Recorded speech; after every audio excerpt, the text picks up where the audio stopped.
Chapter 202 Scorching Lamia. Within the brightly lit flame god's cave, Shifeng advanced further into the cave relentlessly. The lava hound he previously killed had raised his skill proficiencies by quite a bit. However, that was it. In contrast, the EXP the level 25 lava hound gave was much less. However, this was not strange. After all, the monsters within the flame god's cave had both high attack power and HP but gave out very little EXP. Under normal circumstances, average players would not grind here at all. However, it was a different story once players had the Flaming Sun scripture. With it, they could easily deal with the monsters in the Flame God's cave. Moreover, the monsters here dropped flame crystals. Flame crystals were the main materials used for crafting basic fire resistance potions.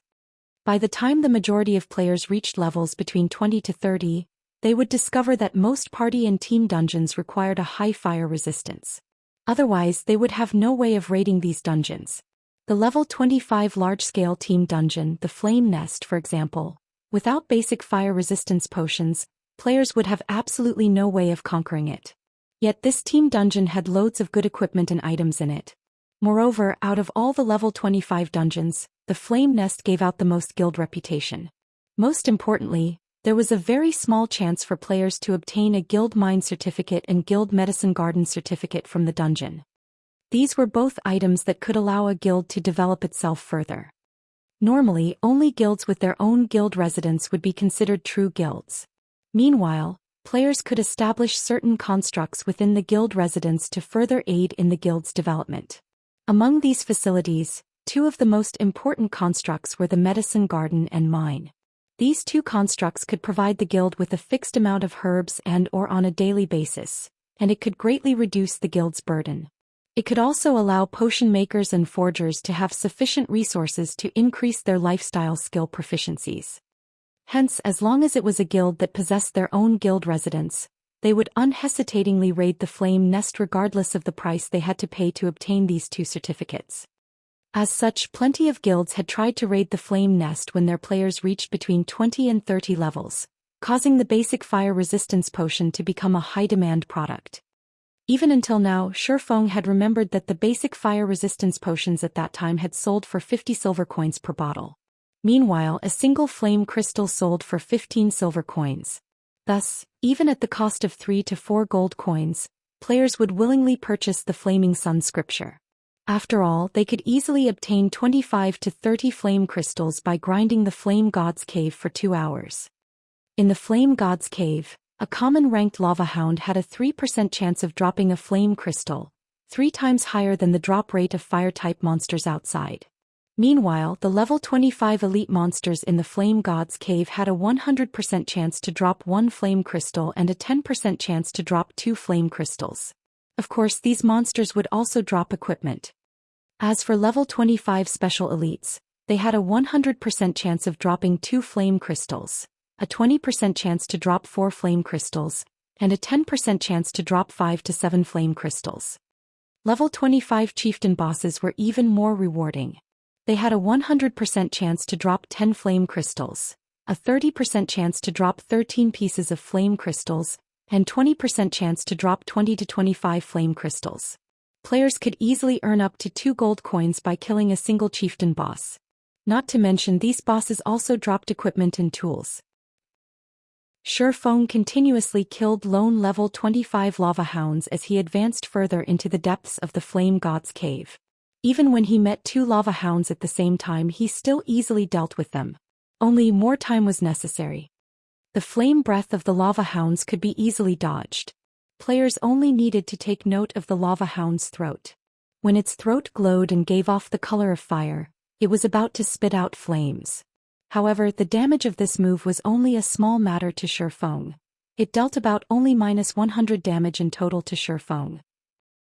As for the lava hound's other skill, Flame Explosion, it could cause extremely high flame damage to all enemies within an 8-yard radius.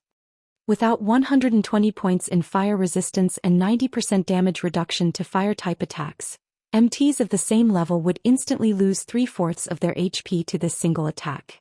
However, the lava hound's actions were obvious before it would cast this skill. It would raise its claws high, then slam them on the ground, creating an explosion of flames. However, the skill's effective range was wide, making it extremely hard to avoid. It was practically a sure-hit skill. Fortunately, Shifeng's fire resistance was extremely high, and he would, at most, receive around -100 damage from the lava hound's flame explosion. Shifeng had over 1,800 HP, so this damage was not significant. Another hour or so passed by, and Shifeng finally arrived at the core area of the Flame God's Cave. On his way here, Shifeng had killed many lava hounds, and due to the luck +3 provided by the Shadow's blessing he wore, he obtained a bountiful number of flame crystals. He could get 1 flame crystal for every half a dozen or so lava hounds he killed. Throughout his journey, Shifeng had killed over 40 lava hounds, and obtained a total of 8 flame crystals. His experience had also risen to 37% of level 14. His leveling speed could already be described as flying. His skills, Chop, Thundering Flash and Thunder Flame Explosion, also rose to level 7, level 5 and level 3 respectively. If including the upgrade provided by the Abyssal Blade, these skills would be level 10, level 8 and level 6 respectively. These improvements had pushed Shifeng's damage output to a whole new level once more. Unfortunately, the lava hounds Shifeng killed did not drop any equipment. The same went for the forging designs that Shifeng most desired. The core area Shifeng had reached was a large empty lava field. Molten lava flowed throughout the surroundings. At the highest point of the empty field sat plenty of bright crystals reflecting the glow of the lava into the surroundings, illuminating the spacious and empty field. The cooled accumulation of lava formed the land here. This place was more like a swamp than a durable stone road, and players would find it very hard to transverse across this lava field. A single misstep would instantly lead to players fall into a pit of molten lava. If players did not possess a definite control over their own bodies, they would find themselves at a serious disadvantage when battling here. Meanwhile, on the empty land a short distance away, Shifeng discovered plenty of level 25 elite flame Naga silently guarding. Occasionally he could also spot a few level 25 special elite flame Naga warriors. Compared to the lava hound, these monsters possessed much more intelligence. Aside from attacking with flames, they could also deal a substantial amount of physical damage. These monsters also had exceptionally fast reactions, especially the Flame Naga warriors. These warriors wore armor and wielded a shield in one of their hands. They were practically shield warriors and players would find them extremely difficult to deal with. Flame Naga, Elite Rank. Level 25. HP 20000/20000. Flame Naga Warrior, Special Elite. Level 25. HP 50000/50000. Soon after, Shifeng lifted his head and shifted his gaze towards the distant central region of this lava field. Due to the long distance, Shifeng had to squint and focus his eyes for quite some time. Only after activating his extraordinary vision could he discover a beautiful figure laying atop a stone altar. That was a Lamia. Unlike her Naga brethren who possessed the heads and faces of a snake, although the lower half of this Lamia body was a snake's tail, her upper body was that of a human's. This Lamia possessed beauty that even women would envy. Her eyes were like red gemstones giving off a dazzling glow. Her lustrous and seductive black hair was tied into twin ponytails. Exposed to the light of the flames, her delicate white skin shone like supple white jade. The most attractive parts of this Lamia were her elegant temperament and her exotic beauty. The bright silken blouse she wore was especially eye-catching, as it served to accentuate her delicate body and ample breasts further. Just a glance at this Lamia would easily captivate any intruder. It was truly hard to imagine that this delicate and beautiful Lamia was the scorching Lamia Sela, the level 25 High Lord ranked boss of the Flame God's Cave. Sure enough, the benefits of pioneering a new land are plentiful. I have already found a High Lord rank on this first trip. In Shifeng's previous life, most of the bosses Shifeng had met were chieftain rank, and only rarely could he meet a Lord-ranked boss. Only with superb luck could one find a Lord-ranked boss. Shifeng's eyes shone as he gazed at scorching Lamia Sela's attractive appearance. His breathing became slightly hurried. He also grew excited, a never-before-seen resplendent smile appearing on his calm face. Of course, Shifeng wasn't captivated by Sela's beauty, but the bountiful wealth that a High Lord-ranked boss represented. Not to mention Sayla was the High Lord of the Flame God's Cave.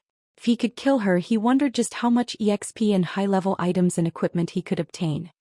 If Blackie and the others knew Shifeng's current thoughts and appearance, they would definitely curse Shifeng for being inhuman. Not sparing even a weak and delicate Lamia, Shifeng was practically a beast. Chapter 203, Scorching Heart. Molten lava slowly flowed across the vast empty field. Meanwhile, the scorching Lamia Sayla paid no particular attention to the intruder, Shifeng. She simply swished her tail, slithering to a pool of lava. With a splash, Sayla dove straight into the scorching pool, frolicking with a content expression. If a normal player copied Sayla's actions and jumped into the lava pool, they could lose their lives in a given minute. Even if they activated the Flaming Sun's blessing and received an additional 100 points to their fire resistance, they would still lose 300 HP every second they submerged in the lava pool. Taking a good long look, Shifeng finally decided upon a plan. Scorching Lamia Sayla, High Lord rank. Level 25. HP 500,000/500,000. A Lord-ranked boss was not as easy to deal with as a Chieftain-ranked boss. If it were a level 25 Lord-ranked boss, not to mention a 20-man elite team, even a 100-man elite team would still die at the boss's hands. A Lord-ranked boss was simply too powerful. The only way to kill these bosses was to gather thousands of players and use the advantage of numbers to exhaust these bosses to death slowly. Other than that, there was no other way around it. Meanwhile, the scorching Lamia who bathed in the lava pool was even more intimidating than a normal Lord-ranked boss. Without the Flaming Sun scripture, even thousands of players would have zero chances of defeating Sayla. On the other hand, Shifeng had a method of dealing with the scorching Lamia. However, he first needed to clear out the surrounding elite and special elite monsters. Otherwise, he would be similarly helpless against the scorching Lamia. Let's first lure them slowly and clear them bit by bit. Shifeng then randomly looked for a solitary flame naga, boldly walking over to it. He did not intend to use any special means to lure these monsters. As Shifeng was only level 14 right now, when faced with level 25 elites, these elites would all charge at him in a craze as long as he came within 40 yards. Hence he still needed to apply some techniques to lure only one flame naga. Be it a snake-type monster or a naga, both were innately born with exceptional hearing. Hence, players needed to be light on their feet when approaching these naga. If players made even the tiniest disturbance, they would find only their own deaths. Shifeng walked with a strong and steady pace atop the soft and unstable ground, and with relative ease, he attracted the attention of a flame naga. Immediately, Shifeng watched as the flame naga charged at him like a madman. Come, come. Seeing that the naga had taken the bait, Shifeng faintly smiled as he spun around and ran towards a distant rock cliff.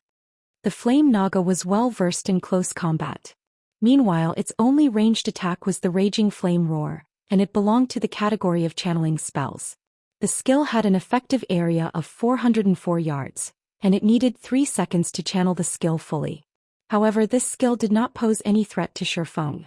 On the contrary, melee combat with the flame naga was much more difficult. As the chase continued, although the flame naga was fast, Shifeng was not any slower than it either. The moment Shifeng arrived in front the rock cliff, with no further paths of retreat remaining, Shifeng started climbing up the extremely steep cliff with great ease. When he arrived at the top of the cliff, he stuck out his tongue at the creature as he silently looked down at the flame naga. The flame naga was further incensed by Shifeng's blatant provocation, and it too started frantically climbing the cliff. Although Shifeng was not a ranged class and he could not kite the flame naga, melee battle the flame naga was simply too dangerous. If Shifeng was slightly careless, the flame naga could kill him with just 2 moves. Hence Shifeng intended to fight from a range. Seeing that the flame naga was about to climb the cliff, Shifeng took out a basic frost grenade from his bag. He then threw it at the flame naga. Ice fragments scattered and cold air spread out to the surroundings. The flame naga instantly froze. Due to the flame naga's fear of the cold, the basic frost grenade managed to deal -300 damage to it. However, the flame naga possessed 20,000 HP, so this small amount of damage barely made a scratch. Frozen halfway through its climb up the rock cliff, the flame Naga's immobile body fell. Two stones, protruding from the rock wall, halted the serpentine beast's fall, sandwiching the flame Naga's body between the rocks as it hung halfway up the cliff. Be it attacking or dodging, the flame Naga would find it extremely challenging to do either from its current position. Could not even carry out the simple action of turning its own body right now. Shifeng smiled at this sight. He jumped down from his elevated position, landing on one of the stones trapping his opponent. He then started attacking the flame Naga from behind. It was extremely easy to kill a flame Naga that had zero means of retaliating. Shifeng sent a level 10 chop slashing at the flame Naga's back, earning him a scream of pain coupled with a damage of -168 above the monster's head. Shifeng couldn't help but admit that a level 25 elite was truly amazing. With the level suppression, in addition to the flame Naga's superior defense, his attack could not even deal -200 damage even with the damage multiplier from the Flaming Sun scripture. Immediately after, Shifeng followed up with Thundering Flash, Earth Splitter, Double Chop and Thunder Flame Explosion. A series of damages appeared above the flame Naga's head. However, even with the damage amplification effect inflicted by Thundering Flash, the highest damage Shifeng had dealt with a single attack was barely over -200 points. Though there was the occasional critical hit of over -400 damage, the flame Naga had a total of 20,000 HP. Aside from Shifeng's skills being capable of causing more than -100 damage to the flame Naga, his normal attacks could not deal over -50 damage. Moreover, Shifeng had activated the Ice Blue Devil Flames effect before his attacks. Seeing as the freezing effect was about to end, Shifeng threw another basic frost grenade at the flame Naga, freezing his target once more. He then resumed his barrage of attacks. Although the flame Naga had relatively fast regeneration, neither was the damage Shifeng was causing to it a small amount. 2 minutes later, the flame Naga's HP finally fell to 20%. Simultaneously, the flame Naga released a fierce roar. Flames covered its entire body and shortly after, its body started trembling. Shifeng had long since been prepared for it. Immediately, he hid behind the corner of a rock. Boom! Countless flying flame blades shot out from the flame Naga's body. These flame blades were the beast's scales, and their appearance signaled its ultimate move, flame bullets. The damage these flame bullets dealt was a combination of physical and fire-type damage. With Shifeng's current HP that was slightly over 1,800 points, these bullets could instantly send him into a critical condition. However, with the iron-like rock blocking these blades for him, Shifeng received no damage at all. After the waves of flame bullets ended, Shifeng threw out another frost grenade before resuming his attack. In the end, Shifeng killed the level 25 flame Naga with relative ease. The instant the flame Naga died, Shifeng's experience bar increased by a small portion. Shifeng was already level 14, and he needed an extremely large amount of EXP to reach level 15. His experience bar rising by a noticeable chunk showed just how bountiful the EXP the flame Naga provided was. The flame Naga also dropped 2 flame crystals, 1 bronze ornament and tens of copper coins. Ornaments were the rarest of all equipment. Compared to jewelry such as rings and necklaces, ornaments were far more valuable. In God's domain, every player could equip 3 ornaments at most. As of this moment, however, Shifeng's ornament window was still a big empty space. He truly did not imagine that he would inadvertently obtain a bronze ornament. His luck was simply too good. Scorching Heart, ornament, bronze rank. Equipment requirement, strength 80. Strength plus 10, agility plus 10, endurance plus 10. Fire resistance plus 3. Can be activated to cast a tier 2 flame shield that can absorb a maximum of 1000 flame damage. Although this ornament did not offer a large increase to his attributes, ornaments that could increase one's resistances were extremely rare. Every such ornament was valued at 6 gold coins or more. This is too great. I'm now level 14 and I have 114 points in strength and 131 points in agility. If I equip this Scorching Heart, it will increase both my strength and agility by 10 points, just enough for me to meet the requirements of 120 points in strength and 140 points in agility for the Blazing Meteor. Shi Feng was ecstatic as he held the flame-red-colored scorching heart. Shi Feng did not think that he could equip the pseudo-extraordinary weapon within such a short period after obtaining it. If he could equip the blazing meteor right now, his strength would definitely receive an explosive increase. He might even reach the standards of an official Tier 1 swordsman. Chapter 204. Battle Prowess of a Tier 1. If he could increase his strength to the standards of a Tier 1 swordsman, he could easily deal with the High Lord-ranked Scorching Lamia. The Scorching Lamia had 500,000 HP, possessing the superior battle recovery of a High Lord-ranked boss. The Scorching Lamia could recover 10,000 HP every 5 seconds. If players did not possess a DPS of 2000, Sayla was essentially invincible. This was one of the reasons even an elite team of hundreds of players could not exhaust a High Lord to death. Not to mention, the Scorching Lamia possessed frightening attacks and overly powerful skills. If players wanted to raid Sayla head-on, it would be no different than seeking their own deaths even with a team of thousands of players. However, it would be a different story if they possessed the Flaming Sun scripture. Previously, before Shi Feng obtained the Scorching Heart, he had close to no confidence of successfully soloing the Scorching Lamia. He merely thought of giving it a try. In any case, he would not incur a huge loss. However, he now had some confidence in actually killing Sayla. Although Shi Feng had never experienced the might of a pseudo-extraordinary weapon, according to Shi Feng's estimates, it should grant him the strength of an official Tier 1 swordsman. Immediately, Shi Feng retrieved the pseudo-extraordinary weapon, the Blazing Meteor, from his bag, equipping it on himself. Blazing Meteor, throwing weapon, dark gold rank. Equipment requirement: Strength 120, Agility 140. Attack power value is set at player's strength 2. Strength plus 50, agility plus 65, endurance plus 10. Attack speed plus 5. Maximum throwing distance 45 yards. Ignore levels plus 8. Attack speed increased by 15%. When attacking, 35% chance to ignore target's defense. 30% chance to activate quadruple phantom effect, each phantom causing 50% flame damage. 10% chance to activate knockback effect. 5% chance to activate burning flames effect, dealing 200 flame damage to the target every second for 10 seconds. Stacks up to 5 times.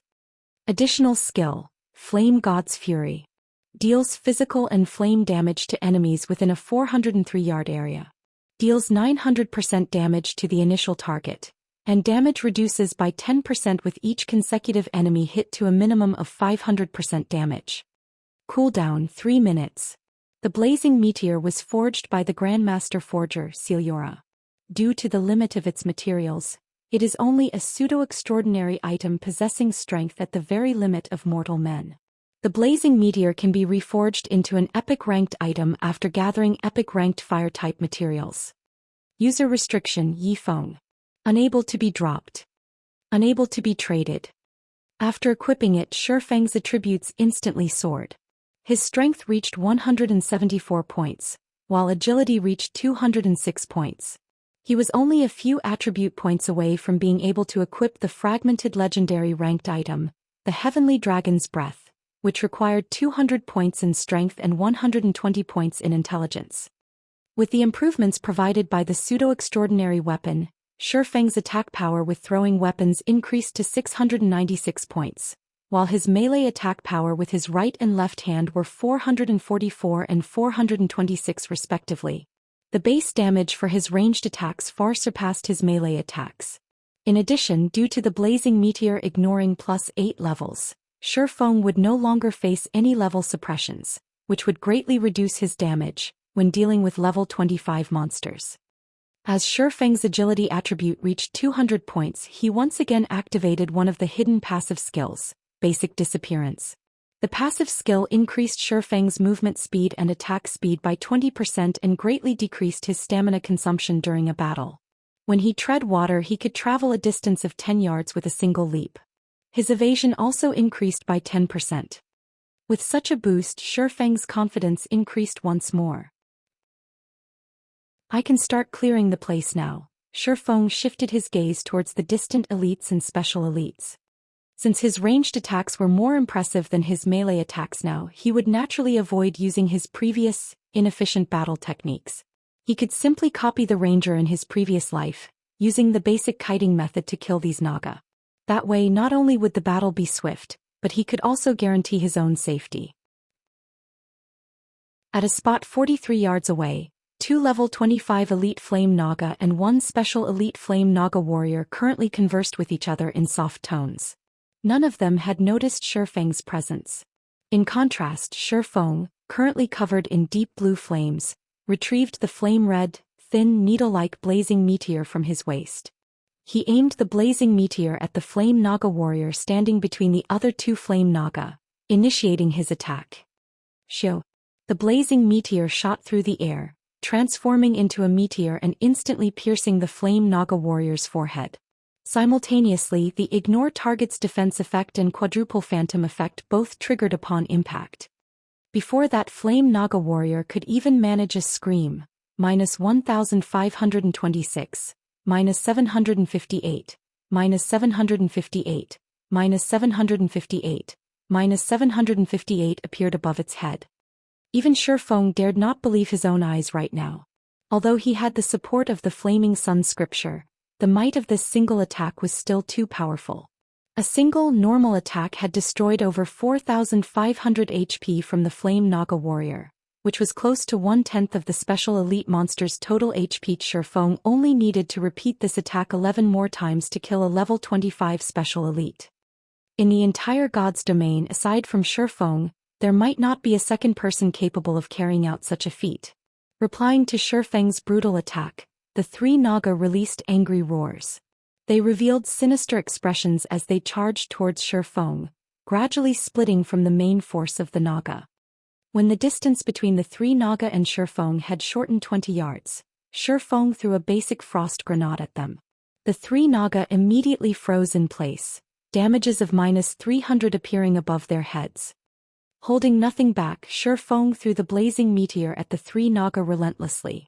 The blazing meteor's effects constantly triggered, each attack dealing over -1,000 damage, while the occasional critical hit dealt over -2,000 damage. The 3 Naga were helpless. They could only attack Shifeng using fire-type spells. However, Shifeng always managed to predict the location of their attacks, so he could dodge the attacks beforehand, never letting any of the spells land on him. Before even 2 minutes had passed, the 2 elite and 1 special elite monster died. They contributed a large amount of EXP and multiple flame crystals to Shifeng. Possibly due to the Shadow's Blessings effect, the special elite Naga even dropped a level 22 mysterious iron ranked plate armor. Afterwards, Shifeng repeated this process of luring and killing the elite and special elite Naga. Although the process was mind-bogglingly boring, the fatigue on his spirit lessened greatly when Shifeng thought about the flame crystals and the various level 20 to level 25 equipment he could obtain. Unknowingly, more than 4 hours had passed. Shifeng had cleared out practically all of the Naga present in this lava field. Shifeng had also risen to level 15, and he was only a tad bit away from level 16. While Shifeng rested, he opened the ranking list for White River City. Right now, the first place on the ranking list was occupied by a level 13 player. Shifeng could not help his shock at this sight. How could there be someone leveling so quickly? Not much time had passed since players outside of Shifeng's team had entered White River City. Logically, it would already be amazing for players to reach level 11. Yet there was actually someone that had reached level 13? Was this person hunting monsters of a higher level as well? Shifeng's mouth twitched when he saw the name of this first-ranked player, Lone Tyrant. Who was this person? How come I've never heard this name before? Meanwhile, the snow goddess Gentle Snow occupied the second place on the ranking list. She was level 12 right now. Following closely, another level 12 player possessed the third rank. And level 12 players occupied the remaining top 10 ranks. This situation confounded Shifeng. This leveling speed far surpassed his expectations.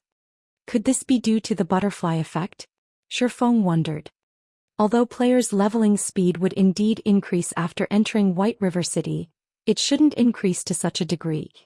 Meanwhile, the 11th to 50th ranked players on the ranking list were all level 11. Reaching this level was still reasonable. If these players were all level 12 or 13, Shifeng would truly be speechless. Although the first-ranked player had already reached level 13, that player could not even reach Shifeng's shadow. If other players discovered this fact, they would definitely be shocked. After Shifeng reached level 15, he had placed all his free attribute points into intelligence. He had done so to meet the requirements of the Heavenly Dragon's Breath as soon as possible. However, the points he added were only a drop in the bucket. It should be about time to deal with you now. After recovering to perfect condition, Shifeng abruptly stood. He looked at the scorching Lamia still lounging in the pool of lava, a faint smile appearing on his face. Chapter 205 Queen's Rage. Just when Shifeng contemplated raiding the delicate and weak-looking scorching Lamia, the entire White River City region flew into an uproar. The cause was no other than the White River City region's ranking list. A level 13 player actually held the first place. What is this? I've only managed to reach level 10 and enter White River City after much difficulty, yet there's already a level 13 player? What did this bastard eat growing up? I know, right? That lone tyrant fellow previously ranked in the 10s, but he had suddenly shot up to first place, surpassing even the Snow Goddess.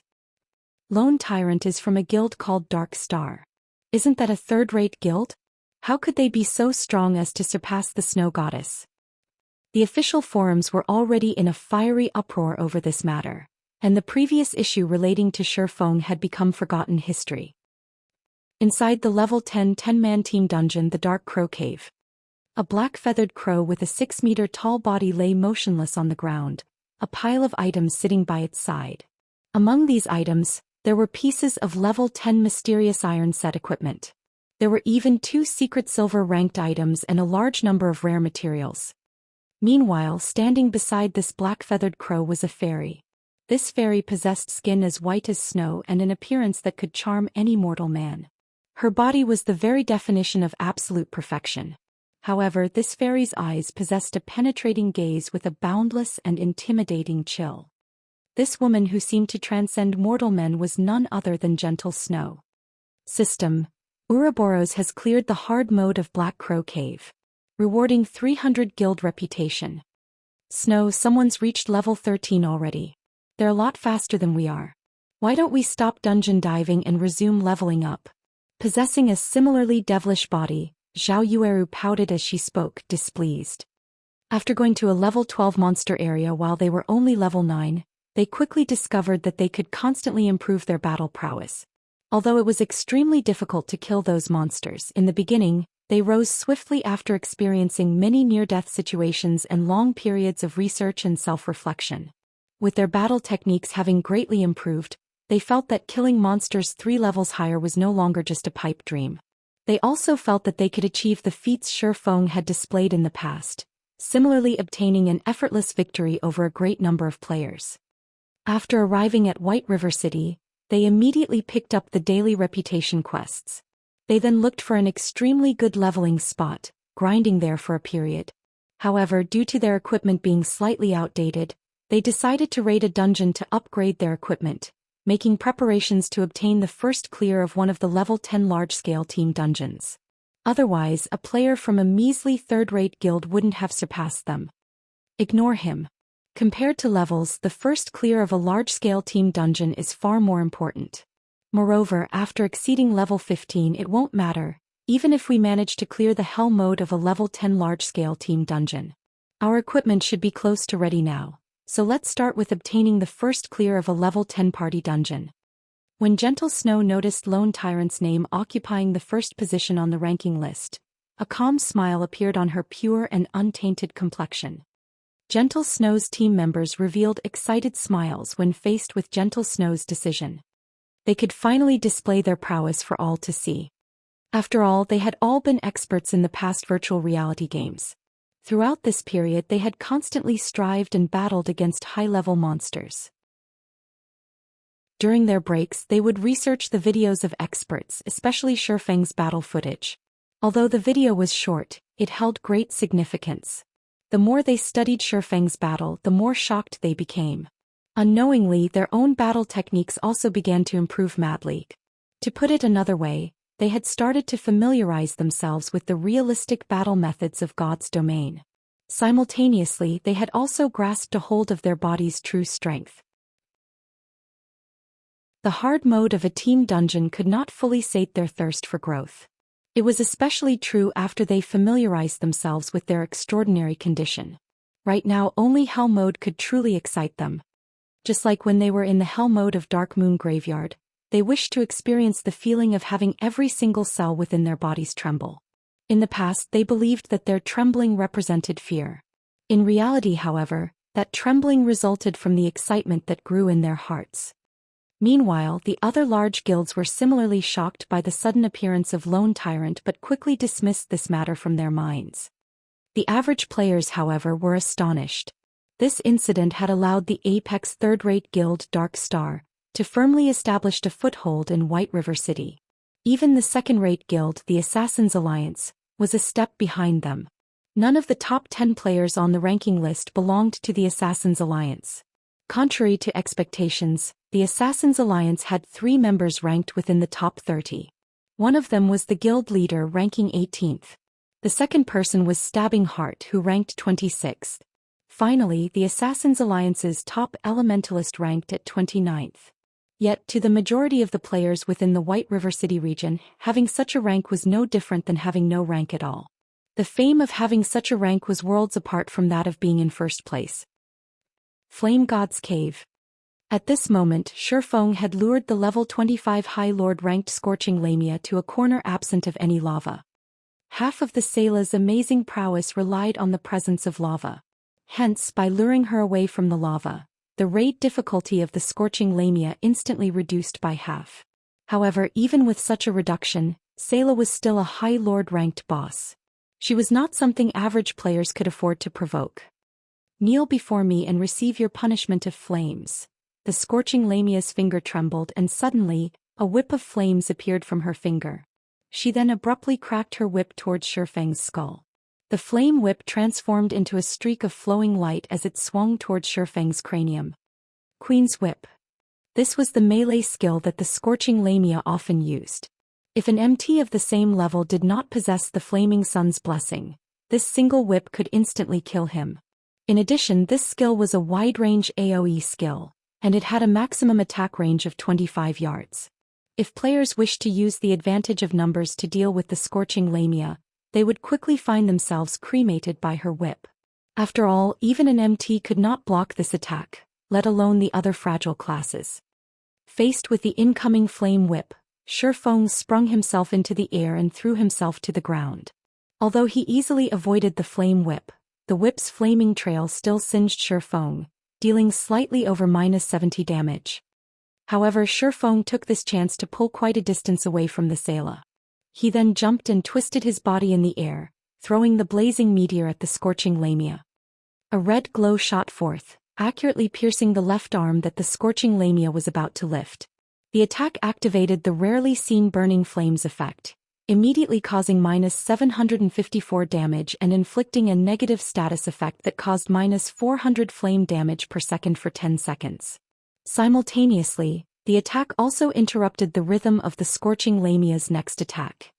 Despicable human. I will capture you and make you my pet. Rage surfaced on the Sayla's beautiful face.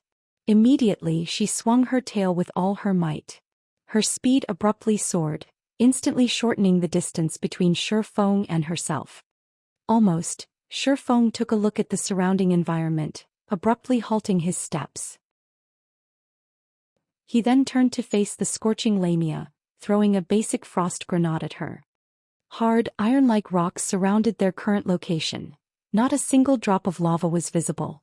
This terrain would greatly limit the Scorching Lamia's most powerful skill, Queen's Rage.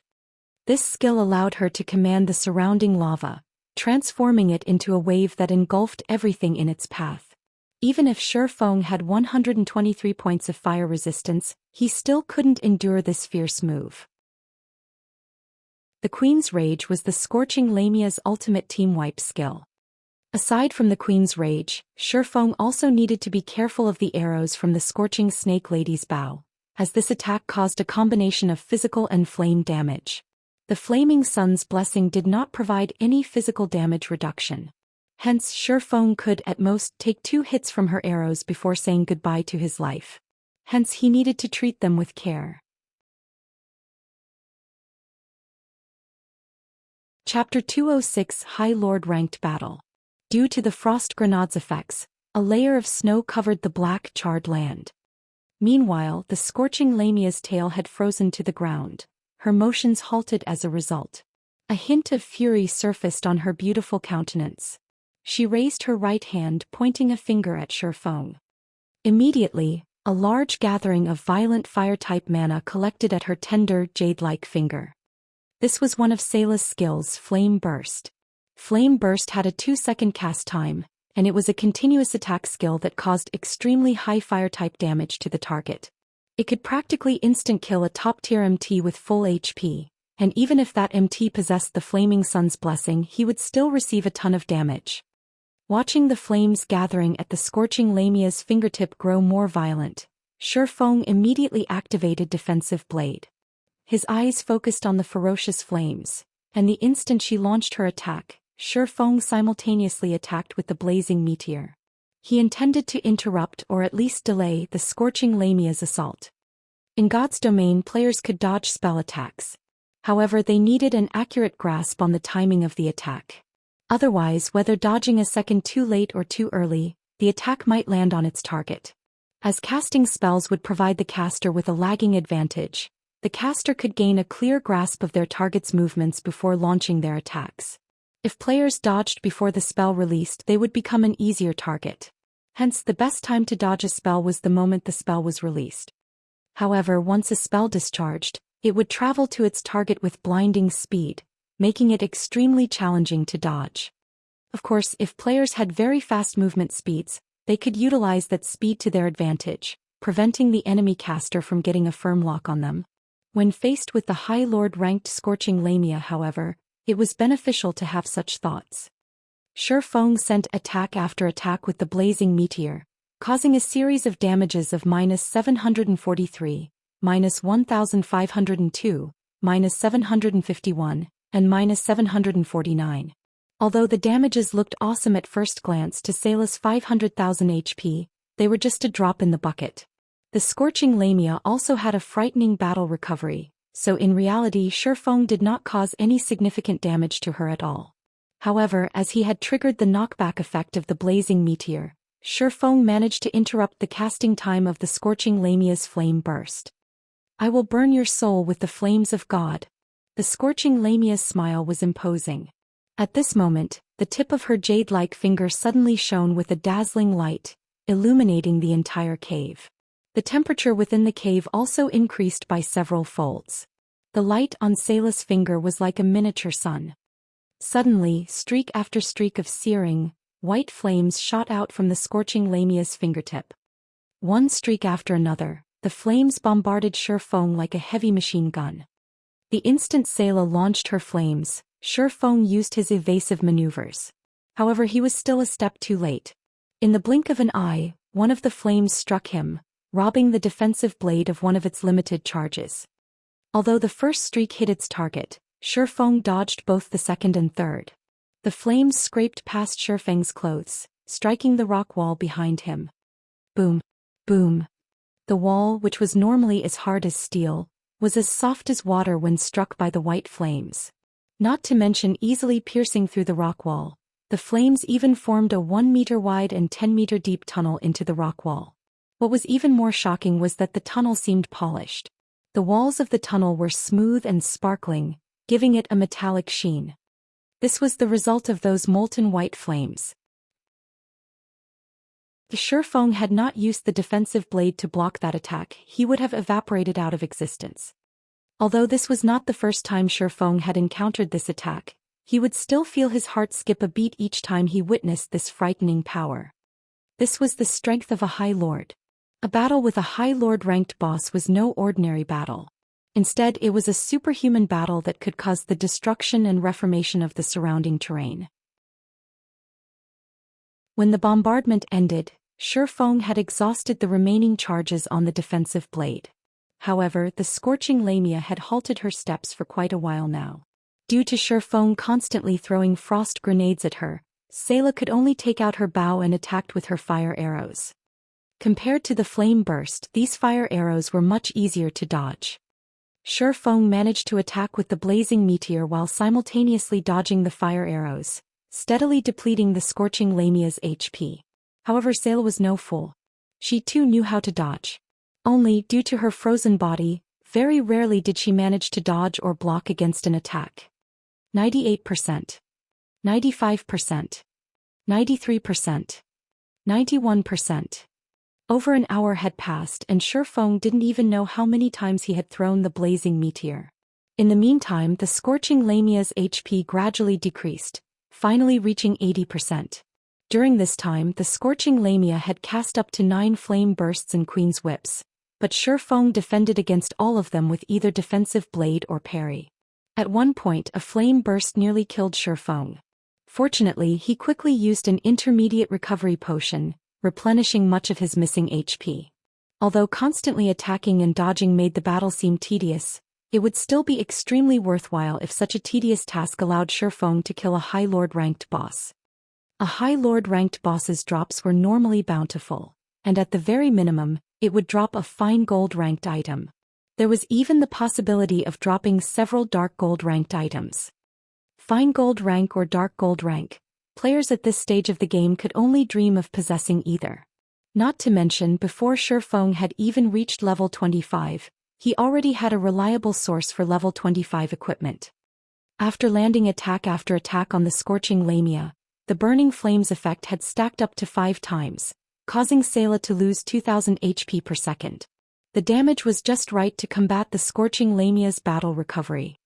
Suddenly, the scorching Lamia's HP started rapidly decreasing. After another 2 hours, the scorching Lamia's HP fell to 23%. If Shifeng continued with this pace, the battle would conclude in, at most, 1 hour. At that thought, Shifeng's hands moved faster as he further increased his attack rate. At this moment, Shifeng's system communication suddenly rang. The caller was Stabbing Heart of the Assassin's Alliance. By now, Shifeng had already gotten used to dodging Sayla's attacks after repeating the process so many times. Since he had nothing better to do, he accepted the call. "Brother Yifeng, I wonder if I can request your help on a matter?" Stabbing Heart spoke without adding any unnecessary flattery, getting right to the point. However, he immediately felt surprised by his own actions in suddenly seeking Shifeng's help. After all, an expert's time was extremely valuable. Not to mention, the competition in White River City right now was far more intense than the competition in Red Leaf City in the past. After all, when all was said and done, Red Leaf Town only had a player base 20,000 to 30,000 in the past. Meanwhile, White River City had over 1 million players right now. Adding to the fact that plenty of experts had gathered at White River City, the intensity of the competition there had increased by several times.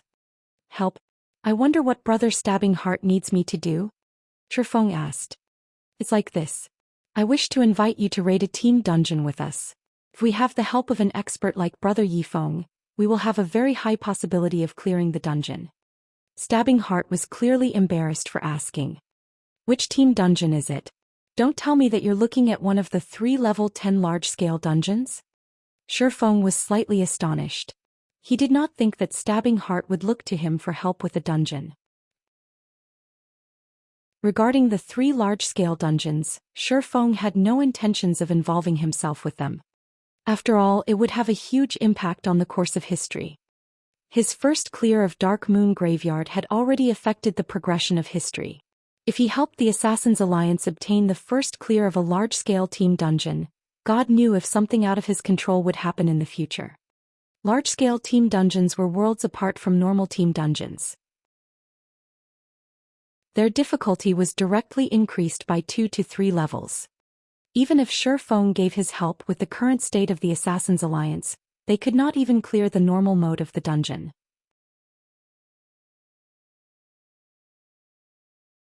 Chapter 207, Killing the Queen. Shifeng did not want this timeline to develop out of his control. Stabbing Heart really wanted to raid one of the 3 great dungeons. He could only sternly refuse. Stabbing Heart shook his head, faintly exclaiming, "It isn't one of the 3 great dungeons. It is just one of the 20-man team dungeons, the Beastman Munition Factory. That is a level 10 to level 13 team dungeon, and the equipment dropped there would be of great help to us when we raid the 3 large-scale dungeons. Although we've already cleared the normal mode of that dungeon, the hard mode is simply too difficult. We have been stuck at the first boss all this time, so we wish to seek your aid." Shifeng's heart was slightly moved when he heard of the words, Beastman Munition Factory. That dungeon did indeed possess a lot of valuable items, especially the basic fire resistance potion recipe and the level 10 swordsman set equipment, Wind Extinguisher. It would not be a bad idea to make a trip there for these items. "Fine, but I have a demand," Shifeng said. "Brother Yifeng, there is no need to hold back." Stabbing Heart released a sigh of relief after hearing Shifeng's agreement. He was deeply afraid that Shifeng would refuse. "I want all the recipes and forging designs we obtain from the dungeon. In addition, I want priority over all swordsman equipment. If you can agree to these conditions, I will have no problem offering my assistance." Shifeng listed his demands. Stabbing Heart carefully considered Shifeng's words. If he were the one leading the team this time, he wouldn't hesitate to agree to Shifeng's demands.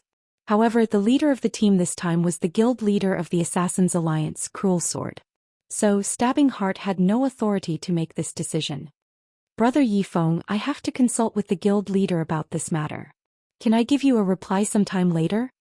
Stabbing Heart said with less confidence. "Sure." In any case, Shifeng was not in a hurry. There was still some time before he could kill the scorching lamia. After Stabbing Heart disconnected the call, he immediately went up to the guild leader, Cruel Sword. Cruel Sword was currently a short distance away, clearing the monsters in the dungeon. Based on appearance alone, Cruel Sword looked very young, and his tall and robust body seemed full of energy. In actuality, he was already 39 years old. Normally, he wore a stern expression, and he would always look at others with an intimidating and penetrating gaze. His ferocious appearance was just like that of a warrior about to enter a battlefield. In fact, Cruel Sword was a mercenary in reality. However, he had long since retired from his squad. After his retirement, he joined the then-weak Assassin's Alliance, and after enduring over 10 years of hardships, he finally managed to turn the Assassin's Alliance into an apex second-rate guild, gaining plenty of support and sponsors from large corporations. "How did your negotiations with him go?" Cruel Sword turned his head and glanced at Stabbing Heart, asking sternly. Previously, the Assassin's Alliance had been stuck at the first boss of the hard-mode Beastman Munition Factory. Hence, Stabbing Heart suggested recruiting a god-ranked expert to help them. However, Cruel Sword felt that it was beneath him to do such a thing. What god-ranked expert? Everyone's just blindly overestimating him. If it weren't for the fact that Stabbing Heart had performed extremely well in recent days and been promoted to an elder of the guild, Cruel Sword would not have let Stabbing Heart contact Shifeng at all. He agrees to come, but he has a demand. He wants all of the swordsman equipment and the forging designs and recipes that drop. Stabbing Heart carefully said, "However, I feel that Yifeng is worth this price. After all, even the snow goddess greatly valued his performance." After listening to these words, Cruel Sword's coarse eyebrows furrowed. He clearly felt dissatisfied about Shifeng's demands. Boss Cruel Sword, Yifeng is truly powerful. Without Shifeng, the snow goddess Gentle Snow might not have even obtained the first clear of the Dark Moon Graveyard, Stabbing Heart hurriedly said.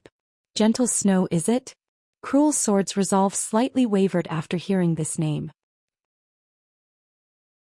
Just half an hour ago, Gentle Snow had shocked all players throughout the entire White River City region, Cruel Blade included. Gentle Snow had taken down the first clear of 4 level 10 party dungeons and 2 level 10 small-scale team dungeons. Moreover, it wasn't the first clear of hard mode, but the first clear of hell mode. Simultaneously, her achievements signified the gap between her and the other guilds growing even larger. Moreover, Cruel Sword received information that Gentle Snow had already begun raiding the hell mode of a 20-man team dungeon. Gentle Snow really succeeded. She would no longer occupy the same playing field as the other guilds within the White River City region. It seems that Yifeng indeed has some capabilities. Since that is the case, agree to his demands. Cruel Sword was very curious about Shifeng now. He wondered if Shifeng was truly as strong as Stabbing Heart described him. In truth, Cruel Sword did not want any outsiders participating in the guild's expedition. However, the Assassins' Alliance's position in White River City was becoming more insignificant as time passed. Ignoring the first-rate guild Ouroboros, even the third-rate guild Dark Star would soon surpass them. The severity of this matter further increased due to the sudden appearance of that lone tyrant, who occupied the first position on the ranking list. Dark Star then continued to successfully raid the hard mode of 2 small-scale team dungeons, greatly increasing their fame and surpassing the other guilds. On the other hand, aside from obtaining the first clear of several normal mode dungeons, the Assassins' Alliance had yet to even obtain the first clear of a single hard mode dungeon. Hence, Cruel Sword had personally organized an elite team to raid the Beastman munition factory. He intended to take this chance to obtain the first clear of a hard mode dungeon, increasing the guild's influence in White River City and ending the gossip of Assassins' Alliance's inferiority to Dark Star. Hearing Cruel Sword's command, Stabbing Heart immediately contacted Shifeng, excited. "Brother Yifeng, our guild leader has agreed to your demands. I wonder if you can come here immediately?" Stabbing Heart asked. At this moment Shifeng still battled the scorching lamia, so how could he possibly leave now? Making a rough estimate, he said, "I still have some matters to attend to right now. I'll need around 2 hours before I can hurry over." "All right, then let's meet up at the entrance of the Beastman munition factory in 2 hours."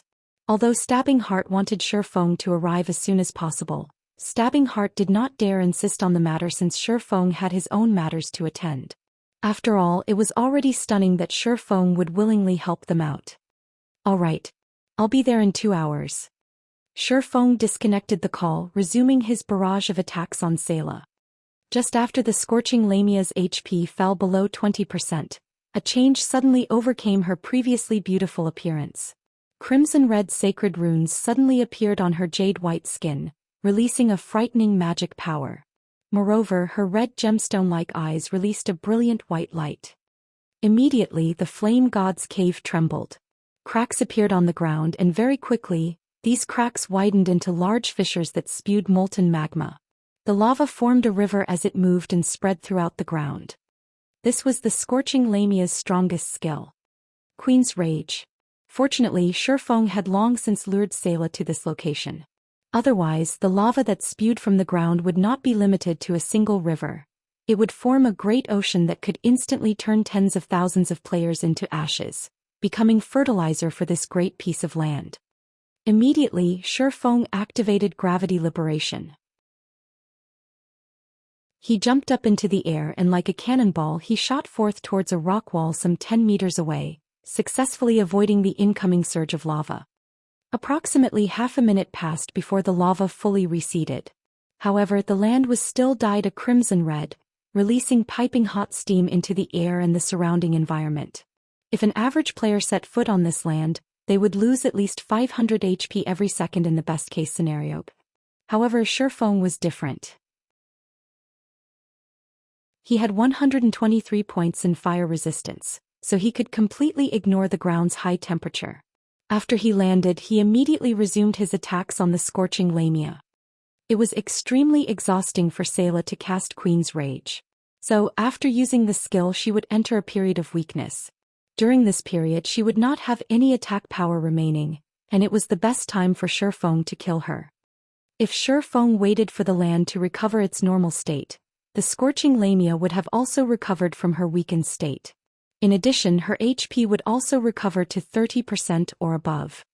The scorching lamia in a weakened state stood no chance against Shifeng. The blazing meteor caused over -1,500 damage to Sayla with every strike, with the occasional critical hit causing over -3,000 damage. 10%, 16%, 14%, 12%. By the time the scorching lamia had broken away from her weakened state, she only had 10% of her HP remaining. In the end, the scorching lamia entered a berserk state, and her damage increased by several folds.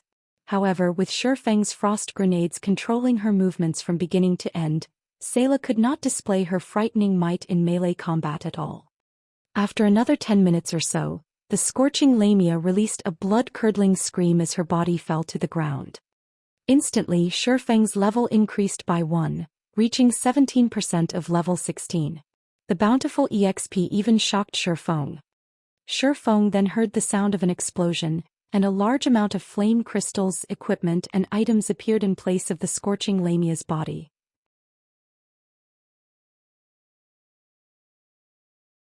Chapter 208, Beastman Munition Factory. It really is great to have the Shadow's blessing. Shifeng's eyes slightly twitched as he looked at the shining loot scattered across the ground. It was the first time he truly felt fortunate about the 3 points of luck. It seems that I should get more equipment that increases the luck attribute in the future. I can use it specifically when killing bosses. If he obtained jackpots similar to the scorching Lamia's as well, accumulating wealth would be a very simple task. In God's domain, the term jackpot only applied to boss monsters, since bosses would give out more loot than usual. Normally, the number of items dropped was double or triple the usual amount, and players looked forward to such situations the most. Unfortunately, aside from obtaining the first clear of a dungeon, the chances of a boss dropping a jackpot were abysmally low. Depending on a player's luck attribute, the chances of obtaining a jackpot would also increase. However, Shifeng did not know the exact value each point of luck provided. He only knew that the higher the luck, the greater were the chances of obtaining a jackpot. If Shifeng's luck increased to 10 points, he might obtain another jackpot if he killed a high lord-ranked boss in the future. To players, nothing was more exciting than obtaining even more high-level equipment and items. As this was the Flame God's Cave, the Scorching Lamia's jackpot was extremely valuable. It was much more beneficial than killing 2 to 3 high lord-ranked bosses. This is ridiculous. Just a single Scorching Lamia dropped close to half of my previous harvest of flame crystals.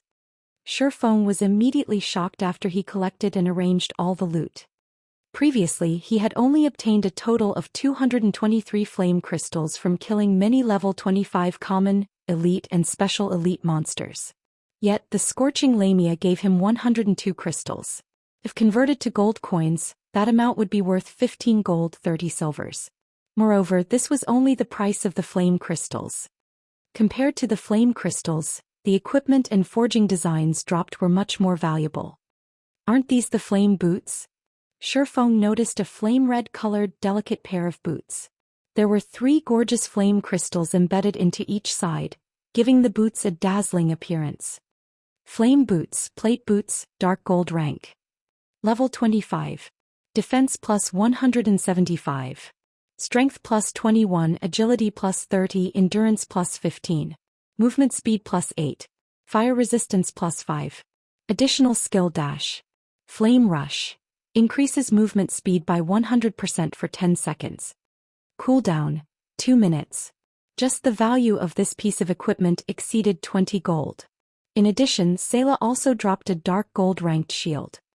Light of Day shield, dark gold rank. Level 25. Equipment requirement. Strength 130. Defense plus 665. Block rate, 41%. Defense skill level plus 2. Strength plus 34, agility plus 10, endurance plus 32. Maximum HP plus 15%. Additional passive skill dash. Guardian Heart. Reduces incoming damage from the front by 20%.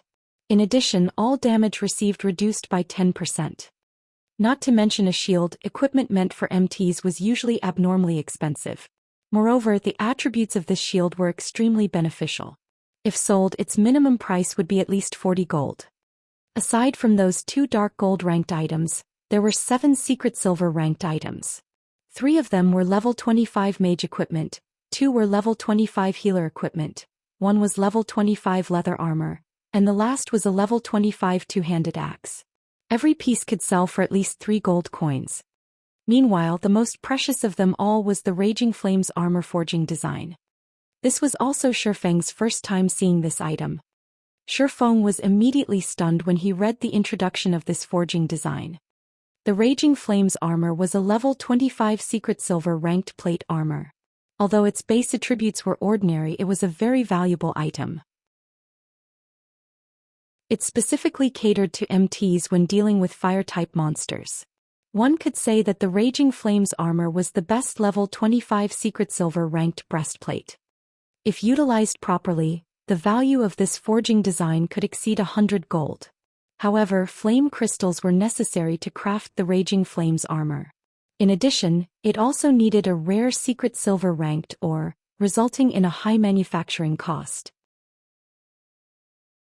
However, it would be greatly desired once forged.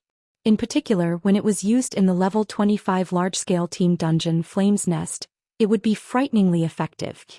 The Raging Flame's breastplate gave 8 points of fire resistance and reduced the user's flame damage received by 20%. No other secret silver equipment could compare to this effect. Aside from the equipment, there was also a flame red-colored skill book. The words Flame Burst decorated the cover. This was the same skill the Scorching Lamia had used on Shifeng. Shifeng had personally witnessed this attack and knew full well the frightening might of that skill. Yet such a skill was unexpectedly a universal skill that any class could learn. Without hesitation, Shifeng chose to learn the skill. He then called out the skill interface. Flame Burst. Level 1, requires 100,000 EXP to upgrade to level 2. Channeling time, 2 seconds. Gathers the power of flames to a single point and causes 300% damage to the target. Attack count, 4 times. Cooldown, 5 minutes. Compared to other skills that required skill proficiency to level up, Flame Burst belonged to the special skills category. Instead of skill proficiency, it required EXP to level up. Shifeng greatly admired Sayla's Flame Burst. If he could possess a similar might to the Scorching Lamia when he used the Flame Burst, he needed only a single move to instant-kill a player of the same level. Just the thought of achieving such a feat invigorated him. However, the skill level was too low right now. Could not achieve such an effect in all. Since his level was relatively high right now and his leveling speed was also very fast, Shifeng did not feel much heartache towards such a small amount of EXP. Hence he immediately supplied 100,000 EXP to the skill, upgrading it up to level 2. The Flame Burst's damage increased to 350%, while the attack count remained unchanged. There was also no change to its cooldown. This time 300,000 EXP was needed to upgrade the skill to level 3. However, Shifeng chose to upgrade it without hesitation. He needed several million EXP just to level up now, so 300,000 was not a significant amount. Instantly, Shifeng fell back down to level 15. The damage of the level 3 Flame Burst increased to 380%, while its attack count increased to 5 times, and cooldown decreased to 4 minutes 30 seconds. This was a more noticeable improvement. Meanwhile, it now required 800,000 EXP to upgrade to level 4. Yet Shifeng still chose to upgrade it. The damage of the skill increased to 400%, attack count remained at 5 times and cooldown decreased to 4 minutes. The skill needed 2 million EXP to upgrade to level 5 this time. Shifeng similarly upgraded it to level 5 without hesitation. The damage of Flame Burst increased to 420%, attack count increased to 6 times, and cooldown decreased to 3 minutes 30 seconds. As a result of such a huge increase, however, Shifeng had fallen to level 14. If he wanted to upgrade the skill to level 6, he needed to supply 4 million EXP. Even if he dropped back down to level 0, he could not raise Flame Burst to level 6. It seems that I can only wait until after level 20 before upgrading the Flame Burst again. Shifeng felt it was unfortunate. However, a level 5 Flame Burst was sufficiently amazing already. It was certainly a very useful trump card. Shifeng had spent quite a sum of money on his trip to the Flame God's Cave this time.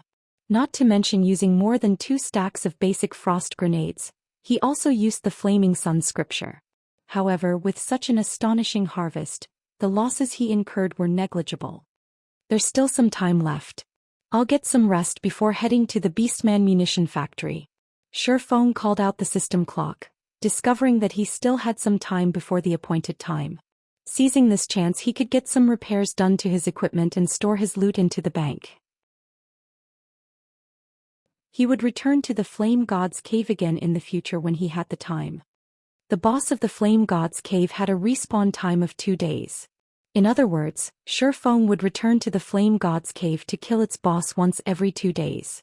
Not only could he level up quickly by doing so, but he could also obtain plenty of high-level equipment. This place was sacred ground for players. It was no wonder the ranger who was the first person to discover this place made a huge earning. Outside of the Beastman munition factory, Cruel Blade and the others had already gathered at the dungeon's entrance. They currently discussed their strategy to raid the dungeon. During the time they spent waiting for Shifeng, they challenged the dungeon twice more. However, the end result was still the same. Obtaining the first clear of a hard-mode team dungeon was much more difficult than they had imagined. Although they had managed to clear the hard mode of a 10-man team dungeon, some other guild was already a step ahead of them by the time they cleared it. Right now, only the first clears of 20-man hard mode team dungeons were available. However, the hard mode of a 20-man team dungeon was obviously more difficult compared to a 10-man team dungeon. No matter how much thought they put into it, they could not come up with any methods to clear the dungeon. They could only wait for Shifeng's arrival at the dungeon's entrance. This was also a good chance for the team to get some rest. Although Stabbing Heart had continuously recommended Shifeng, Cruel Blade did not place much hope in him. After all, the Assassins' Alliance was an apex second-rate guild. Experts were a dime a dozen within the guild. Meanwhile, they had gathered 20 experts to raid the Beastman munition factory, but they still died under the first boss feat. What difference would an additional, independent player with good techniques make? Guild leader, someone's coming, one of the guild's scouting assassins suddenly spoke in the team chat.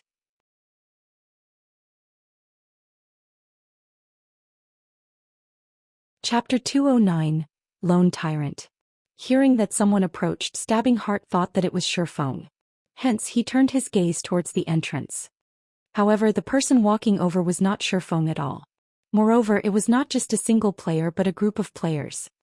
This was a 20-man team. The members of this team all wore impressive equipment. Practically all of them wore a mix of bronze and mysterious iron equipment, with the majority being mysterious iron equipment. There were also a few players among them wearing level 10 class-specific set equipment that only dropped from level 10 team dungeons. Although they were only individual pieces at this stage of the game, they were definitely considered top-tier equipment to guilds. The leader of this team was a guardian knight. Judging by appearances, the man looked to be around 25 years of age. There was a nasty smile on the man's face. The man wore a mix of red and white-colored heavy armor and carried a blood-red cross shield and long sword. It can't be, right? That shield warrior has the complete Bloody Brilliance set equipment. That's a level 10 mysterious iron set equipment. The glow from his shield and long sword show that they are both of secret silver rank. How come I have never seen such equipment before? The members of Assassins' Alliance started a quiet discussion when they saw the leading guardian knight. The Bloody Brilliance set equipment could only be obtained from level 10 hard mode team dungeons. The fact that this group of newcomers had gathered a full set displayed just how powerful their team was. They seemed to be players from Dark Star. Making a careful observation, Stabbing Heart suddenly discovered that the guild emblem these players donned belonged to that of the guild Dark Star. He then observed the leading guardian knight, suddenly exclaiming in shock, "He's Dark Star's lone tyrant." Cruel Sword's complexion immediately turned grim at these words. Lone Tyrant of Dark Star was currently number 1 on the ranking list. In addition, Dark Star had also managed to obtain the first clear of 2 hard mode dungeons. Due to the contribution of these 2 factors, Dark Star was already like the sun at high noon, and they were currently in their heyday. Cruel Sword did not think that Dark Star would make their move so soon. They were already attempting to raid a 20-man team dungeon. If they really obtained the first clear of a 20-man team dungeon, the Assassins' Alliance would truly be in an embarrassing position in White River City. After all, due to obtaining the luxury guidebook of White River City in advance, the Assassins' Alliance had made ample preparations before entering the city itself. As a result, they enjoyed a flourishing period after they entered White River City. Many players even thought that the Assassins' Alliance had the possibility to surpass the first-rate guilds. Hence, now that Dark Star was on the rise, players would naturally compare the Assassins' Alliance and Dark Star, resulting in the Assassins' Alliance's status in White River City becoming very awkward. Oh, isn't this the guild leader of the Assassins' Alliance? What a coincidence. Lone Tyrant laughed as he spoke to Cruel Sword. Unfortunately, you guys have simply wasted your time by coming here, as the first clear of the hard mode Beastman munition factory already belongs to Dark Star. The other members of Dark Star similarly revealed disdainful smiles as they looked at the members of the Assassins' Alliance. Currently, throughout the White River City region, Dark Star's influence surpassed that of the Assassins' Alliance. Moreover, Dark Star had a much shorter history than the Assassins' Alliance. The Assassins' Alliance's current success lay in the fact that they had a long-established history, so the benefits they provided to their guild members were slightly better. However, Dark Star would definitely surpass the Assassins' Alliance in the future. We'll see about that. Cruel Sword ignored Lone Tyrant's provocation, only coldly replying with a single sentence.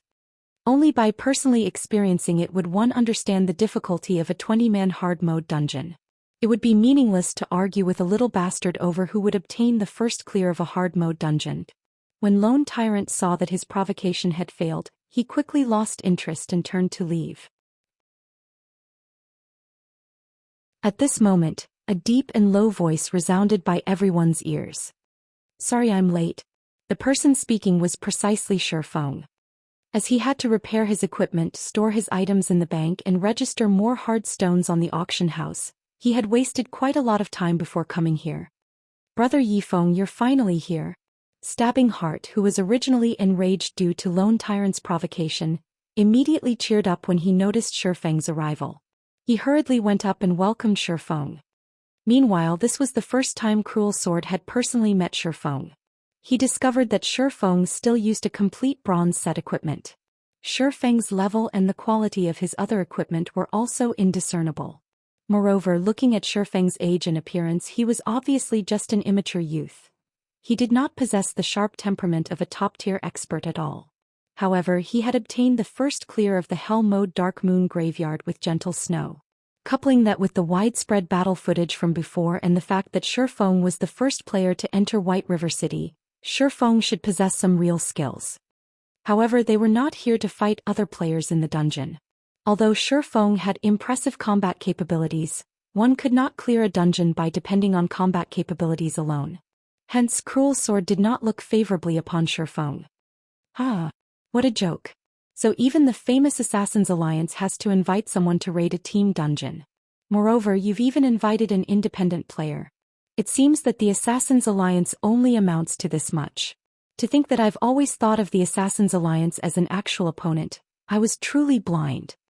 Lone Tyrant looked at Shifeng, then turned to look at Cruel Sword again before involuntarily laughing. "You?" Stabbing Heart wanted to flare up in rage. However, he had no counter to Lone Tyrant's words. After all, what he said was true. The other Assassins' Alliance members had also lowered their heads in shame. At this moment, their hearts harbored dissatisfaction towards Stabbing Heart. They were already disappointed with Stabbing Heart's previous decision of inviting Shifeng, so the humiliating situation now only made it worse. Yet, although they wished they could immediately chase Shifeng away, they dared not voice their opinions. After making fun of the Assassins' Alliance, Lone Tyrant's gaze shifted towards Shifeng. Pretending to be surprised, he sneered and said, "And here I thought the Assassins' Alliance had invited some amazing person. Isn't this Yifeng, the first player to enter White River City and the previous first place on the ranking list? I am truly sorry about this. I never imagined that you would be so easy to surpass, so I accidentally snatched away your first position. That's not right. Why can't I find your name within the top 100 of the ranking list? It seems that there is a limit to a person's good luck. Without any real strength, one would quickly be surpassed by others. Isn't that right, little brother Yifeng?" Although Lone Tyrant could not see Shifeng's current level, he did not think that Shifeng was anything amazing. Otherwise, why would he choose not to display his level? There was only one possibility for such an action, and it was because he was too shameful to show his level. Shifeng was clearly the first player to enter White River City, yet a majority of players surpassed him in levels. So it was very logical that he would choose to hide his level in shame. "Brother Yifeng, let's just ignore him and enter the dungeon." Afraid that Shifeng would grow angry and leave, Stabbing Heart hurriedly dragged Shifeng away from the players of Dark Star. The players within the White River City region have constantly used the Assassins' Alliance as a comparison to Dark Star. Previously I had felt proud of this matter, but now I can only feel embarrassment. Please don't associate Dark Star with you all anymore in the future. We really can't bear this sort of shame. Lone Tyrant did not care much about an expert who was already past his prime. He shifted his gaze once more to Cruel Sword, mocking him. An apex second-rate guild? Pah. They aren't even comparable to a third-rate guild. The Assassin's Alliance has truly declined. If I were them, I would have long since killed myself to avoid the embarrassment. They have actually allowed a lucky noob to join their team. Did they think that, by doing so, they could obtain the first clear of the hard-mode Beastman munition factory? Who are they trying to kid? How could you say such a thing? This is known as birds of a feather flocking together. A trash of a guild would naturally seek out a trash player to aid them. If this situation happened in our guild, we would have long since expelled such noobs from the guild. Allowing such trash to join our team would definitely lower our intelligence and strength. Hey, you've got that wrong. In reality, the Assassin's Alliance is so powerful that they are not afraid of having a noob as a team member. They could still clear the hard-mode Beastman munition factory with no problems, even with such a member on their team. This is definitely something Dark Star can't dream of comparing with. The relationship between Dark Star and the Assassin's Alliance had long since been similar to that of fire and water. Now that there was such a good opportunity, the members of Dark Star took this chance to ridicule the Assassin's Alliance. Immediately, the atmosphere on the Assassin's Alliance's side became abnormally depressing. The players from the Assassin's Alliance all resentfully glared at Stabbing Heart. Contrary to expectations, however, Stabbing Heart did not feel any heartache due to these hateful gazes. Instead, he felt apologetic to Shifeng. Originally, Dark Star merely directed its ridicule at the Assassin's Alliance. Now even Shifeng had been dragged into this matter. At this moment, Shifeng could no longer stomach this situation. If this situation continued, they would have no chances of raiding the dungeon, and he did not wish to lose the opportunity. After all, he planned to obtain the wind extinguisher set equipment and basic fire resistance potion recipe from this trip. He did not wish to see Dark Star spoil this opportunity. Having no better choice, Shifeng stood out from the crowd. With pupils as deep as black holes, he gazed at Lone Tyrant. He then calmly said with a smile, "I'm very curious about something. If the nobodies that you've looked down on suddenly obtain the first clear of the hard-mode beast munition factory a step ahead of you, then what would you all amount to?"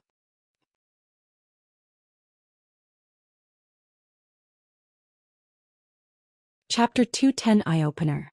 Shifeng's words struck Lone Tyrant and the others. Immediately, the atmosphere became incomparably tense. Neither side spoke a single word, and both sides stood on the cusp of lashing out right now. However, nobody intended to make the first move. After all, everyone present understood that if they took action right now, it would lead to an all-out war between the two guilds. Regardless of who won and who lost in this confrontation, both sides would take heavy losses. Hence, be it Cruel Sword or Lone Tyrant, neither wished for such a situation to occur. As both sides could no longer endure the stifling atmosphere. Getting the hard modes first clear ahead of us? With trash like you? Lone Tyrant's complexion abruptly turned cold. With a ridiculing smile, he spoke with contempt. "Good, very good. Let everyone see the truth, then. I really want to see if your strength is as good as that mouth of yours." After he finished speaking, Lone Tyrant led his team into the Beastman munition factory. Moreover, they chose to immediately start with the dungeon's hard mode without warm-up or preparation. They clearly wished to prove to Shifeng and the Assassin's Alliance just how wide the difference between them was. Why are they trying to act so bold? They will suffer defeat when the time comes. Stabbing Heart curled his lips, revealing a cold smile. Without personally experiencing the 20-man hard mode Beastman munition factory, one could not truly gauge the difficulty of the dungeon. Otherwise, they would not have sought Shifeng's help. They had only chosen this method as a last resort. After all, the Assassin's Alliance was in a precarious position right now, and they were in dire need of a breakthrough. Hence, they had to obtain the first clear of a hard mode dungeon. That's right. Dark Star is nothing. They'll cry with regret once they enter the dungeon. Guild leader, let's hurry and enter. We must teach those bastards from Dark Star the strength of the Assassin's Alliance. That's right. Guild leader, we must get the first clear this time. The players from the Assassin's Alliance wiped away their depression from before. They all cracked their knuckles as their thirst for battle grew. Shifeng remained silent as he listened to everyone's enthusiasm with a faint smile on his face. However, due to Shifeng's actions, the guild leader of the Assassin's Alliance, Cruel Blade, viewed Shifeng in a new light. Cruel Blade considered that Shifeng might not just be all talk. Due to Shifeng's provocation, the team's originally downcast mood underwent a complete change. Right now, everyone was indignant over the injustice they had received rather than depressed, and they immediately wanted to charge into the dungeon and slaughter the boss within. They wanted to obtain the first clear of the hard mode dungeon, letting the players from Dark Star witness their might. However, Shifeng did not give much thought to Cruel Sword's renewed opinion of him. After all, he had been a guild leader in his previous life as well.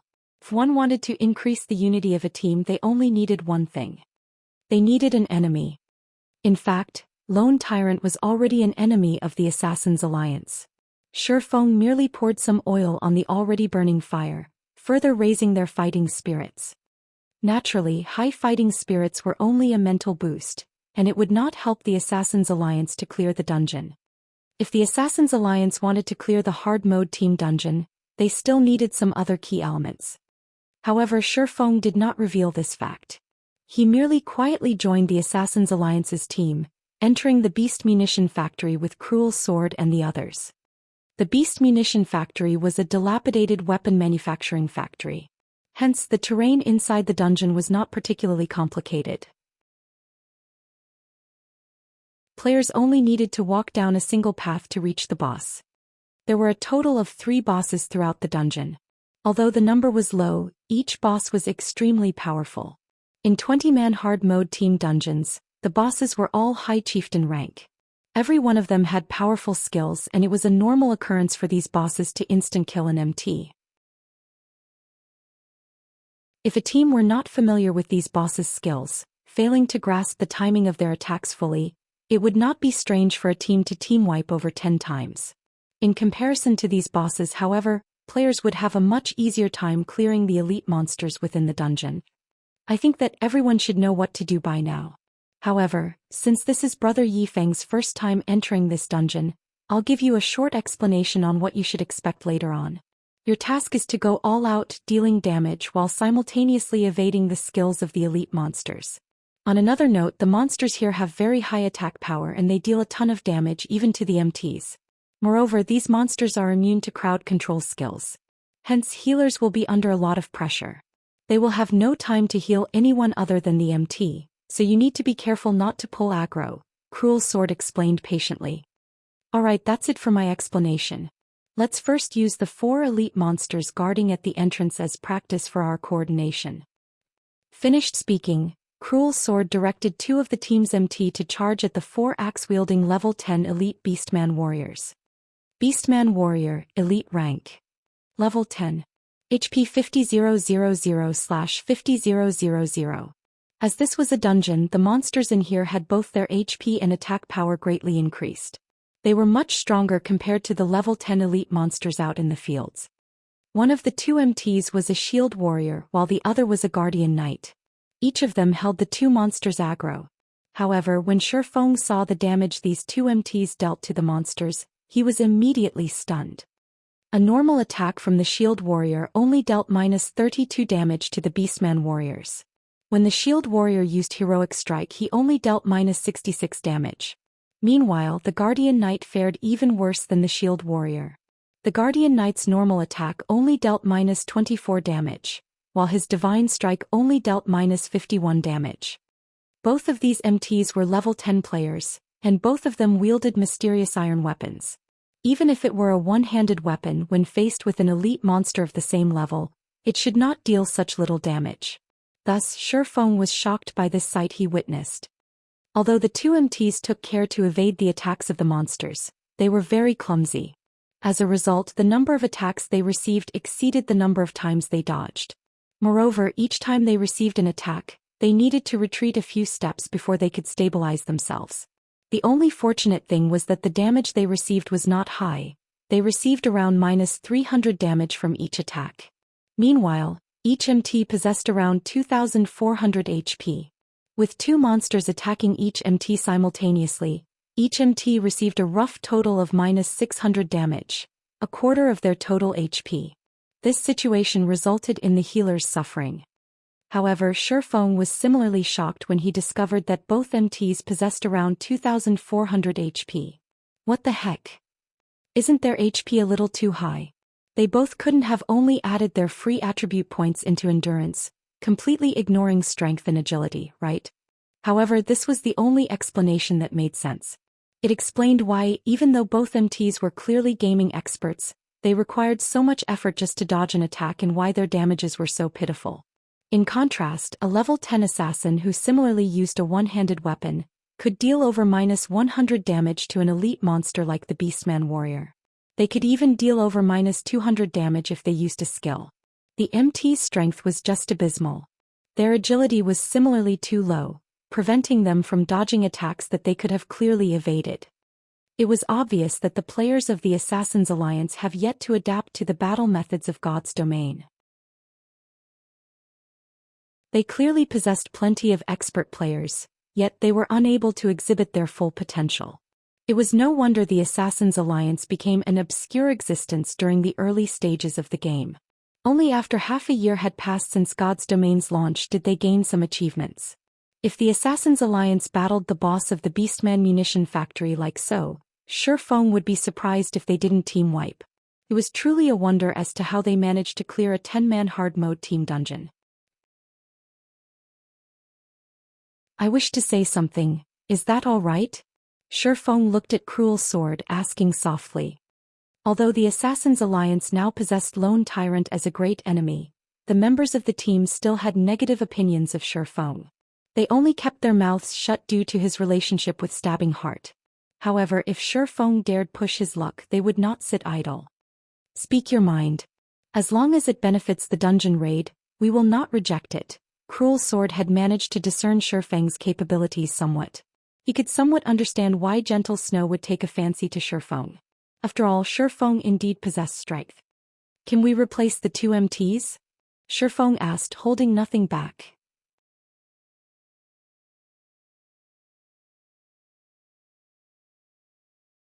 Chapter 211, Brilliant Effect. Although Shifeng's tone was soft, power filled his voice. It caused the female healers nearby to tremble, nearly failing to cast their heals on the two MTs. The two MTs tanking the 4 elite monsters were similarly shocked stiff, receiving a direct hit from the giant steel axes of the Beastman warriors. Damages of over -400 points appeared above both MTs, and the two retreated close to half a dozen steps before they managed to stabilize themselves. The other damage-dealing team members also froze. They all stared at Shifeng with dumbfounded gazes, thinking that their ears had played a trick on them. Replace the MTs. What kind of joke was this? The two players tanking the elite monsters belonged to the top 3 MTs of the guild. Yet Shifeng wanted to replace them with someone else? Wasn't he just looking for trouble? Shifeng's decision would be understandable if the two MTs had made an error while luring the monsters, or lost the monsters' aggro. However, neither of the MTs made such mistakes. So why should they be replaced? Did they do something wrong? Cruel Sword asked. MTs were the core of a team. A powerful MT could greatly reduce the raiding difficulty of a dungeon. A team should never rashly replace their MTs. Nothing. Shifeng shook his head. Indeed, the two MTs did not make any mistakes up until this point. However, not making any mistakes did not necessarily mean that everything was fine. Capable of holding aggro and taking blows, if this were a normal virtual reality game, there would be no problems if the MTs of a team could perform these two tasks. However, God's Domain was different. Just carrying out these tasks was still not enough to secure a victory for the team. Since there are no problems, why should we need to replace the MTs? Cruel Sword wrinkled his eyebrows. The two MTs in question were furious right now, clearly displaying their displeasure. Shifeng was just someone they had invited, yet he dared criticize such powerful MTs like themselves? Wasn't he being too arrogant? Their ability to evade attacks is just too poor. To put it bluntly, they are taking too much damage. When they face a boss, even 4 healers will not be sufficient to keep them alive. Moreover, their damage output is too low. In a boss battle, even 1% of HP could decide victory or defeat. I'm guessing that when you guys faced the first boss of this dungeon, aside from having insufficient damage, your healer's mana ran dry as well. In the end, the result was a complete team wipe, Shifeng said with a smile. Listening to Shifeng's words, the two MTs immediately fell speechless. Cruel Sword was also awestruck. Clearly, he had not mentioned the matter of their team wipe to Shifeng before. Yet Shifeng correctly guessed each detail of their previous encounter. Everything Shifeng had just said was clear and logical, and Cruel Sword agreed that he needed to make some changes. I wonder if Brother Yifeng has any suggestions on how we can improve? What kind of MT do we need? Cruel Sword earnestly sought Shifeng's guidance. The other members of the Assassin's Alliance were no fools either. They had discerned the meaning behind Shifeng's words. As a result, the dissatisfaction they felt towards Shifeng in their hearts lessened greatly, while respect slightly grew. Each of them perked up, focusing Shifeng's wise opinion. It's very simple. Look for 2 Guardian Knights who have allocated their free attribute points in the ratio of 2 strength, 1 agility, 2 endurance. It would be best if they have learned both Guardian Aura and Power Aura, Shifeng unhurriedly spoke. Unknowingly, Shifeng had suddenly become the heart of the team. Within moments, Cruel Sword had found 2 Guardian Knights from his guild that fit Shifeng's requirements. However, these Guardian Knights' techniques were not anything impressive, and their equipment was subpar at best. One of them was White Feather, and he only possessed slightly over 1,700 HP. The other Guardian Knight was called Water Lake, and his HP was just over 1,800 points. Furthermore, the two's defense was lower than the previous MTs by more than 200 points. They were on completely different levels. However, Shifeng saw nothing amiss after examining the two's equipment. The remaining problem would be their techniques. Shifeng then continued by explaining to the 2 Guardian Knights how they should battle the elite monsters and how they should dodge attacks. As for how much of his explanation they actually understood, that would depend on their own comprehensive abilities. Following which, Shifeng instructed one of the Guardian Knights to activate Guardian Aura, increasing the defense of the entire team by 20 points. He then instructed the other Guardian Knight to activate Power Aura, increasing the strength of the entire team by 5 points. Shifeng also switched his title to Might of 1,000, greatly increasing the attributes of the entire team. As a result, the HP of the 2 Guardian Knights almost reached the 2,000 HP threshold. The team's jaws dropped when they witnessed the brilliant effect brought about by Shifeng's Might of 1,000 title. Increasing all attributes by 10%? This was an outstanding weapon for dungeon raiding. Such an increase was the equivalent of raising every team member's equipment by an entire rank. With such a brilliant effect, they had far more confidence in dealing with the bosses of the dungeon. Hence, everyone started clearing the elite monsters with great excitement. When they first started out, everyone still felt skeptical about Shifeng's decision to replace the 2 MTs. It was simply illogical to replace their previously powerful MTs with weaker ones. However, shortly after the 2 Guardian Knights began tanking the elite monsters, they immediately discovered that there was a massive difference. Although the Beastman warriors dealt around -450 damage to the 2 Guardian Knights with each hit, these Beastman warriors only managed to land 1 out of every 3 attacks. In comparison, the previous 2 MTs would receive 2 out of every 3 attacks, taking an additional -150 damage every 3 attacks. With such a glaring difference in damage, the burden on the healers greatly lessened. Moreover, as they faced more battles, the 2 new MTs gradually evaded with better efficiency, taking fewer hits as a result. This had allowed the healers to expend less of their mana, thereby increasing their endurance. By the time they arrived before the first boss of the dungeon, Karur, the healers no longer felt any pressure in healing the 2 Guardian Knights. They even had time to attend to the other team members. Karur was a large and ferocious beastman. He was twice as large as a normal beastman, and his body was fully covered in steel-like scarlet muscles. On his back, Karur carried a mammoth magical saber that was as long as he was tall. Meanwhile, Karur himself was a level 12 High Chieftain ranked boss with a whopping 450,000 HP. Brother Yifeng, I wonder if you have any ideas of how to best raid this boss? When facing with Karur once again, Cruel Sword's thoughts started growing heavy. After all, Karur had already team-wiped them multiple times. MTs should hold aggro properly while everyone else should evade Karur's skills. That should be it, I guess, Shifeng casually spoke after giving the question some thought. Everyone in the team immediately sent contemptful glares at Shifeng. Wasn't this just a bunch of nonsense? Wasn't that obvious? Alright, MTs, take action. You two should take turns tanking the boss. Whoever's HP falls to a critical state should immediately back off and let the other tank. As for everyone else, try to use your attacks to assist the two MTs, Shifeng instructed. Shortly after, the two Guardian Knights charged at Karur. According to Shifeng's knowledge, the hard mode Karur only had two moves. One was the Blade Storm. It was a skill that turned Karur into a tornado, causing -600 damage per second to all enemies within a 12-yard distance. The skill had a duration of 20 seconds. The other skill was Avatar Slash. When Karur used this skill, he would immediately vanish from everyone's sight. He would then randomly reappear behind 3 to 5 players, attacking them and causing -500 static damage. Simultaneously, he would inflict players with a damage amplification effect, causing them to take 10% more damage for 2 minutes. To make things worse, this effect stacked. With these two skills at Karur's disposal, the boss prevented players from turning this raid into a prolonged battle. Otherwise, once the damage amplification effect stacked so many times, Karur's Avatar Slash could instant kill any player.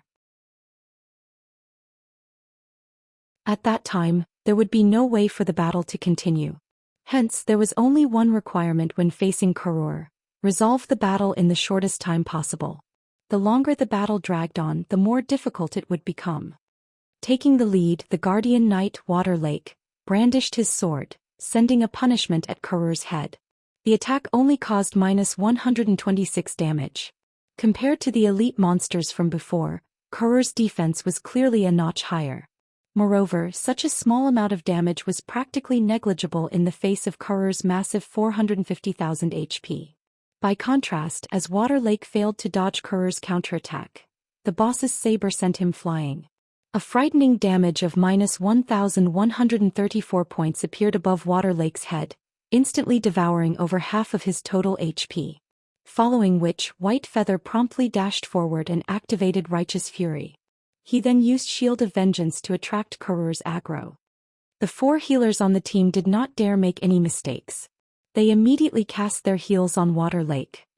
+234, +215, +221, +225. A cleric then released an instant cast skill Recover on Water Lake. Every 3 seconds for 15 seconds, the target would recover 70 HP simultaneously. A druid also used Life Bloom on Water Lake, recovering 43 HP every 2 seconds for 12 seconds. Immediately, Water Lake's HP recovered to 90%. He then returned to his position on the front lines, coordinating with White Feather to tank the boss.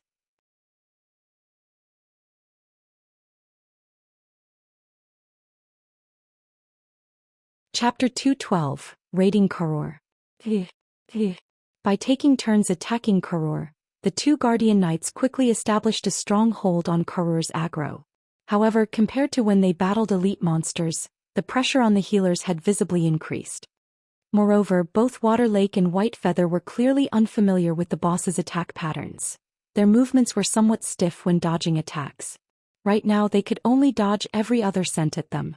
Even so, compared to the last time the Assassin's Alliance had raided Karur, the healers were having a slightly easier time keeping these MTs alive. The healers' mana consumption made this obvious. Originally, Cruel Sword still worried that the two Guardian Knights could not manage. However, based on the results before him, it was clearly an unnecessary thought. The healers managed themselves with perfect order right now, unlike the several raids before where they had to cast their heals desperately, without caring about any proper order. The 4 healers couldn't even catch their breaths unless they wanted the previous 2 MTs to die instantly.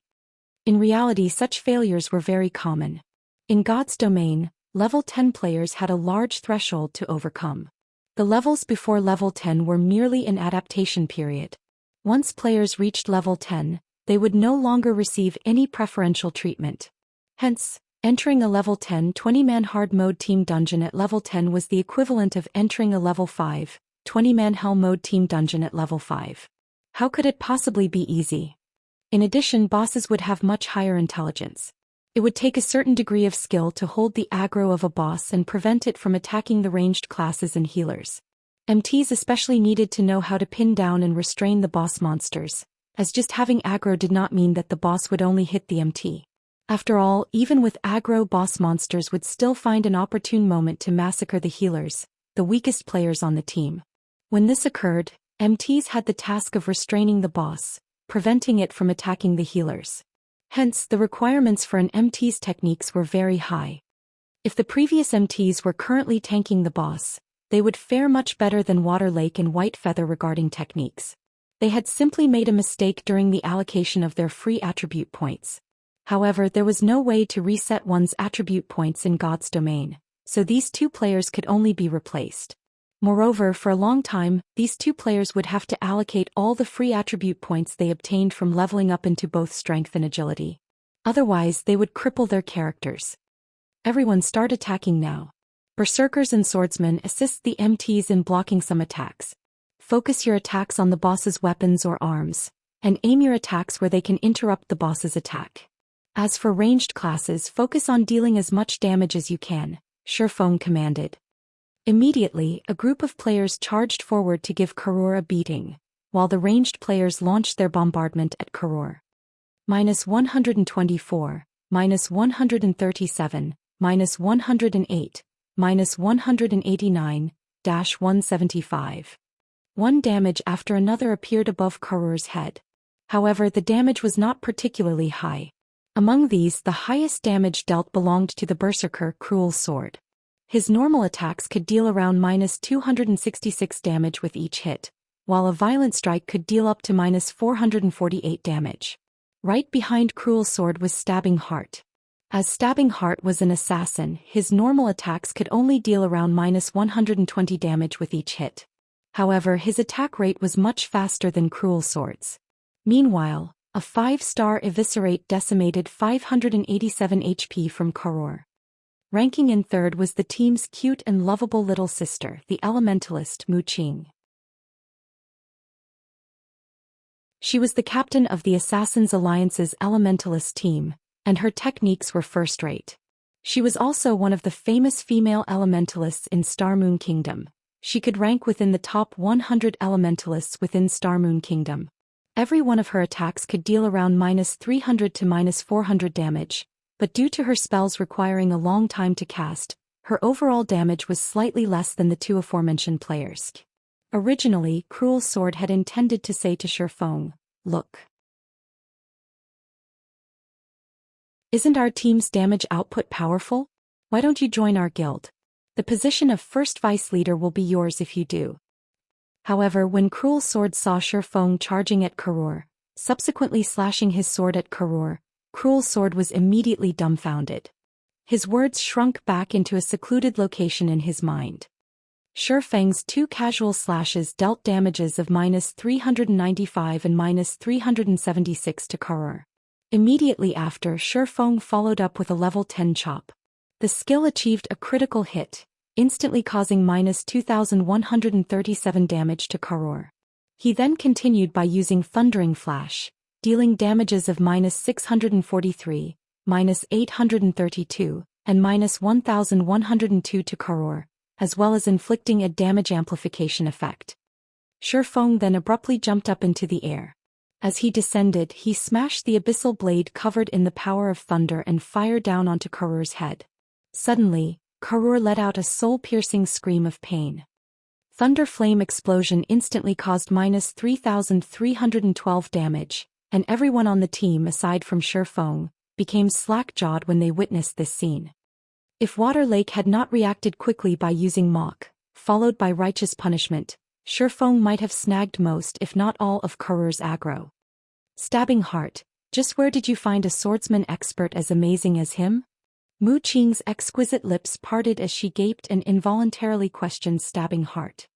As Mu Qing had not started out in Red Leaf Town, she was not particularly knowledgeable about Shifeng. Since the launch of God's Domain, she had always focused on leveling up and raiding dungeons. Even after she entered White River City, she had not met many players who could surpass her. Hence, Mu Qing naturally considered herself as a top-tier expert. However, Shifeng had utterly shattered that belief. The highest damage she could deal was only around -700 points, and that was when she achieved a critical hit. Meanwhile, Shifeng could casually deal over -700 damage with a single hit. Right now he had even dealt over -3000 damage to a high chieftain-ranked boss. Mu Qing felt extremely embarrassed to think that she actually thought of herself as a top-tier expert. What a joke. Hee, isn't this big brother amazing? Shortly after I started playing God's Domain, I discovered Brother Yifeng's prowess. With such a massive damage output, the first clear of this hard mode dungeon will definitely be ours this time. Stabbing Heart gleefully said. After all, he was the one who had invited Shifeng to this raid. Now that Shifeng performed so valiantly, shocking everyone on the team, Stabbing Heart felt extremely proud. Scram. You're not Yifeng, what's there to be proud of? If you have the ability, then show me that you can deal over 1000 damage. Mu Qing glared at Stabbing Heart. Little sister Mu Qing, you think too highly of me. How can I compare to Brother Yifeng? He is the publicly acknowledged God-ranked expert of White River City. His damage alone can trump over a dozen players. I would be satisfied if I had even a third of his damage. Stabbing Heart smiled bitterly. Shifeng was a great expert just like Gentle Snow. He and Shifeng were on entirely different levels, so how could he compare to Shifeng? Previously, the players who still had some complaints about Shifeng now had none. Shifeng was simply too amazing. Not only were his attacks incredibly powerful, but the timing and techniques he applied to interrupt the boss's rhythm continuously were also praiseworthy. Every time one of Shifeng's swords attacked Karur, his other sword would simultaneously strike at Karur's saber, shifting the boss's attack slightly. This situation allowed the two MTs to dodge Karur's attacks with far more ease, greatly reducing the burden on the healers. At this moment, everyone finally understood what a true swordsman was. Aside from having fierce attacks, Shifeng could also nimbly assist the MT. With such a swordsman on the team, raiding the dungeon became much easier than before. By making a rough estimate, their chances of victory had risen by at least twofold. At this moment, Cruel Sword suddenly sent a private message to Mu Qing. Mu Qing, you're one of the great beauties in our guild. You can see how amazing Yifeng is. It would be a shame not to recruit him into our guild. It wouldn't be too good for a brute like me to invite him directly. Can you use your charms to persuade him to join us?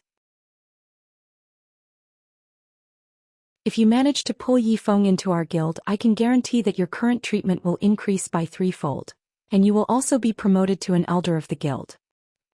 Cruel Sword also tried to think of a few other methods to recruit Shifeng into the Assassin's Alliance. However, he immediately discovered that the Assassin's Alliance did not have any great benefits to Shifeng. With Shifeng's techniques, even first-rate guilds would willingly wage a bloody battle with each other to recruit him. As for the price tag the Assassin's Alliance could offer, any first-rate guilds could easily double or triple the amount. Hence, the only option Cruel Sword had remaining was to play the relationship card. Looking at Shifeng's age, he should only be in his early 20s. He was at the age where he should be both vigorous and passionate. Meanwhile, a great beauty like Mu Qing was perfect for this situation. Although Cruel Sword hated resorting to such methods, the competition in God's Domain was just too intense. There were plenty of guilds using similar tactics. If he continued being conservative, he might regret it in the future. Guild leader, are you for real? Mu Qing excitedly asked. Of course, Cruel Sword earnestly replied. Guild leader, leave it to me. With this young lady's charm, I will definitely recruit Yifeng into our guild. Mu Qing laughed coquettishly, her large eyes shifting towards Shifeng. Cruel Sword had similarly notified Stabbing Heart of his plan. However, Stabbing Heart simply shook his head and smiled bitterly after he heard it. Stabbing Heart really wished to say, if even a saint like Gentle Snow and a demoness like Zhao Yueru failed to capture Yifeng's heart, I'm afraid Mu Qing will not have any chances at all. Although Mu Qing was indeed a beauty as pretty as a flower, when Stabbing Heart gazed at Mu Qing's flat chest and recalled Gentle Snow's and Zhao Yueru's outstanding lethal weapons, they were on entirely different levels. However, Stabbing Heart did not try to ruin Mu Qing's beautiful fantasy. At this moment, Kurur's HP had decreased to 50%. Suddenly, Kurur let out an angry bellow.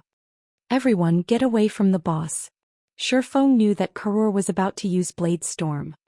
With Shi Feng's reminder, the elites of the Assassin's Alliance quickly distanced themselves more than 20 yards from Kurur. Shortly after, Kurur started spinning, transforming into a tornado that engulfed everything around it. Even after Kurur's Blade Storm ended, nobody from the team had died. At worst, there were some players who had their HP damaged to a critical point. However, they were healed back to full HP by the healers very quickly. Following which, the team proceeded to decrease Kurur's HP to 40%. Kurur then started using his Avatar Slash. Although Kurur only used Avatar Slash once every 20 seconds, there were bound to be some players who were extremely unlucky, chosen as targets for 7 or 8 consecutive times. For these unlucky players, surviving would be difficult regardless of how they held on. As one team member after another fell, Kurur's HP also decreased to 10%. Kurur went berserk. His speed and attack power soared by 30%, and he now had a critical hit effect. White Feather unfortunately received a critical hit. Even with Protection Blessing activated, he instantly lost over 1,400 HP. Moreover, when White Feather received this hit, he only had around 60% of his total HP remaining. Hence he instantly died. White Feather's death greatly increased the pressure on Water Lake. To make things worse, there were only 12 players left alive in the team, while Kurur still had 4% of his HP remaining, almost 20,000 HP. Helpless, Shi Feng could only choose to use one of his trump cards, the Flame Burst. During the short 2-second cast time, Kurur had used Avatar Slash once more, instant killing 3 more players. One of the 3 players killed was even a healer. This was truly a desperate situation. Meanwhile, Kurur still had 3% of his HP, which meant that he had around 13,000 HP remaining. At this moment, the abyssal blade in Shi Feng's hand started glowing a dazzling white. The white glow surrounding the abyssal blade shone like a miniature sun. Its presence alone raised the surrounding temperature by several folds. Shi Feng activated Wind Blade and arrived behind Kurur. Lightly jumping up, Shi Feng brandished the abyssal blade at Kurur's back, instantly forming 6 sword images. The 6 sword images resembling the sun instantly devoured Kurur, causing frightening damages of -2,153, -2,203, -2,178, -4,356, -2,206, -4,422 to appear above Kurur's head. Under this tremendous might, Kurur's 4-meter-tall body shot like a cannonball towards a steel wall. Boom. An indentation in the shape of Kurur immediately formed on the steel wall. Meanwhile, Kurur was thoroughly charred black, as void of life as a stone.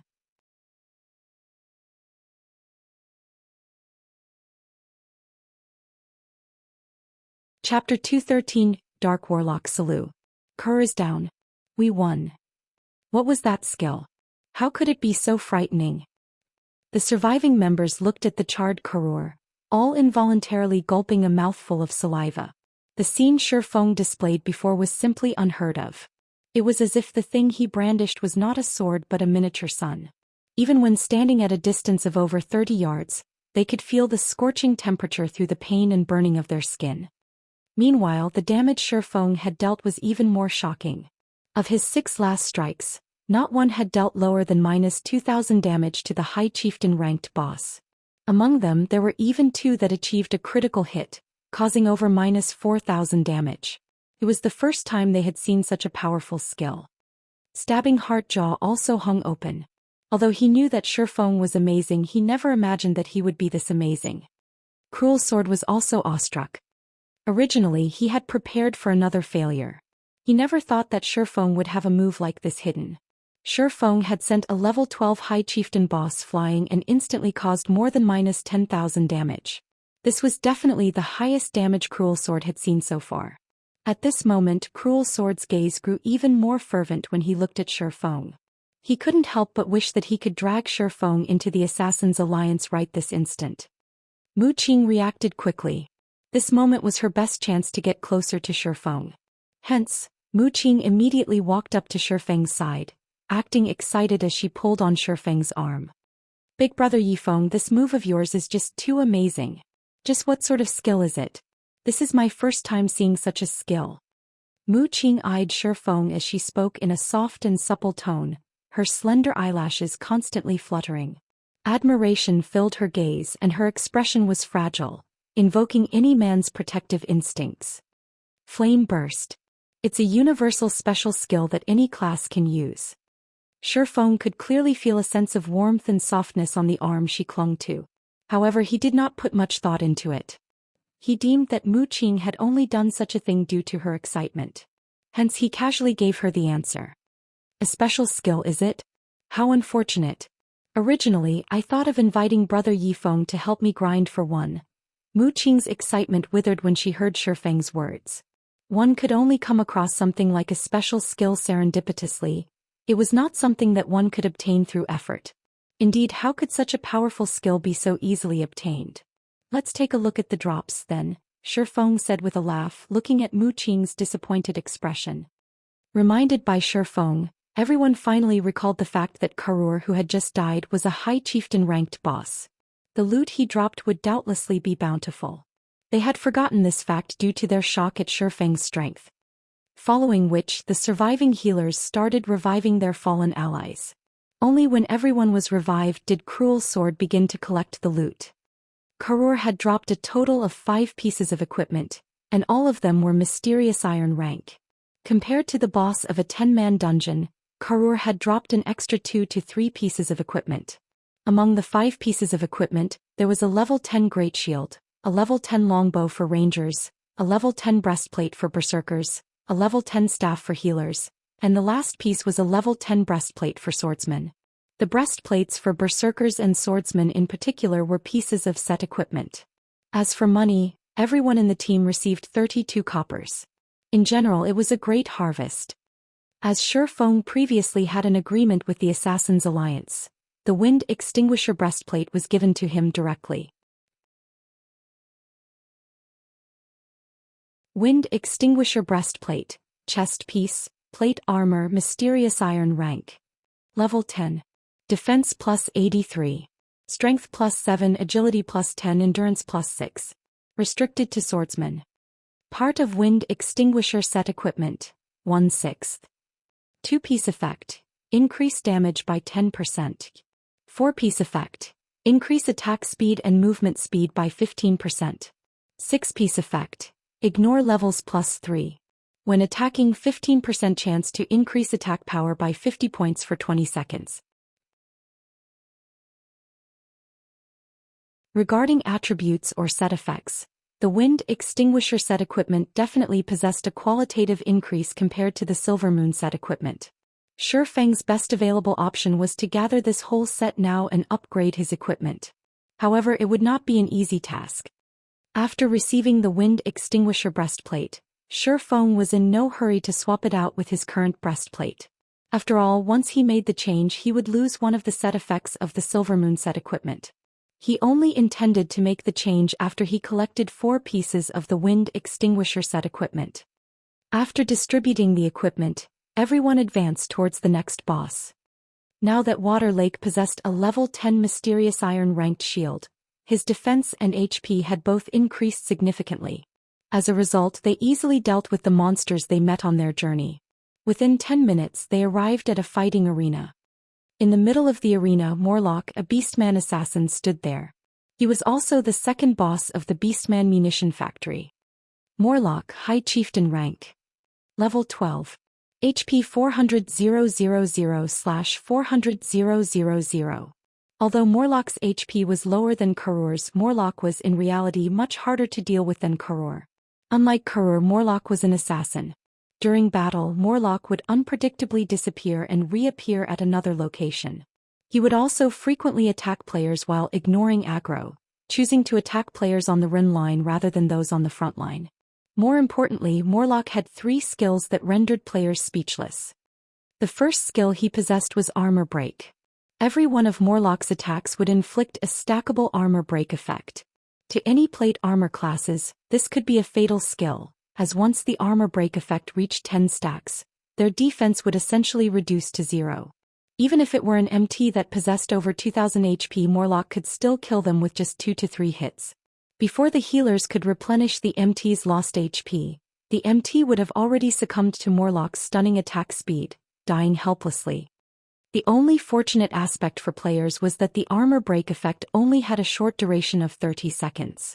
Players raiding Morlock only needed to swap out their MTs when the effect stacked up to 5 times. Morlock's second skill was Killing Feast.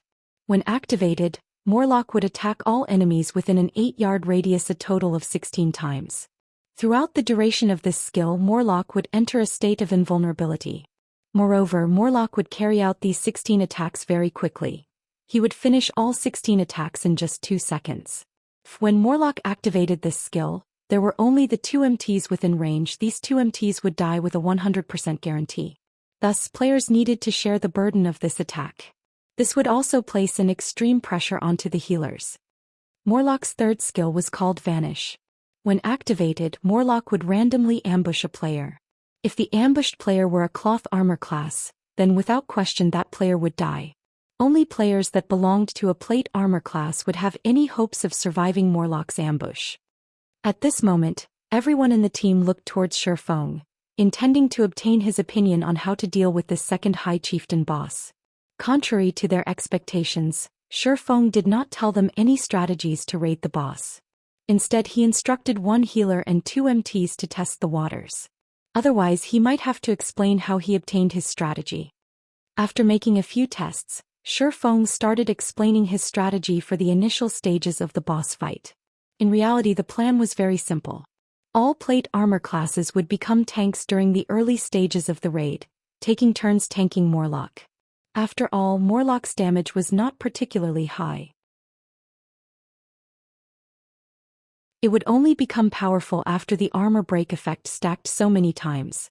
So, as long as one belonged to a plate armor class, they could withstand Morlock's damage. Naturally, it was the same when dealing with Morlock's Killing Feast. In short, players only needed to surround and beat up this boss. After 8 minutes passed, Morlock, the second boss of the Beastman munition factory, fell. The main reason for Morlock's fall was because Xianxia was simply too strong. Xianxia had practically tanked Morlock by himself. Xianxia was extremely nimble when dodging Morlock's attacks, and Morlock could very rarely land an attack on him. This, in turn, resulted in a decrease to Xianxia's damage output. With a stable tanker like Xianxia, the healers enjoyed a rather easy time throughout this raid. They could spread their attention towards other members of the team, allowing everyone to have an easier time dealing with the boss. Problems only arose when Morlock used Vanish and appeared behind a cloth armor class. These unfortunate players could only curse their own bad luck as they accepted their deaths.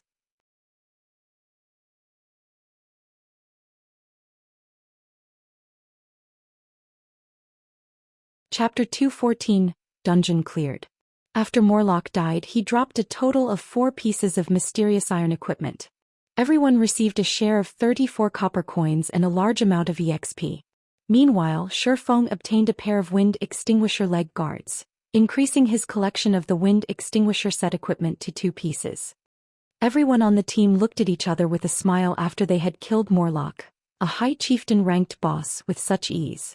They all felt blissful from the fact that Xianxia had joined their team. Right now, no one on the team felt the same panic they had when they first entered the dungeon. They could joke around with each other and had even become pals with Xianxia. Occasionally, they would even ask Xianxia to teach them a few battle techniques. While Xianxia gave out casual pointers, the team members' admiration for Xianxia gradually grew. Under Xianxia's casual guidance, many players in the team exhibited noticeable improvement. Soon after, everyone arrived at the final throne room. Here they met the final boss, the Dark Warlock Salu. Dark Warlock Salu, High Chieftain rank. Level 12. HP 500,000/500,000. Elsewhere, while Xianxia and the others had arrived before the final boss, Dark Star's lone tyrant still tangled with the first boss of the Beastman munition factory, Kurur. As of this moment, Lone Tyrant and his team had already experienced 3 team wipes. Moreover, Kurur's avatar slash had caused all 3. They had not improved one little bit since their first battle. Lone Tyrant grew hysterical at this situation. He did not know why a 20-man dungeon would have such a huge increase in difficulty compared to a 10-man dungeon.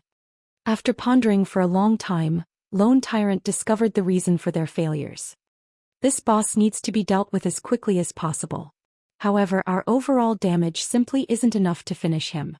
Unless the team's equipment is further upgraded, the possibility of clearing this dungeon doesn't exist.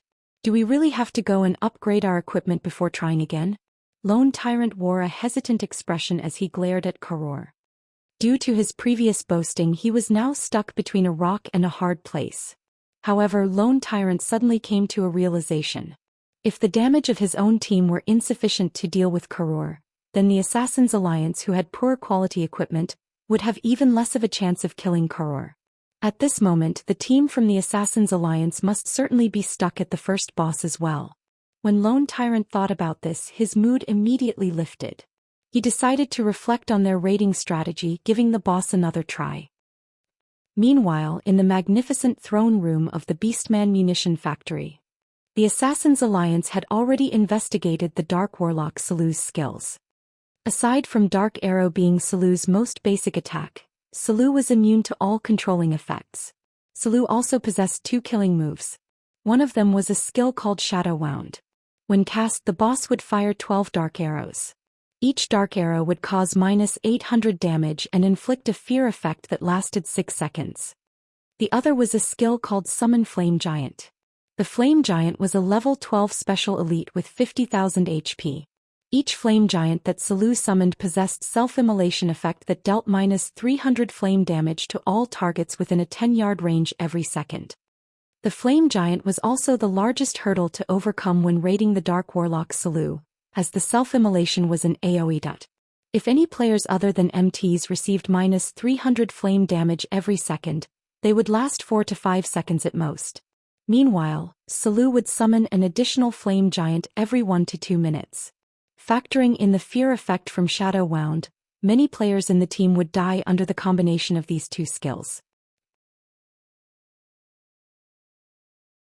Even if this combination did not immediately kill them, with 3 Flame Giants running about, they would similarly end in destruction. 3 Flame Giants would mean -900 total damage per second. Even Shurfeng could not last 3 seconds under this damage, much less the other players in the team. However, if they focused their attacks on the Flame Giant summoned instead, they would waste precious time. As a result, Salu would fully recover his HP due to his battle recovery. A battle of attrition like this would only end with the healers exhausting their mana and a team wipe. Meanwhile, after sending a group of half a dozen players to test the waters, everyone learned Dark Warlock Salu's true strength. As a result, their hearts sunk and their confidence wavered. Ignoring the fact that each of Salu's dark arrows could cause -800 damage to their MTs and -1000 damage to everyone else, the Flame Giants alone were extremely difficult to deal with. After all, none of the melee players could go near a Flame Giant, and even if only the MTs tanked it, the healers still wouldn't be able to cope with the high damage. Not to mention there was also Salu's AoE skill, Shadow Wound, that would suddenly cause -800 damage. The Flame Giant itself could cause over -300 damage to the MT with its attacks. Coupling that with the Flame Giant's self-immolation effect, its prowess could rival that of a boss. If they suddenly received an attack from Salu's Shadow Wound in addition to the Flame Giant's attacks, even their MTs might instantly die. Moreover, if they did not kill the first Flame Giant within 1 to 2 minutes of its summoning, Salu would summon the second Flame Giant. Under the simultaneous attacks of 2 Flame Giants, their MTs wouldn't have a chance. With their current equipment and levels, it was impossible for them to face Dark Warlock Salu head-on in battle. Thinking up to this point, everyone's moods grew somber. Isn't this only hard mode? Why is the difficulty so high? What would happen if this were hell mode? Stabbing Heart was similarly bitter after seeing Dark Warlock Salu's capabilities. The guild leader of the Assassin's Alliance, Cruel Sword, wrinkled his brows, falling into deep thought. Salu's rating difficulty was clearly much higher than the previous two bosses. As expected of a final boss, it won't be easy to clear this hurdle. At the very least, Cruel Sword did not have any good methods to raid Salu. While everyone was discouraged. Why don't we give it a try first? It's not like we're completely helpless right now, Shifeng suddenly said in the team chat. Shifeng's words were like a ray of hope. Brother Yifeng, can we really raid this boss? Mu Qing blinked her mesmerizing eyes, her delicate body sticking close to Shifeng as she asked. It should be possible. We can only find out if we try it, right? Shifeng merely shrugged as he spoke, his calm appearance giving Mu Qing a slight surprise. Following which, Shifeng gave a brief overview of his raiding plan. Shifeng's plan was simple. He alone would kite the summoned flame giants while the other members of the team would focus their attacks on the boss. In this situation, 3 of the 4 healers on the team would be responsible for healing the MTs, while the last healer would be responsible for keeping Shifeng alive. However, this plan was very risky. Its success relied heavily on Shifeng's ability to kite the flame giants. As the throne room did not provide a wide area for movement, Shifeng needed to be mindful of his positioning. Any mistakes could lead to a team wipe. However, nobody rejected Shifeng's proposal. They did not even have the slightest opinion about Shifeng's plan. They had long since been convinced of Shifeng's strength. Since Shifeng shared his plan, he must be very confident about it. Thus, they believed that Shifeng could really pull it off. Water Lake, you'll activate Darkness Aura. White Feather, you'll activate Crusader Aura. Let's start the raid then, Shifeng said. A Guardian Knight's Darkness Aura could provide an additional 5 points dark resistance to allies, decreasing the darkness damage they received. Meanwhile, the Crusader Aura could increase allies' movement speed by 10%, letting everyone have an easier time evading the flame giants. With these 2 auras, the team would have a much easier time raiding the boss. Water Lake was the first to dash at Salu. While Salu was still in the process of casting a spell, Water Lake smashed Shield of Vengeance into Salu's face, causing -181 damage. Water Lake then followed up with Righteous Punishment, dealing -201 damage. However, neither of these attacks had interrupted or delayed Salu's chanting, and shortly after, a streak of dark light skewered Water Lake through the chest, causing -800 damage to him. A moment later, 3 healing lights landed on Water Lake's body, recovering over 700 HP of his HP. After Water Lake solidified his grasp on Salu's aggro, Shifeng instructed the other players to initiate their attacks. After a moment, Salu pointed his staff towards the sky.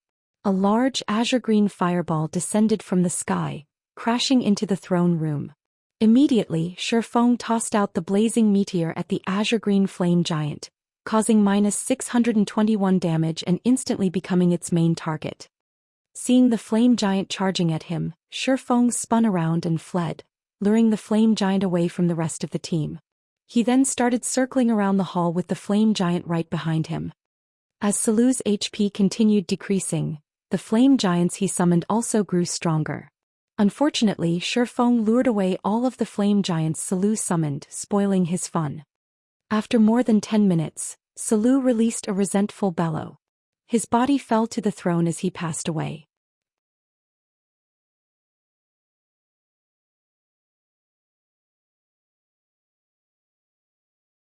Chapter 215, Basic Fire Resistance Potion. From beginning to end, Shifeng had lured a total of 9 flame giants, kiting them around the throne room. Due to his actions, the flame giants had not been able to showcase their prowess even once in this entire battle. As a result, the Dark Warlock Salu became very easy to deal with, breathing his last under everyone's heavy bombardment. Even an amazing boss could not compete against a reincarnated player. Their only fate was to be a plaything, unto death.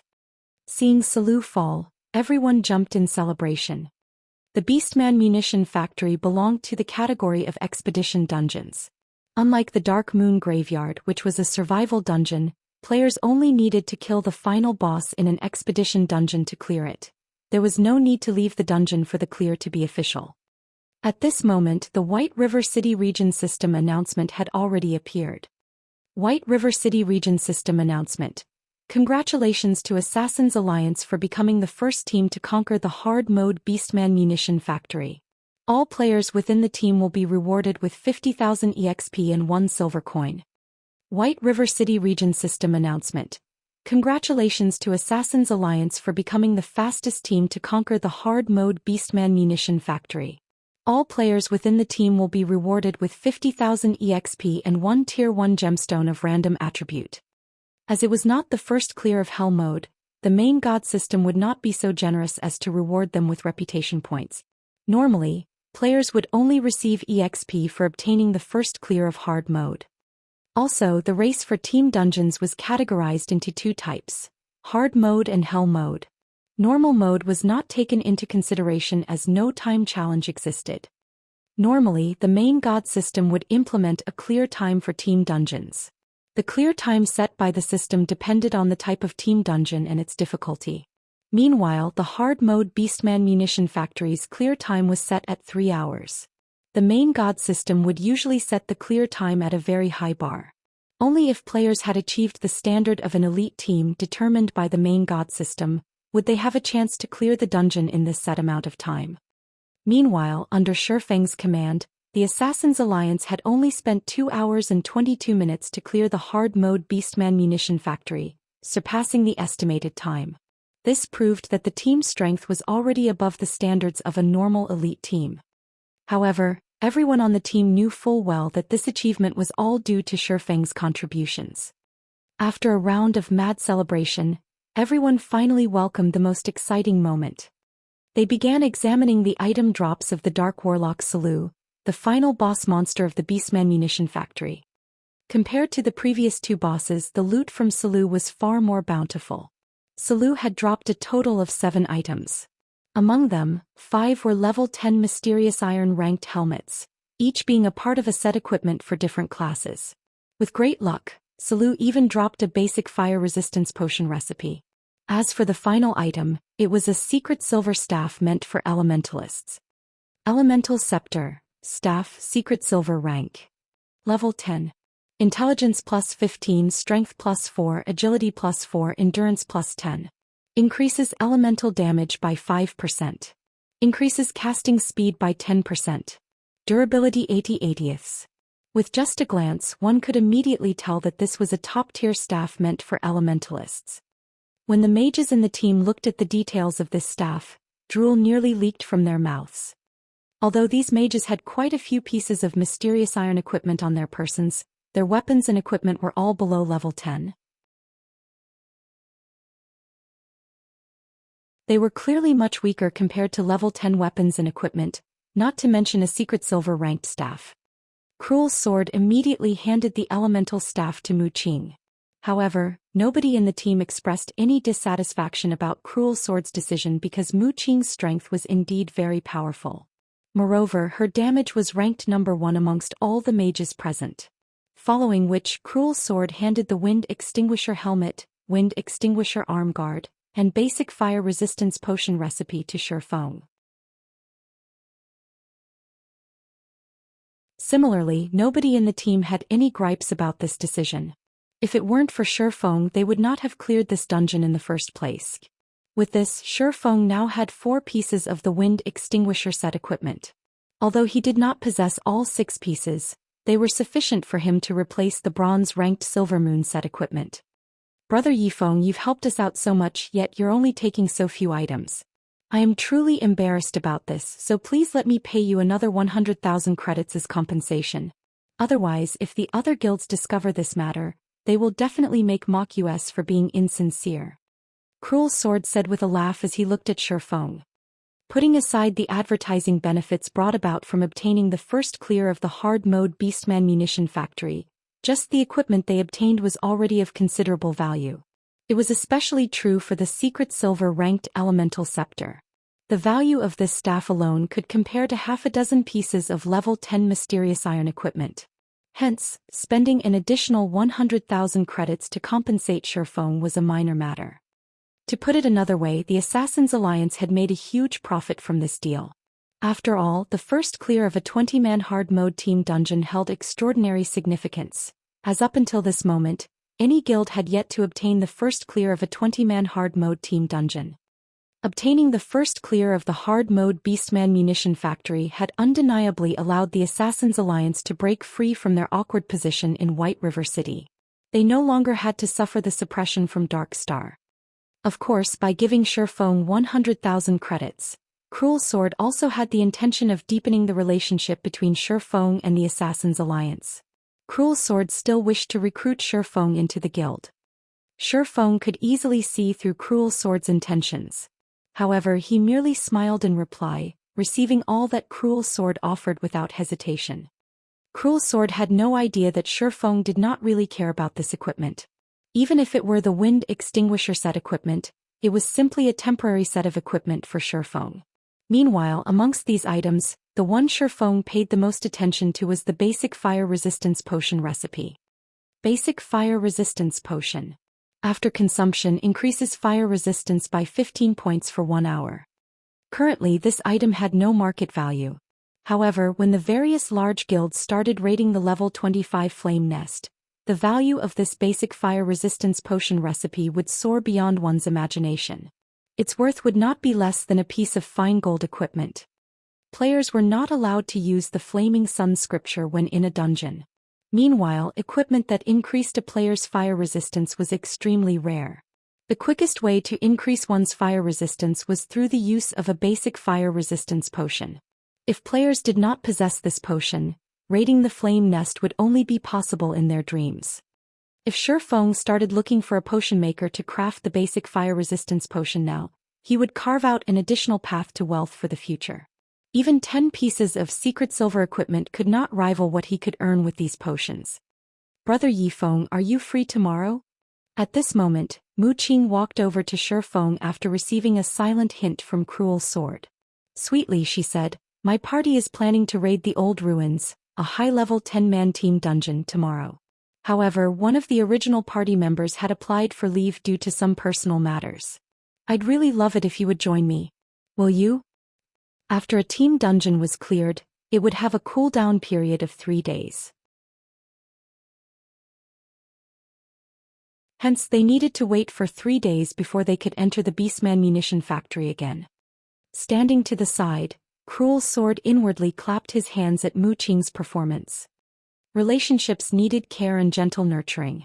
Although he could tell that Shifeng had no particular interest in Mu Qing, with increased interactions, who was to say would happen in the future. I still have something that I need to do tomorrow. Let's find some other time to go dungeon diving. Shifeng could naturally tell what Mu Qing was trying to do. However, he simply waved his hand and tactfully rejected her. Although the old ruins was a high-level team dungeon, there was nothing there that could rouse his interests. He would only waste time by going there. Now that he had changed into the 4 pieces of wind extinguisher set equipment, his attributes had greatly increased once again. He should be able to attempt the continuation of the epic quest, Darkness Descends, now. Mu Qing's innocent eyes flashed with a hint of disappointment. She did not think that her charm, which had only brought her success so far, would fail against Shifeng. Was she really lacking in charm, or were Shifeng's defenses just too high?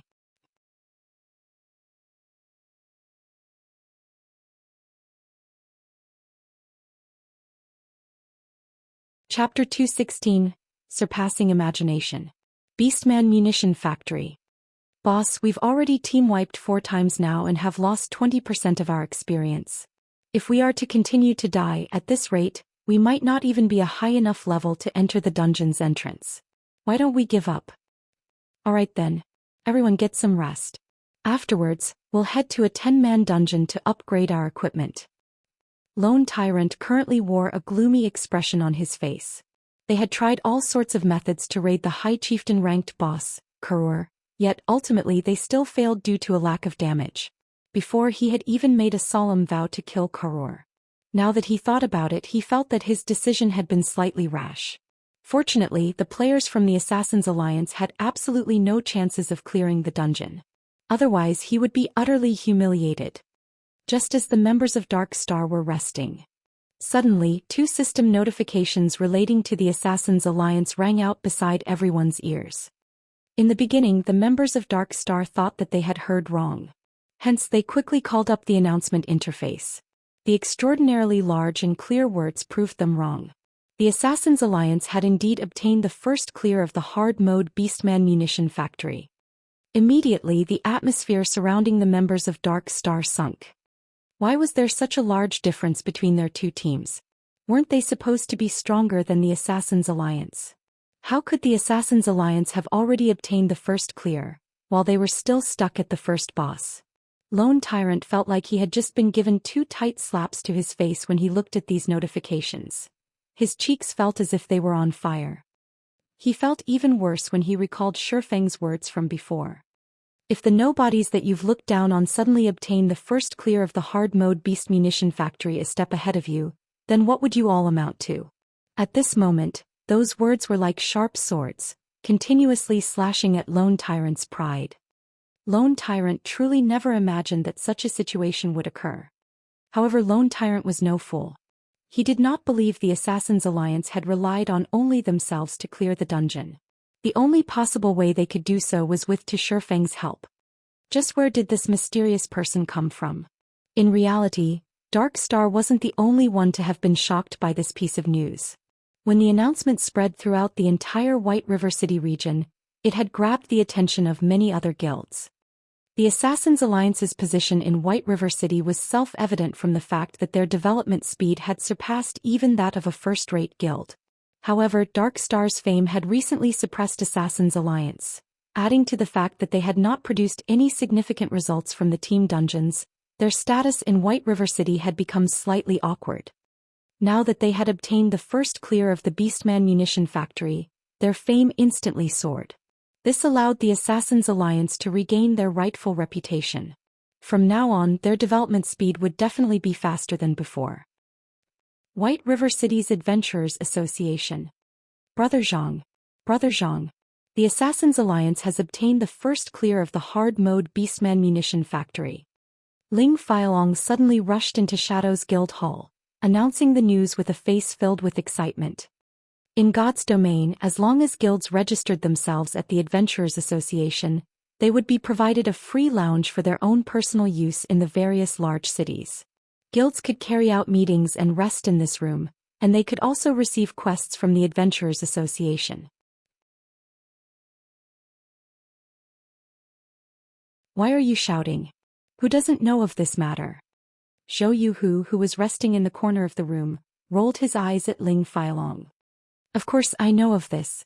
However, there is another hidden truth to this matter. Ling Feilong shot a glance at Zhou Yuhu, before shifting his gaze towards the person sitting in the guild leader's seat, Zhang Luowei. A hidden truth. Speak.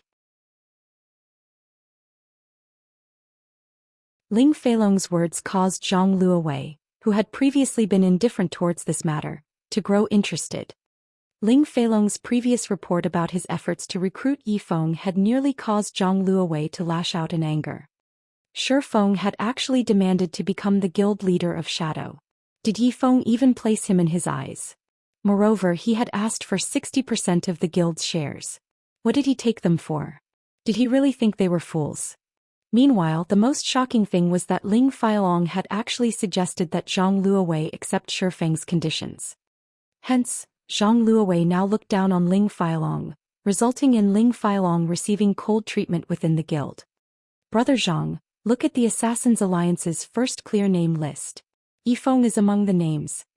Ling Feilong called out his system interface, pointing at the Assassins' Alliance's first clear name list as he spoke excitedly. So, Zhou Yuhu laughed disdainfully. If they really allowed Yifeng to join Shadow, he would no longer need to remain in the guild. The Assassins' Alliance is a through-and-through second-rate guild. They were clearly on an expedition to clear the Beastman munition factory, yet, why would they suddenly let an outsider join their team? Previously, for a long time, the Assassins' Alliance could not even obtain a single first clear of a level 10 team dungeon. However, they are now the first ones to obtain the first clear of a 20-man hard-mode team dungeon. Why is that? This matter definitely has something to do with Yifeng. Yifeng's relationship with the Assassins' Alliance is anything but shallow. Originally, the Assassins' Alliance was only a normal second-rate guild. However, after entering White River City, Their development speed suddenly soared like crazy. They have even surpassed many first-rate guilds. Again, why? Yi Feng was the first person to enter White River City, and the White River City guidebook is also selling like hotcakes now. There is a very high likelihood that Yi Feng sold the guidebook to the Assassins' Alliance in advance, allowing them to make ample preparations beforehand. Hence, after they entered White River City, they developed with flying speeds. Right now, Yi Feng has even helped the Assassins' Alliance obtain a first clear. Regarding fame or background, the Assassins' Alliance now stands at the very top of White River City. They have even surpassed many first-rate guilds. This is a clear proof of Yi Feng's capabilities. If Yi Feng joins Shadow within a month, we can stand our own ground in White River City. Ling Feilong had made a thorough investigation of Yi Feng, and the more information he uncovered about Yi Feng, the more frightened he became. Yi Feng's accomplishments far surpassed his imagination. This was also the reason Ling Feilong became even more determined to hug a golden leg like Shifeng. At that time, what would Zhang Luowei amount to? What would Lan Hailong amount to? Don't even think about it. In the future, if you ever dare to mention Yi Feng's name to me again or tell Lan Hailong about this matter, you better be prepared for the consequences. Zhang Luowei's countenance suddenly turned livid. With a tone filled with killing intent, he said, Yi Feng is just a clown jumping about on the stage. The Assassins' Alliance is an apex second-rate guild with an immense background. Their guild leader, Cruel Sword, is even a long-established expert. He has personally nurtured the Assassins' Alliance to its current status, so it is not unusual for him to produce such results. To begin with, what sort of impact could that Yi Feng even have? In my opinion, that Yi Feng would, at best, take on the role of a bystander. Being reprimanded by Zhang Luowei in such a way, Ling Feilong immediately revealed a fearful expression. Hurriedly nodding his head, he said, "Yes, I understand, Brother Zhang. I definitely won't mention this again in the future." Inwardly, however, Ling Feilong smiled brightly. He was even more assured of Yi Feng's might now. After all, if Zhang Luowei did not feel greatly threatened by Yi Feng, why would he be so angry at the mention this expert? In fact, Ling Feilong had long since told Lan Hailong about this matter, and Lan Hailong had instructed him to contact Shifeng secretly once more.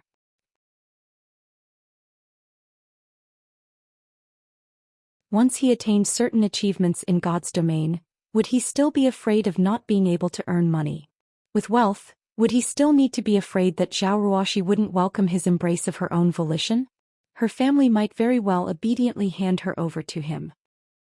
Just as everyone discussed the Assassins' Alliance's first clear, Shifeng had already swapped out his old equipment for the 4 pieces of the wind extinguisher set equipment and had arrived at the library of White River City. Compared to the dilapidated house used as a library in Red Leaf Town, the library at White River City was a true library. Not only did it possess a majestic atmosphere, but its appearance was also splendid and magnificent. It was like a Babylonian shrine, and it was situated right in the heart of the city. The people going through the entrance of the library were mostly nobles of White River City and mage-class NPCs. There were even some who possessed Tier 2 classes. Hence, the library was not a place where the common folk could simply visit. Meanwhile, Charlin, the Tier 3 divine official whom Shifeng searched for, currently recuperated within this wealth of knowledge.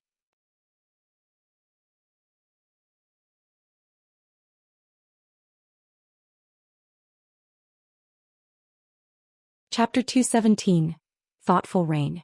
At the entrance of White River City's majestic library. Aside from a large number of NPCs entering and leaving the premises, there were also plenty of players surrounding the library's entrance. However, no matter how hard they tried, they still could not enter the library. Hence, a majority of these players were currently trying to befriend some of the NPCs here, increasing their intimacy in the hopes of these NPCs taking them along into the library. There were even some attractive female players that tried to seduce the NPC nobles. Meanwhile, the players that attempted these actions were mostly mages such as elementalists, cursemancers and summoners. As for why these players tried to get into the library, it was mainly because of the amazing skills they could learn within the library. Aside from obtaining these skills from monsters and dungeons, the library also possessed some of the more common high-level mage skills. As for healers, they would have to visit the Light Temple to learn their respective skills. Meanwhile, all melee classes could learn new skills from their respective class instructors in the Apocalypse Temple. These players had read about the library in the White River City Guidebook by Shifeng. Hence they had all come here to obtain new skills. After all, compared to upgrading their weapons and equipment, it was much easier to upgrade their arsenal of skills. As long as players could learn some of these high-level skills, their overall prowess would massively improve. However, learning a skill was very expensive. Players also needed to do a series of quests and waste precious time to obtain a skill. Hence, Shifeng never thought of obtaining his skills through such means.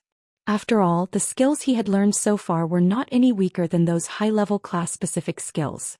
So he naturally would not waste time trying to obtain them.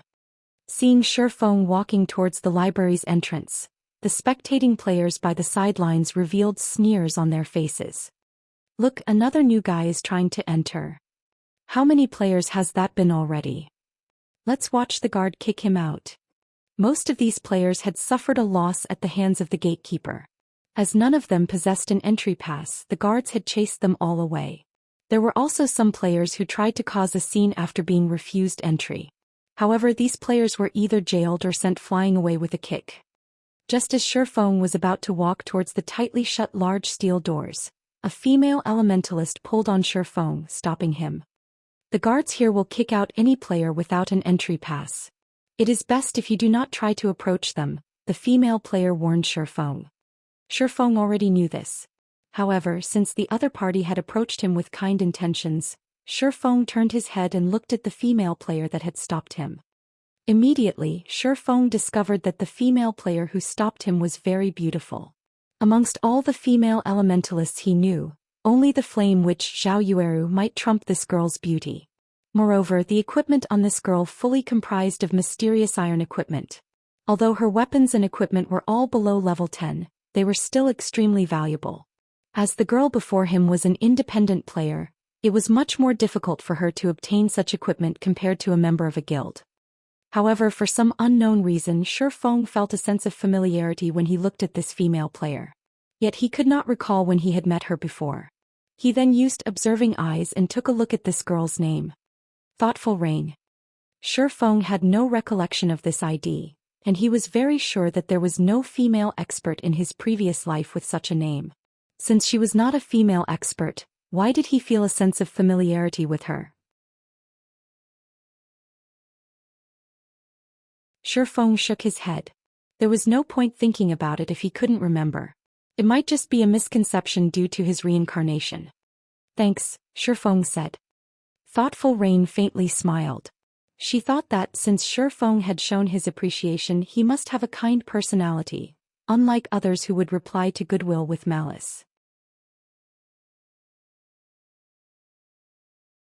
Hence, she pointed towards the group of players a short distance away that was currently surrounding a few NPC nobles, softly saying, "And your attitude isn't so bad after all. If you wish to enter the library, it is best if you obtain an entry pass first. You can also try to befriend one of those NPC nobles. They possess some entry passes." "Miss Rain, are you trying to enter the library as well?" Shifeng asked. But those NPC nobles are simply too vile. So, I was just about to leave in search of an entry pass somewhere else. Thoughtful Rain nodded her head. However, when she recalled those fat and oily NPC nobles, an expression of disgust appeared on her face. "Since that is the case, why don't you enter the library with me?" Shifeng asked. He had no ulterior motives in inviting her along. He was simply trying to repay Thoughtful Rain's kind reminder. "Enter?" Thoughtful Rain asked in confusion. "Do you have an entry pass?" "No." Shifeng shook his head. He then smiled as he explained, "However, I have other methods." "It shouldn't be possible, right? The guards here will only allow those with an entry pass or those related to the library to enter." Thoughtful Rain revealed an unconvinced expression as if saying, "You're tricking me." Shifeng merely smiled at her reaction, not bothering to explain. He then walked towards the large metal doors. Before Thoughtful Rain could stop Shifeng, the guard on duty had already noticed him. The spectating players in the distance all started snickering at the thought of the misfortunate about to befall on Shifeng. This noob is trying too hard to impress the beauty he just met. I want to watch the guard put him in his place. With his figure, I'm guessing that the guard will send him flying over 10 yards. If he continues making a ruckus, the guard might even capture him and hang him by the library's entrance for display. That isn't right. The guard kicked that last berserker over 10 yards. I bet that he will fly 15 yards away. Just as everyone wore mocking smiles, the guard moved forward and blocked Shifeng's path. Halt! The powerful and mighty guard at the entrance suddenly blocked Shifeng with his spear. He then coldly said, "You will need to present your pass if you wish to enter the library. I'm a demon hunter. Will that do?"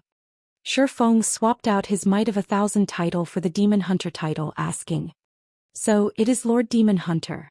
Please pardon my rudeness." The gatekeeper immediately retracted his spear, showing Shifeng extreme respect. This situation immediately stunned the spectating players standing at a side. Their mouths gaped as the scene left them speechless.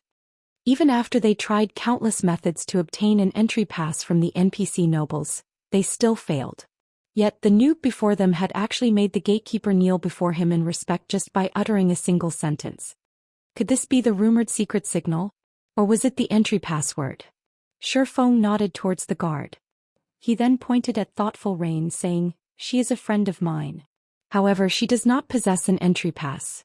I wonder if she can enter with me? I can be her guarantor." Of course.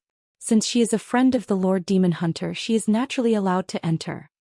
The guard took a look at Thoughtful Rain, immediately noticing that she was an exquisite beauty.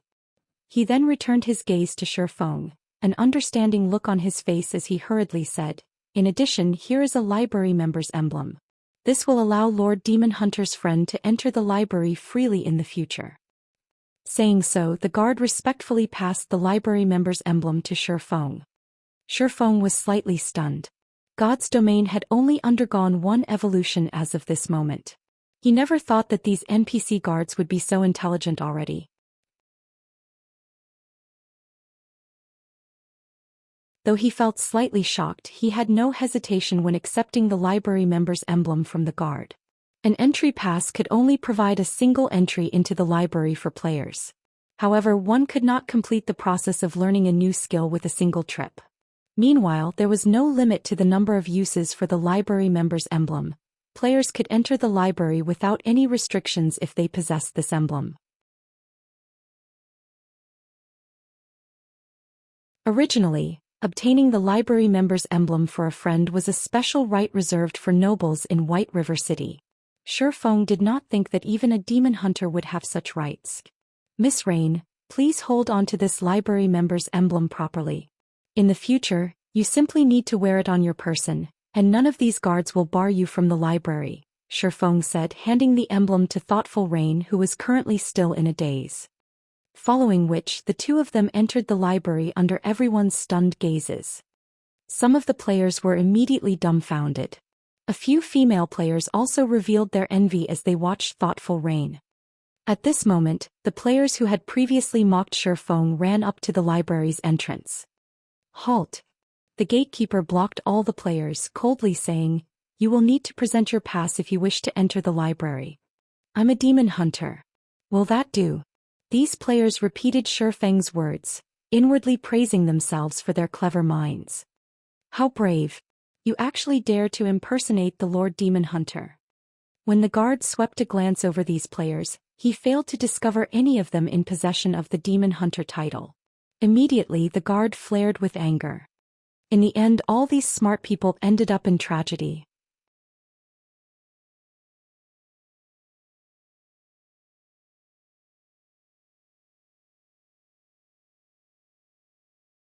Chapter 218, Starstreak Trading Firm. After Shifeng and Thoughtful Rain entered the library. Thoughtful Rain's eyes flashed with a hint of shock when she saw the spectacular scene inside the library. The interior of the library was like something from a fantasy world. Countless documents and materials were displayed all around the library, and a massive transparent crystal globe occupied the center. This crystal globe was like a supercomputer. One could search for any information available pertaining to the Star Moon Kingdom. Meanwhile, numerous open-air meditation rooms made of magic crystals decorated the surroundings of the crystal globe. Inside these meditation rooms, players could either research new spells or practice using their current spells. Normally, only Tier 3 and above mage classes would research new spells. The players at this stage of the game had yet to possess a deep understanding of magic, so researching new spells was out of the question for them. Moreover, the spells that players currently used were only entry-level spells. However, along with the increase in their levels, the spells they used would also grow more complex. If they did not possess a specific degree of understanding of magic, they could stop dreaming of casting any high-tier spells. As a result, many mages in God's domain had given up on their adventuring career, switching to a lifestyle class instead. In fact, magic wasn't the only thing that had stringent requirements for players. It was the same for battle techniques. The more powerful a battle technique was, the higher its requirement would be of a player's control over their body. As a result, this requirement had created a gap in strength between the players of God's domain.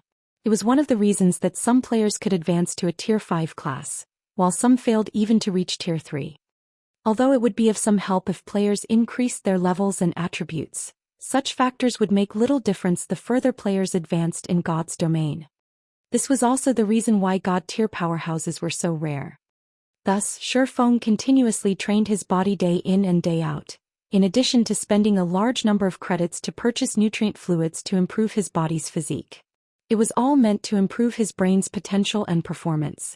Only by developing his brain's potential could he master his body in the game and obtain extraordinary battle prowess. He could then advance to a Tier 5 class and take the challenge to advance to the Tier 6 godhood, reaching the pinnacle of God's domain. Let's part ways here, I still need to look for someone. If you want to learn high-level skills, the Tier 2 instructor over there can help you. Shifeng pointed towards a mage in white robes standing by the large crystal globe. Thank you. Thoughtful Rain appeared slightly embarrassed as she expressed her gratitude. Originally, she had intended to help Shifeng.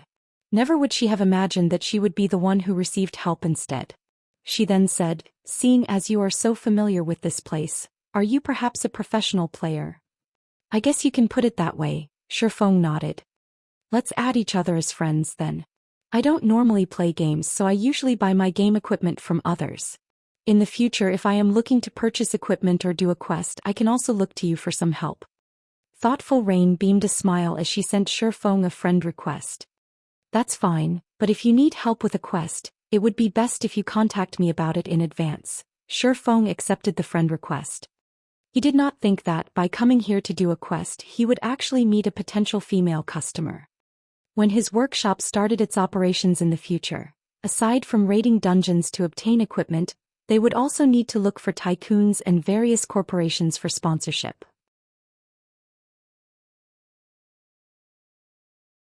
However, it was extremely difficult for an upstart workshop to obtain sponsorship from a large corporation.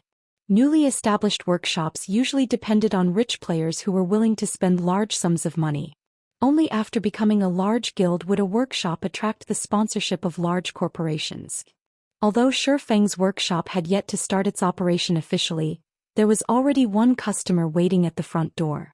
His luck was relatively good.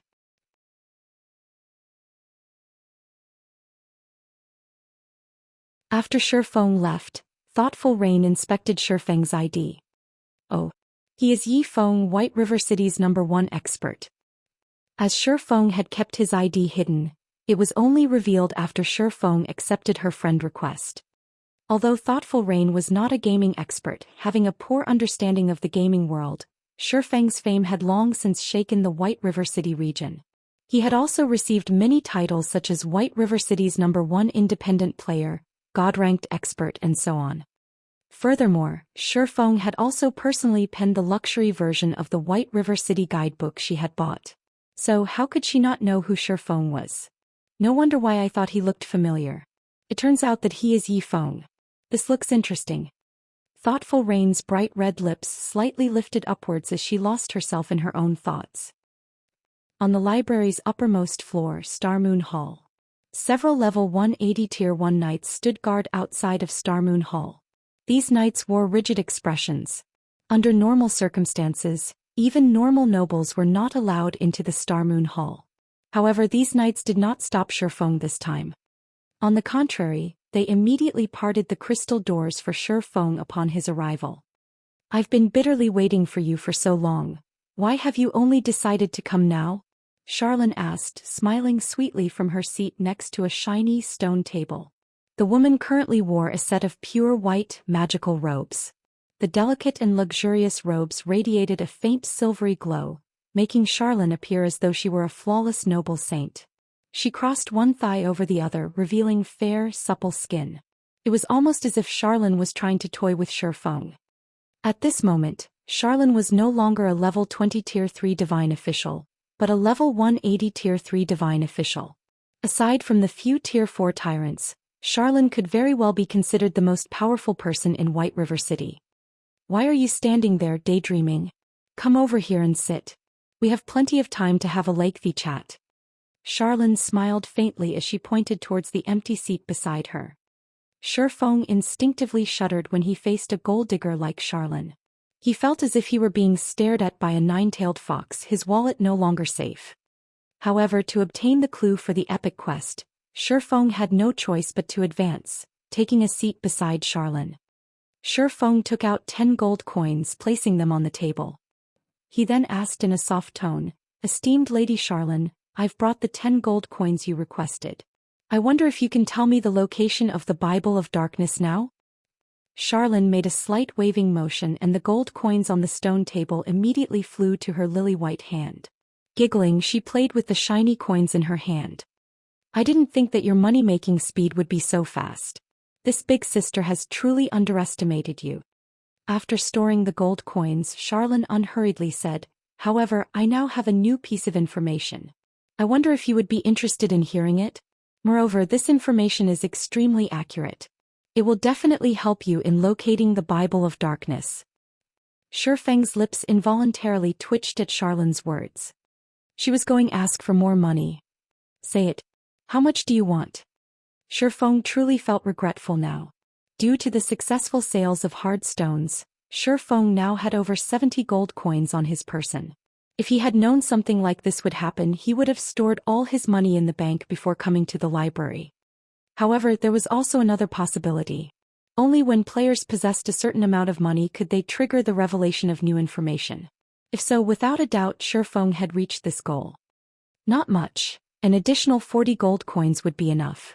Of course, you can choose not to listen to this new information.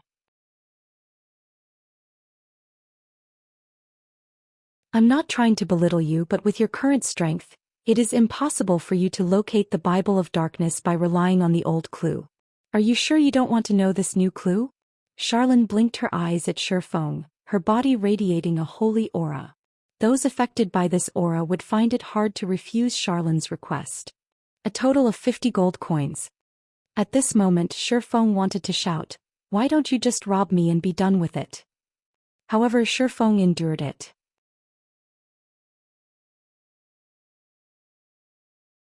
As long as he could obtain the reward for the epic quest, spending 50 gold coins was nothing in comparison. "Here is 40 gold coins." Shifeng ground his teeth as he placed another 40 gold coins on the stone table, forming a small gold mountain. Charlene's eyes shone as she saw the small mountain of gold. After snagging the gold coins, she unhurriedly took out a letter and handed it to Shifeng. She then said, "This is a contract for White River City's Starstreak trading firm. As long as you bring this contract to President Henry, he will tell you how to reach the Dark Denver."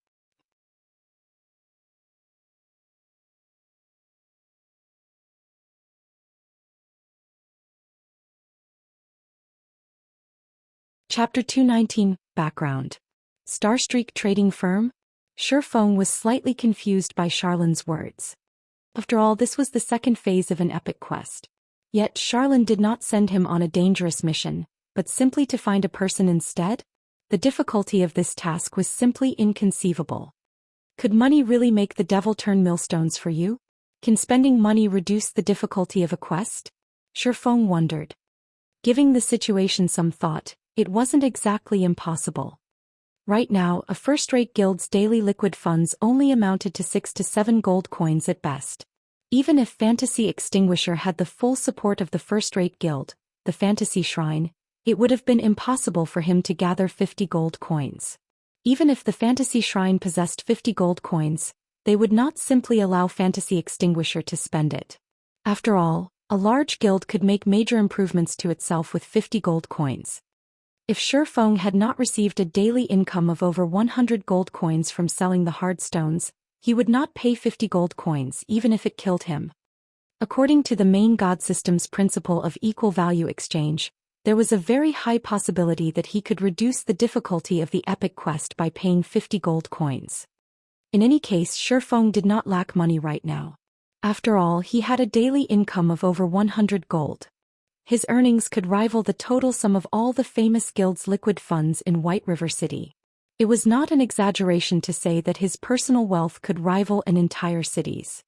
If he could reduce the difficulty of an epic quest by paying some money, he would definitely do so. If he had known about this earlier, he would have waited a few more days before coming to meet Charlene. If he gathered 500 or 600 gold coins, he might be able to go to the Dark Den immediately to complete the quest. He would save plenty of time and trouble. Thank you, Lady Charlene. Shifeng respectfully received the contract. I have faith in you. Don't make me wait too long. As more time passes, the strength of the great demon will also increase. At that time, even I might not be able to challenge it. As for you, you'll just have to live the remainder of your life as a walking corpse, Charlene warned. System. Second phase of the epic quest, Darkness Descends. Gospel Project. Accepted. Quest content. Go to Starstreak Trading Firm and look for President Henry for more information about the Dark Den rewards unknown. Although Shifeng did not know the exact contents of the quest, he felt that it should not be as easy as he had previously imagined. After all, he was only meeting Henry to learn more information and not heading directly to the Dark Denver. Starstreak Trading Firm was very famous throughout White River City. The range of operation of the Starstreak Trading Firm was not limited to White River City alone. It also operated in the 7 cities surrounding White River City. It was a massive trading firm. With such a wide reach, the amount of information they possessed would be immense as well. It was no wonder Charlene sent him to meet President Henry. Soon after, Shifeng bade farewell to Charlene. If he remained here, the remaining 20 gold coins in his pockets might very well end up in Charlene's pockets instead. After leaving the library, Shifeng hailed a horse carriage and hurried over to Starstreak Trading Firm. As the horse carriage galloped through the wide streets, Shifeng could see players who had just arrived at White River City all around. Through the passing of time, the atmosphere in White River City had grown livelier. There was a high possibility that, in just another few days, the streets of White River City would be packed with people. 10 minutes or so later, the horse carriage halted in front of the storefront of Starstreak Trading Firm. The Starstreak Trading Firm's store appeared luxurious.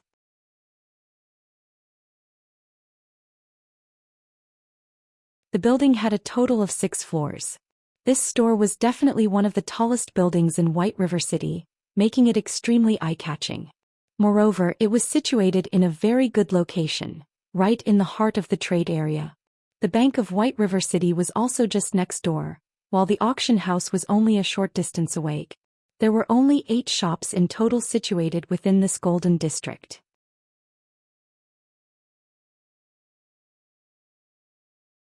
Among them, 3 shops occupied the largest areas. Each occupied 2 to 3 times more land than the other shops. Naturally, Starstreak Trading Firm was one of these shops. Moreover, Starstreak Trading Firms similarly occupied such a golden district in the other 7 cities. It was obvious just how powerful the background of Starstreak Trading Firm was. During the initial stages of God's domain, countless first-rate guilds had tried to form connections with the Starstreak Trading Firm to conduct business. Unfortunately, these guilds failed to meet even the shadow of President Henry. Yet right now, Shifeng could get in touch with President Henry through his quest. Shifeng couldn't help but admit that an epic quest was truly awe-inspiring. Although the price of failure was similarly horrifying, as long as he could complete it, the benefits he could obtain were unimaginable. The best example for this was the Demon Hunter title and Demon Mask Shifeng had received from completing the first phase of the Darkness Descends quest. These 2 items had been of great help to him. I wonder what sort of rewards I could obtain from completing this phase of the quest. Shifeng inwardly felt anticipation. As of this moment, Shifeng had finally realized why the fantasy shrine would hold nothing back in helping Fantasy Extinguisher complete his epic quest. After all, the profits they could reap from this quest was just astonishing. If a mere independent player like him could receive such profits, what could a guild accomplish? Hence, this was the reason the Fantasy Shrine had risen to the top of Black Dragon Empire during the early periods of the game in the past, suppressing all the other first-rate guilds. Unfortunately, Fantasy Shrine was doomed to normality in this life. Unless Fantasy Extinguisher managed to find another epic quest, Fantasy Shrine would not have any chances of achieving prominence. However, such a discovery was extremely unlikely. In the past, Shifeng had only accepted one epic quest throughout the decade he had spent in God's domain. Moreover, he had only received it by chance when he was around level 150. One could imagine just how rare an epic quest was. At this moment, Shifeng suddenly received a system announcement. White River City Region System Announcement. Congratulations to Ouroboros for becoming the first team to conquer the hard mode Crystal Ruins. All players within the team will be rewarded with 50,000 EXP and 1 silver coin. White River City Region System Announcement. Congratulations to Ouroboros for becoming the fastest team to conquer the hard mode Crystal Ruins. All players within the team will be rewarded with 50,000 EXP and 1 Tier 1 gemstone of random attribute. This system announcement undeniably caused a sensation among the players in White River City. Right now, the independent players who had arrived in White River City all had impressive techniques. Meanwhile, a large majority of them were unwilling to join a small guild. They all wished to join a large top-tier guild. However, these independent players would not determine a guild's strength solely through the fame of the guild. After all, every time a guild started out in a new virtual reality game, they had to start from the very bottom. Moreover, there would always be some nameless guild suddenly rising in the ranks, becoming the tyrant of this new virtual reality game. Similarly, there was also plenty of well-known guilds that had vanished without a trace. Hence, players would usually determine a guild's strength through their dungeon raiding capabilities. This situation also caused the system announcements to be extraordinarily important to guilds, as this was the basis of reference for independent players. In fact, the players who had previously intended to join the Assassin's Alliance had all changed their minds to join Ouroboros instead.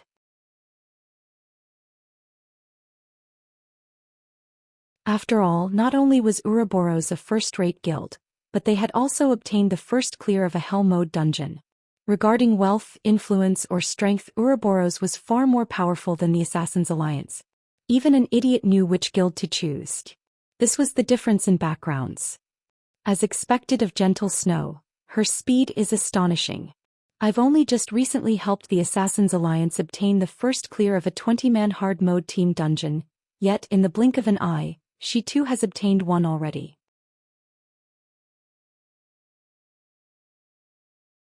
If she had not suddenly stopped playing God's Domain, she might have turned Ouroboros into a super guild in the past.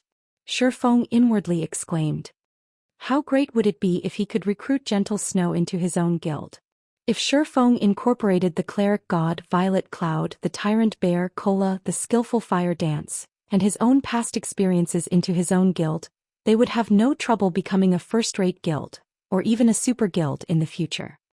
Thinking up to this point, Shifeng suddenly felt that he really needed to upgrade his team's strength.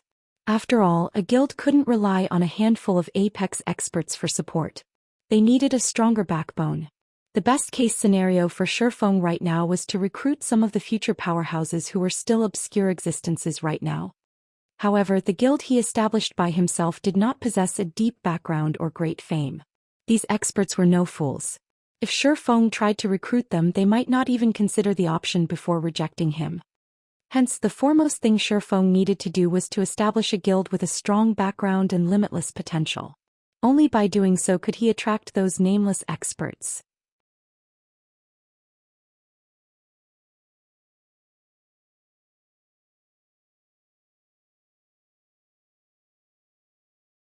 Chapter 220 Tier 4 Magic Scroll. First floor reception hall of Starstreak Trading Firm. The Starstreak Trading Firm's store was different from normal stores. As it specialized in big businesses across cities, it had its own specialized reception room set up in the building. At the same time, There was also a sales area located on the first floor of the building. The sales area sold various merchandise such as clothing, weapons, equipment, potions, alchemy products, magic scrolls and much more. This place was just like a supermarket in reality. A trading firm was different from the auction house. As the auction house charged players exorbitant processing fees, the items sold there were far more expensive than the items sold in normal stores. Earning money in God's domain was no simple task. Hence, rather selling their wares at the auction houses, losing 15% of their profits in the process, a large majority of the players in God's domain would prefer to spend more time selling their wares at trading companies or stores. Esteemed sir, how may I assist you? The beautiful and dignified young lady at the receptionist counter smiled at Shifeng. I wish to meet President Henry. Please tell President Henry that Lady Charlene sent me to speak with him, Shifeng said. Please wait for a moment. I will notify the president immediately. The receptionist immediately took out a multicolored communication crystal, transferring Shifeng's information through the crystal. After several minutes, Mr. Yifeng, the president is waiting for you in the president's office on the 3rd floor. Thank you. Immediately, Shifeng walked towards the spiral staircase in the distance. When he arrived before the president's office on the 3rd floor, he met 2 level 150 guards who stood by the office's door. Average players were absolutely not allowed to enter the president's office. In the past, countless guild executives had queued up in front of this office. They had wished to meet with President Henry to discuss matters of renting out the 1st floor of Starstreak Trading Firm's store for business. Unfortunately, they did not manage to catch even the shadow of President Henry. However, when Shifeng walked up to the office, the 2 ferocious-looking guards immediately parted the sturdy mahogany doors for him. Inside the luxurious and spacious office, a man in his 50s sat on a sofa in the middle of the room. The man had an elegant and dignified appearance. This person was indeed President Henry of Starstreak Trading Firm, and he was a well-known financial magnate in White River City. Your Excellency Yifeng, please sit, President Henry said when his eyes met Shifeng's, his finger pointing to the beast-skin sofa before him. President Henry, this is the contract that Miss Charlene wanted me to bring to you. Shifeng sat down. He retrieved the contract from his bag, handing it over for Henry's inspection. No need. Before you arrived, Her Highness Charlene had already notified me of your coming here. I've also learned some information about you from Her Highness Charlene. The young truly are promising, Henry praised. He then said, since you are here now, I feel reassured. Reassured? What are you reassured about? Shifeng had a bewildered look on his face. Just what was President Henry saying? Also, just what did Charlene tell Henry? Oh. Did Her Highness Charlene not tell Your Excellency about it? Confused, Henry said, this contract was set between me and Her Highness Charlene. As long as Her Highness can save the Starstreak Trading Firm from its current predicament, she will obtain 20% of Starstreak Trading Firm's shares and the Tier 4 magic scroll that was obtained from the ancient ruins. You say 20% of the company's shares and a Tier 4 magic scroll? Shifeng's expression froze. Charlene was simply ruthless.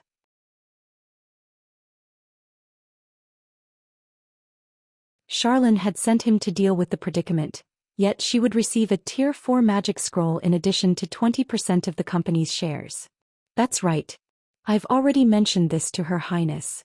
As long as Your Excellency can save us from this predicament, that Tier 4 magic scroll will belong to Your Excellency, Henry said, nodding his head. May I know what kind of magic scroll it is? Shifeng was incredibly curious about the Tier 4 magic scroll.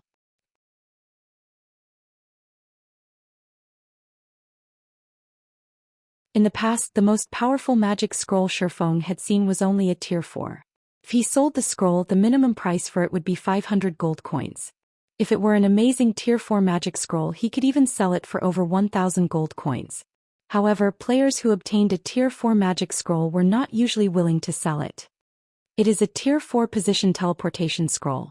With it, one can teleport to anywhere they wished within an instant. However, this scroll was made using the technology of an ancient civilization. In our current era, we have no way of replicating such technology. Hence, this scroll is the only one that currently exists in Starmoon Kingdom. It is priceless, Henry said pridefully. This scroll was his most precious treasure. He had always been reluctant to part with it. If it were not for the trading firm facing a great predicament, he would never willingly offer this Tier 4 magic scroll as a remuneration.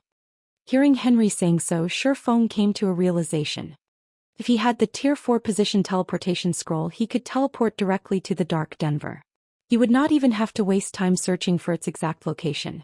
It was no wonder Charlene was so confident in her information.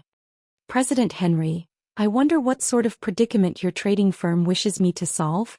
Shifeng asked. To be honest, bandits have snatched one of our shipments carrying precious merchandise, costing the trading firm massively. To make up for the loss, our trading firm had to pay a large sum of money as compensation, which in turn resulted in our trading firm facing its current crisis. So, I hope that Your Excellency can help us resolve this predicament. Otherwise, if this problem drags on for another month, our trading firm will have to declare bankruptcy, Henry unhurriedly explained. Then, President Henry, are you telling me to get rid of those bandits and retrieve your stolen merchandise? It would be best if that is possible. Then which band of bandits stole your merchandise? The Black Scorpion Corps of Black Cloud Ridge, led by Black Scorpion himself. He is a level 180 Tier 3 Shadow Warrior. If you can get rid of him and retrieve our merchandise, I would greatly appreciate it. Hearing the words Tier 3 Shadow Warrior, Shifeng nearly fell off of his seat. Was President Henry telling him to deal with a Tier 3 NPC? Only players who did not know how to write the word death would accept this request. Not to mention a month, Shifeng would still fail this task even if he had 2 years to complete it. This had to be a joke. Shifeng had originally thought that the epic quest's difficulty had been reduced. Rather, wasn't this the exact opposite? Noticing Shifeng's troubled expression, Henry once more unhurriedly said, If Your Excellency feels that this request is too difficult, there is a second option. It is also for this reason that Her Highness Charlene sent Your Excellency here. Shifeng slightly recovered from his shock as he heard that there was a second option. In reality, our trading firm also feels that it is impossible to retrieve the merchandise. The only possibility for Starstreak Trading Firm to get through this predicament is for us to collect 30,000 gold coins within a month. Her Highness Charlene has always praised Your Excellency as a business prodigy. If Your Excellency manages our Starstreak Trading Firm, I believe that we can achieve that goal. Seeing Henry's anticipating gaze, Shifeng only wanted to curse. Just because he managed to earn a few coins, he was suddenly a business prodigy. What kind of sick joke was this? Earning 30,000 gold in a month. Moreover, he didn't actually have 30 days at all. Considering the time when the Great Demon would appear, Shifeng would at most have 20 days to earn 30,000 gold coins.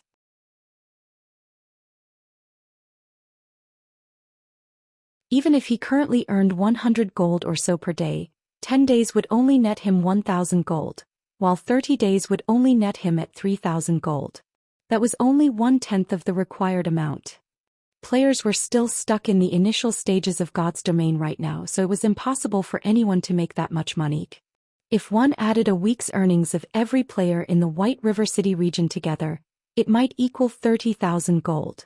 How was he supposed to earn that sort of money? He might as well become a bandit and snatch the money from someone else. No, that's not right.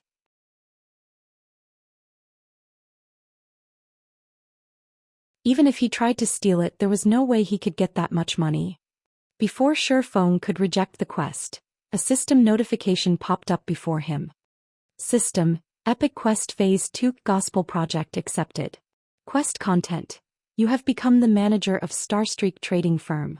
Earn 30,000 gold coins within a month and resolve Starstreak Trading Firm's predicament. Rewards unknown.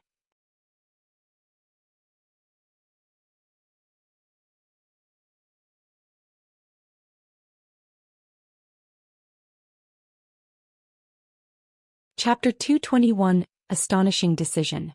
It's not even going to give me a choice? Shifeng laughed bitterly as he looked at the system notification. Shifeng did not even have the right to reject an epic quest. Shifeng was truly confused as to how Fantasy Extinguisher had actually managed to complete this epic quest. In theory, he shouldn't be able to complete the quest even if he sacrificed the entire fantasy shrine. When converted to credits, 30,000 gold coins was the equivalent of 300 million credits. One could even buy a large company with that kind of money. Moreover, compared to the difficulty of earning 300 million credits in reality, it was much harder to earn 30,000 gold in God's domain. Naturally, it was impossible for Shifeng to earn 300 million credits in reality right now. To speak frankly, if he were capable of such a thing, he would have long since done so. Why bother playing God's domain at all? However, it would still be better for him to develop himself in God's domain, as God's domain had more prospects. Earning credits in God's domain would be much faster than earning credits in reality. Your Excellency Yifeng, from now on, the entire Starstreak trading firm will be under your command. We will carry out any orders you give. Also, I would like to introduce you to someone. If your Excellency needs anything, simply let her know, Henry said, clapping his hands once. At this moment, the large doors of the office suddenly opened, and a beautiful girl with golden blonde hair stepped into the office. The girl with blue eyes wore a beautiful purple dress. The edges of her dress brushed against the red carpeted floor. The girl had a fair and pretty face, and her long wavy hair, which reached her buttocks, fluttered in the wind as she moved. Her bangs covered her sea blue left eye, while her uncovered right eye looked just like a shiny blue gemstone. As she walked closer to Shifeng and President Henry, her thin red lips formed a tranquil yet attractive smile. Anna, from today onwards, His Excellency Yifeng will be the acting president of Starstreak Trading Firm, while you will be His Excellency's assistant. You must properly assist His Excellency, understood? Henry asked. Yes, President. I will not disappoint His Excellency Yifeng. Following which, Henry sent a beaming smile at Shifeng as he said, Your Excellency Yifeng, from today onwards, the Starstreak Trading Firm's fate will be in your hands. Anna is very familiar with the Starstreak Trading Firm, and she is also very intelligent and capable. If you have any commands, please don't hesitate to let her carry them out. System. Player has activated the NPC administration system. Please call out the NPC administration interface to manage your subordinated NPCs. Seeing Henry's smile in addition to Anna's attractive appearance, Shifeng was slightly stunned. He could almost feel cold sweat dripping down his forehead. Henry obviously worried that Shifeng would not give it his all in helping them. Thus, Henry had given Shifeng this benefit. Fine. Leave the matter of Starstreak Trading Firm to me, then. Shifeng laughed bitterly. He never imagined that he could obtain a beautiful assistant in God's domain. Not even a guild leader would enjoy such treatment. Also, Shifeng felt relieved at the fact that he was not required to give 30,000 gold to Starstreak Trading Firm.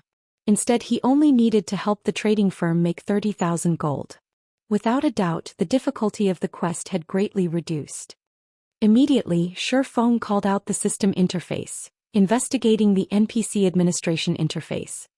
Anna, Yifeng's assistant. Gender, female. Age, 20. Loyalty, 50.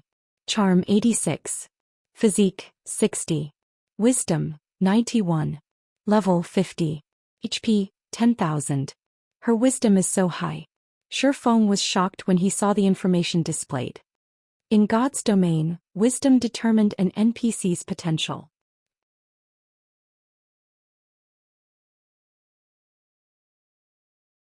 Normally, NPCs would not have wisdom exceeding 50 points. If an NPC's wisdom reached 60 points, they would possess extraordinary statuses in God's domain. Meanwhile, those with 70 points in wisdom were usually Tier 2 mages. As for NPCs who had 90 points in wisdom, they were usually characters such as Charlene, a Tier 3 divine official. However, Anna was far more amazing than Charlene. Charlene had a Tier 3 class, so her attributes would have been increased, resulting in her wisdom reaching 90 points.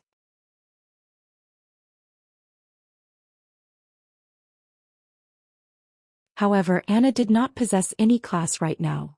If Anna obtained a Tier 3 class, her wisdom would exceed 100 points. Although it was only a difference of 10 points, wisdom increased slower as it reached higher numbers. Similarly, the difference between a single point in wisdom would also become greater. An NPC with 100 points in wisdom was the equivalent to Magistrate Weissman of White River City, an apex Tier 4 wizard. With such a powerful subordinate, Shifeng's mood improved greatly. Although 30,000 gold was a huge sum of money, if Shifeng earned it through the Starstreak trading firm, he would still have a thread of hope of succeeding. Since he was already capable of earning 100 gold per day by himself, if he utilized Starstreak trading firm's influence, he had a very high possibility of earning the 30,000 gold coins. After all, Starstreak trading firm had shops based in 8 cities, and every one of them was in the heart of the trade areas of each respective city.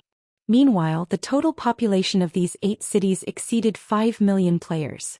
With such a large player base, it would be very easy for Shifeng to make money. Thinking up to this point, a flash of inspiration struck Shifeng. All this time he thought of opening a shop in White River City. Only he did not possess the sufficient reputation or money to do so. After all, not to mention purchasing a shop located within the trade area. Even the cheapest shop in White River City required players to have 500 White River City reputation points in addition to 1,000 to 5,000 gold coins. Although the price looked high, in reality, it was not as expensive as one would imagine. After all, the hardest part of purchasing a shop was the required 500 reputation points. By the time players obtained 500 White River City reputation points, a lot of time would have passed, and they would have long since collected the necessary coins to purchase a shop. Moreover, the coins at that time would not be as valuable as right now. At that time, 1 gold coin would at most be worth around 200 credits, unlike the current situation where 1 silver coin could sell for more than 100 credits. By becoming the acting president of the Starstreak Trading Company, Shifeng had essentially obtained the most valuable shops in 8 different cities. What did this situation hint at? Nobody had a better understanding of this situation than Shifeng. Shortly after, under Anna's lead, Shifeng left the president's office to tour the Starstreak trading firm. In truth, however, even without exploring the place, Shifeng already had a thorough understanding of the Starstreak trading firm. NPCs were different from players in that they could only sell common goods. Even the equipment they sold was common rank, and very rarely would there be a bronze-ranked item for sale. However, it would be a different story altogether if the store were run by a player. On top of everything else, Shifeng was also the officially acknowledged chief forger of Starmoon Kingdom. Just as Anna guided Shifeng around the Starstreak trading firm, a few players who came to purchase some necessities such as food, water, scrolls, and potions were immediately dumbstruck when they noticed the duo. That NPC is beautiful. Just who is that player? Isn't he too good at getting the ladies? He has even managed to land an NPC sister. This won't do. I need to convince him to teach me. The scene of Shifeng and Anna walking together immediately attracted the attention of plenty of players.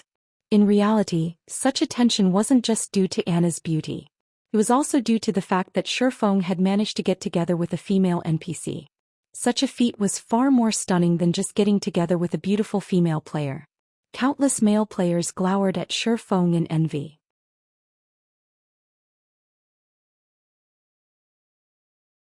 Meanwhile, this information spread throughout the forums like a storm, especially the footage of Shifeng and Anna strolling through the sales area. This footage became a sensation among players, and it allowed them to gain a new perspective on God's domain. Fortunately, Shifeng had not used his true appearance at that time. Instead, he wore the identity of Black Flame. This should be enough. Shifeng looked at the surrounding onlookers as he revealed a faint smile. The reason he had asked Anna to come out for a stroll was precisely to attract attention.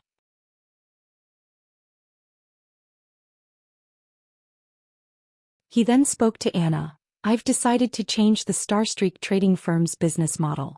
I wonder if that would be all right? Anna's eyes suddenly widened in surprise. She looked at Shifeng with a confused expression as she thought, he has just taken the position as the acting president. Yet he is already taking such a bold and decisive action? Is this person really a business prodigy? However, Shifeng was her boss. Moreover, President Henry had already instructed her to listen to Shifeng. Hence, she nodded her head, saying, if Your Excellency wishes to change the business models, I wonder what Your Excellency needs me to do. Very simple. I wish to hire adventurers to craft items for me, then sell the items they have crafted. So, I need you to get someone to refurbish the 8 shops we own. The first and second floors of the building will be used to sell our wares, while the 4th to 6th floors will be rebuilt as a workspace. Also, get the news out that we are hiring lifestyle players. Whether they are just normal people or adventurers, as long as they reach our standards, we will offer them 30% more than what others are offering. Listening up to this point, Anna grew shocked. This wasn't just a change in the business models. This was practically a change of occupation.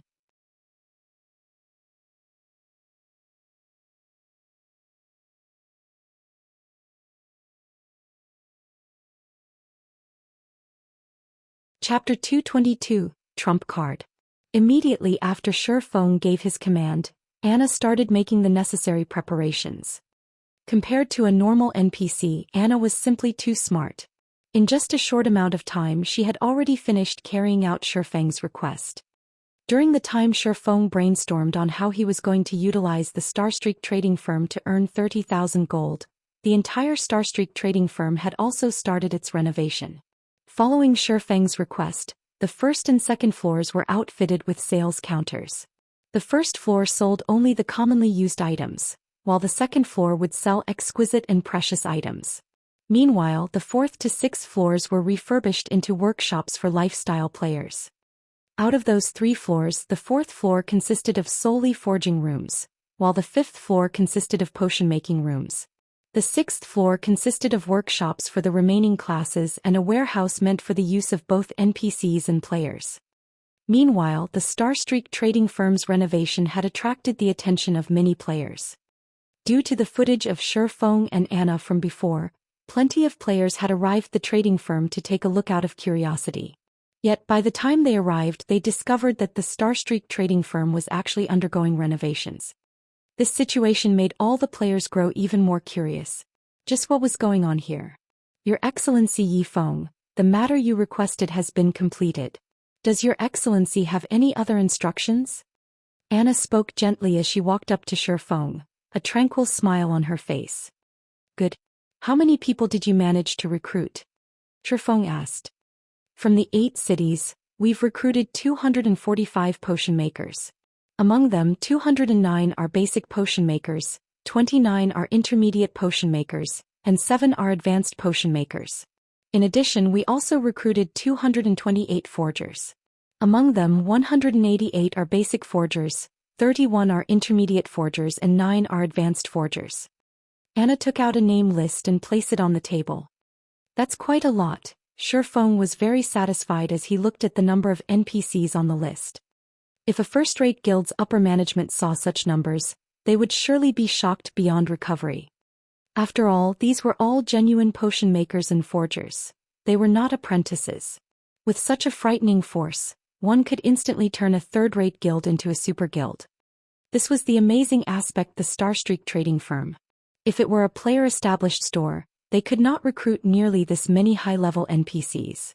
The best NPCs they could recruit would only be apprentices.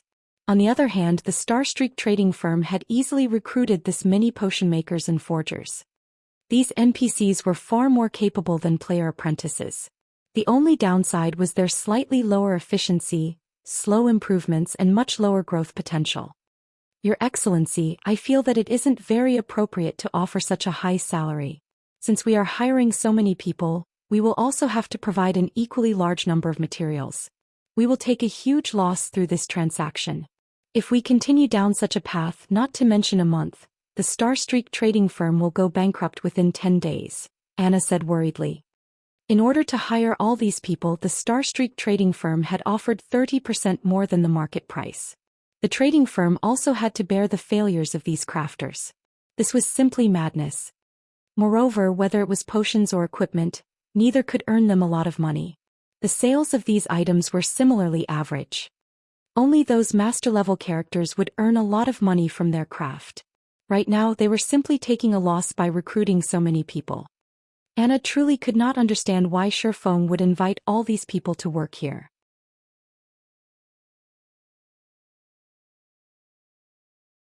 Wouldn't it be better to purchase the finished products from these crafters?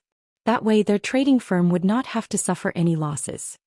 Unfortunately, Anna had no idea just how important these potion makers and forgers were to the current players of God's domain.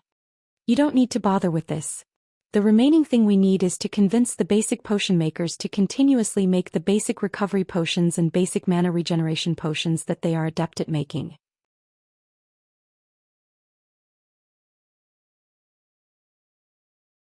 As for the intermediate and advanced potion makers, get them to make intermediate recovery potions and intermediate mana regeneration potions.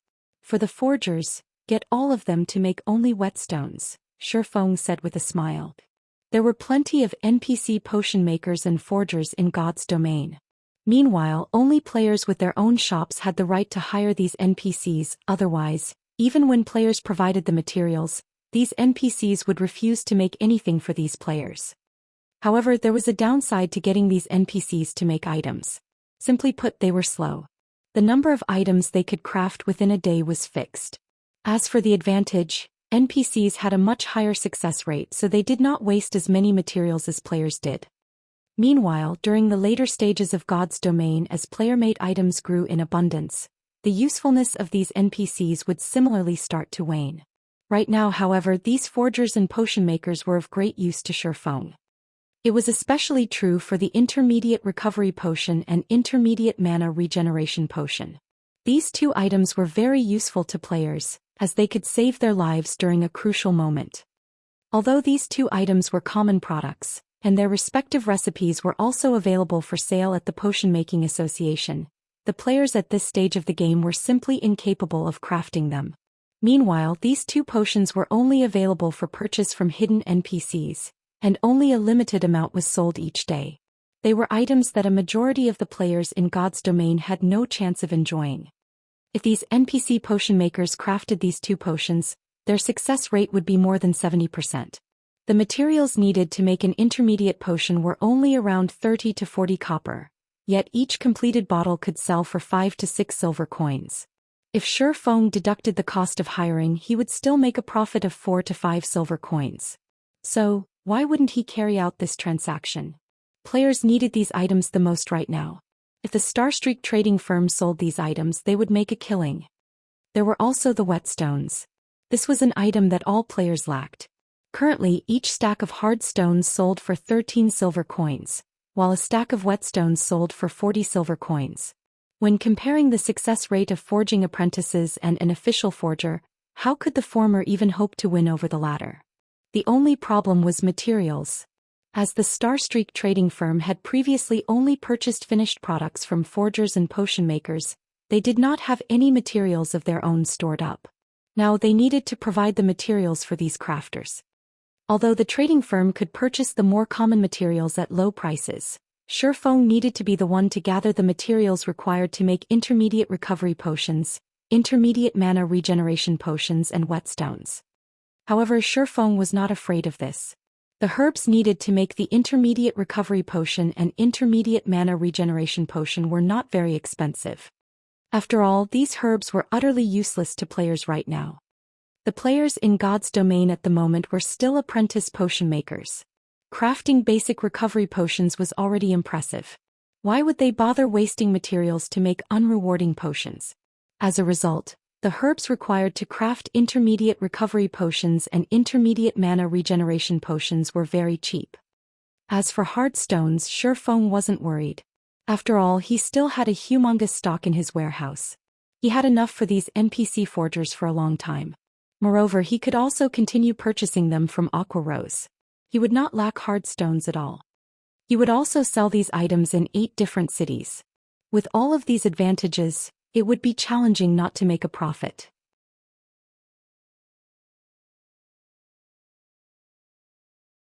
Moreover, Shifeng also revealed one of his trump cards. Advanced whetstones. Advanced whetstones were much stronger than a normal whetstones.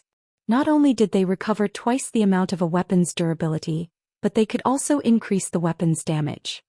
Shifeng had already intended to sell each for 7 silver coins, and one stack would sell for 1 gold 40 silvers.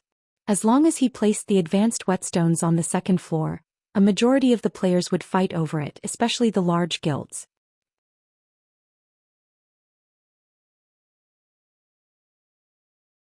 Oftentimes, just a 1% difference in damage could decide the victory or defeat of a boss raid.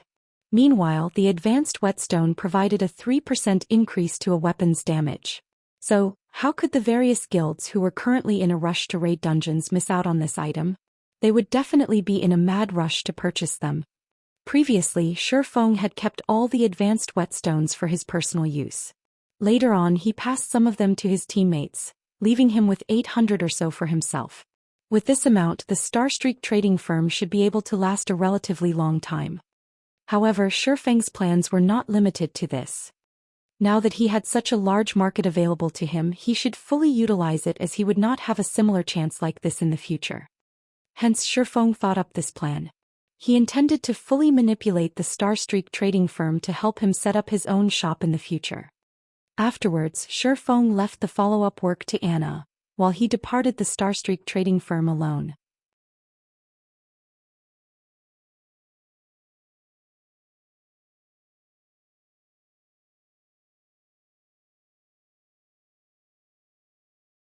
Chapter 223, Popular Starstreak.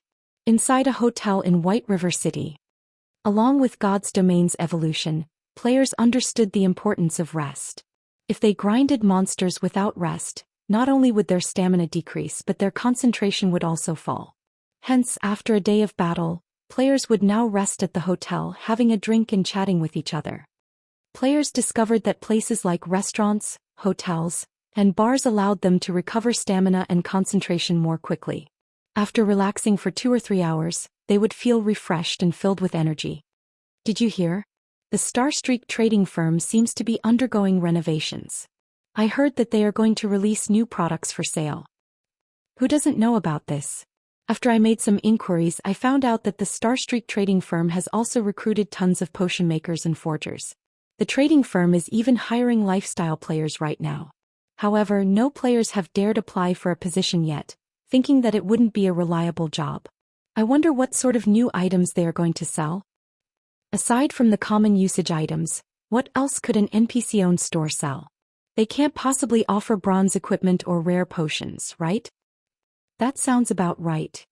While the players in the hotel conversed, a male player suddenly pushed open the saloon doors, panting. Big news! Starstreak trading firm has finished its renovations and has officially opened for business. The panting ranger exclaimed to his companions loudly. Why are you making a fuss? Aren't they just reopening their business? We don't lack basic potions or common equipment right now, so we don't need to replenish our stock.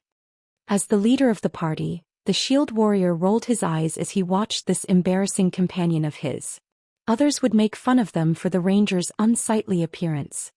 Indeed, just like the shield warrior had feared, the other players in the hotel sent belittling glances, mocking smiles on their faces. Leader, listen to me, that ranger excitedly said. I saw whetstones inside the shop. There are also intermediate recovery potions and intermediate mana regeneration potions. Moreover, the basic potions are cheaper than anywhere else. What did you say? There are whetstones? The shield warrior froze, stunned. The entire hotel fell silent. Let's go. Take us there immediately. We have to buy all of them now. The shield warrior abruptly stood up, casting charge and arriving at the ranger's side. Grabbing the ranger by the arm, he immediately rushed out of the hotel, running towards the Starstreak trading firm. The other players inside the hotel were dumbfounded by this scene. What? Crap, they're going to buy out the whetstones. We need to hurry as well. After entering White River City, players' need for whetstones had not decreased in the slightest. On the contrary, their need had grown. It was especially true when they faced high-level monsters, as the durability of their weapons reduced at a much faster rate. As a result, the popularity of whetstones had exploded.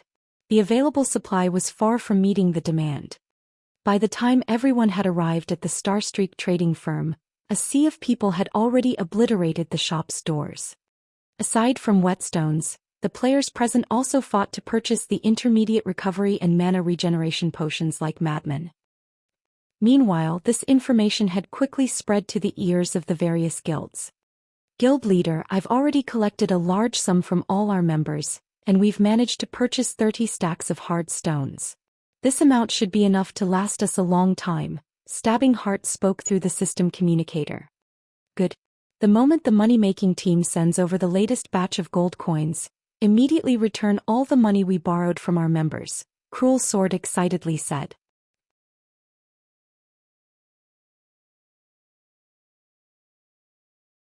Aside from the Assassins' Alliance, other guilds also frantically gathered funds. Snow, just what is happening at that Starstreak trading firm? Why would they suddenly start selling these items? Zhao Yueru wrinkled her crescent brows when she looked at the latest news that she had just received. She then said helplessly, "We've already spent a lot of money to purchase our previous stock of hard stones.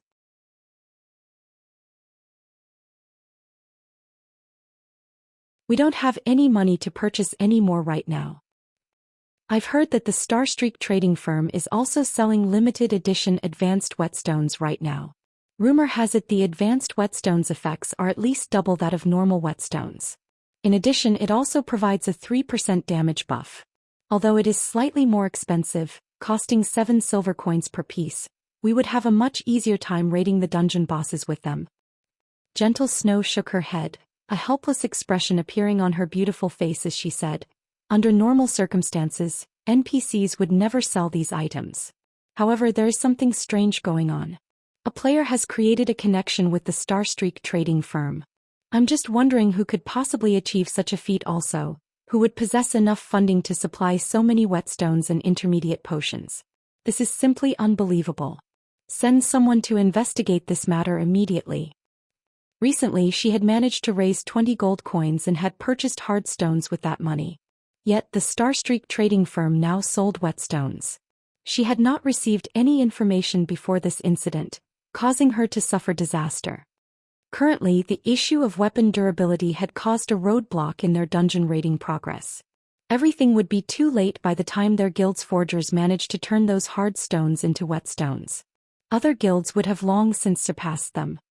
They needed to obtain the whetstones right this instant, especially the advanced whetstones. Meanwhile, inside an intermediate forging room in the Forging Association, Shifeng currently crafted advanced whetstones. He did so to increase his forging proficiency and earn money. The present market was not the same as before. With the Starstreak trading firm around, he could now sell the advanced whetstones he made in 8 cities. Although the advanced whetstones were somewhat expensive, players from the 8 cities would still buy them. Even if Shifeng forged advanced whetstones 24 hours a day, he still wouldn't meet the demand of the 8 cities. Currently, gold coins poured into the Starstreak trading firm's accounts with every passing moment. Shifeng did not even dare open the money system notification. Only 1 short hour had passed since Starstreak trading firm reopened, yet already, it had earned over 300 gold coins. However, this was only the beginning. Things would become more exciting later on. Aside from making money, Shifeng's goal in making advanced whetstones was to upgrade himself to an advanced forging apprentice. If he became an advanced forging apprentice, he could learn the advanced book of magic he had obtained from Stonemer Town. Previously, he only had White River City as the sole market for his wares. Now, however, he had 8 markets. He also did not need to foot any of the high processing fees, so he could not waste this chance. Shifeng intended to gain an impressive reputation and prestige among the 8 cities. However, the advanced whetstones alone were not enough to achieve this result. Moreover, advanced whetstones could not increase his reputation, as these things did not carry his personal mark. Only the Starstreak trading firm would gain reputation from these advanced whetstones.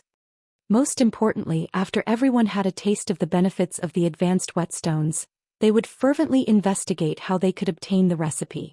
After all, the recipe for the advanced whetstone was not unique. Players could obtain them from multiple team dungeons. By the time Shifeng opened his own shop, he would no longer possess the advantage he had right now. Thus, he needed to become an advanced forging apprentice and learn the advanced book of magic, creating the one and only mana armor kit.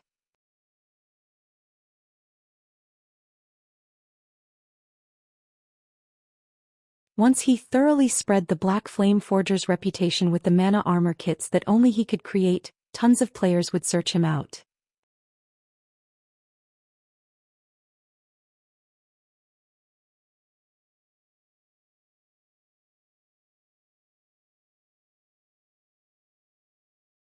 Chapter 224, Runic Gold. In the quiet and steamy forging room, a deep blue flame burned brilliantly as it refined one hard stone after the next. Originally, forging advanced whetstones had a low success rate. Yet when Shifeng made them, the process was as smooth as flowing water. Whether regarding production speed or quality, both were equally amazing, and one couldn't help but give praise when witnessing this scene. Although the repetitive task was slightly cumbersome, when Shifeng's thoughts wandered to the fact that each advanced whetstone could sell for 7 silver coins, endless motivation flowed into him. After 3 hours had passed since Shifeng started this laborious work, he had made 180 advanced whetstones. His speed could practically rival the efficiency of 3 or 4 forgers combined. Also, without noticing it, Shifeng had also recovered his previously lost level, returning from level 14 to level 15. His current leveling speed was far more efficient than grinding normal monsters. Having decided to take a short rest, Shifeng examined his current forging proficiency. It was already at 1,253 points right now.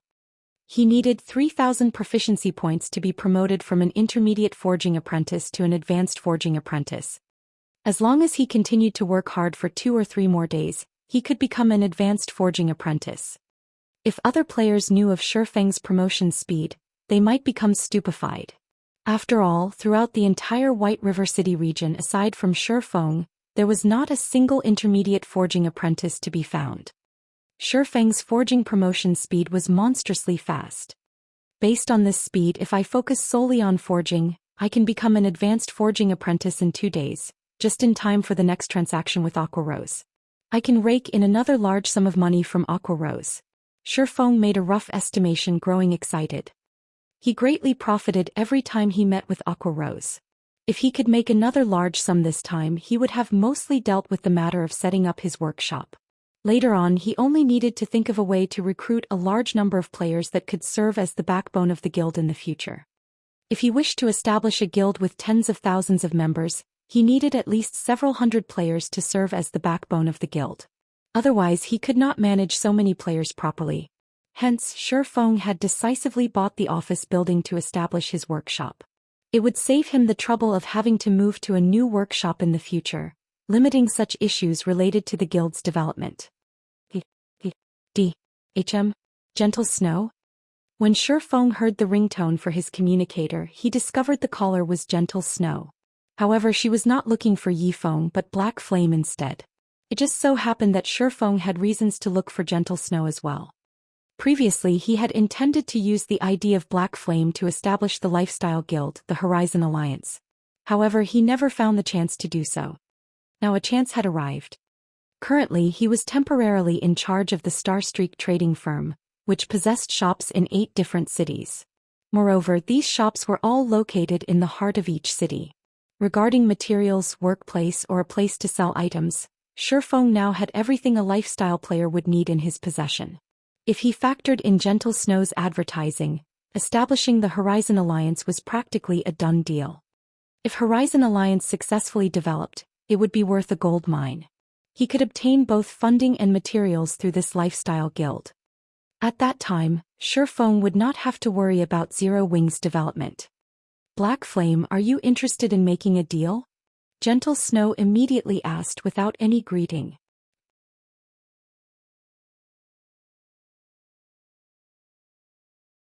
A deal? I wonder what sort of deal Miss Snow wishes to make? Shifeng asked, curious. I know that you are related to the matter of the Starstreak trading firm, so I wish to purchase some whetstones from you, especially the advanced whetstones. I'll pay credits and I'll buy as many as you have right now, Gentle Snow said. So, you desire the whetstones. This should be simple. However, I need gold coins far more than credits right now. If Miss Snow has a lot of them, I can definitely sell you my entire stock.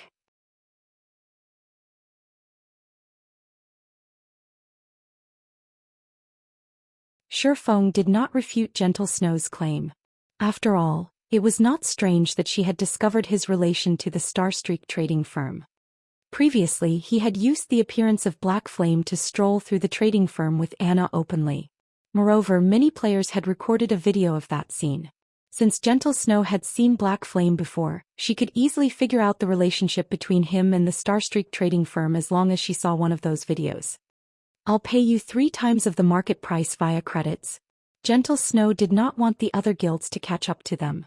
Hence, she did not mind spending some extra credits. Miss Snow, there is no need to continue.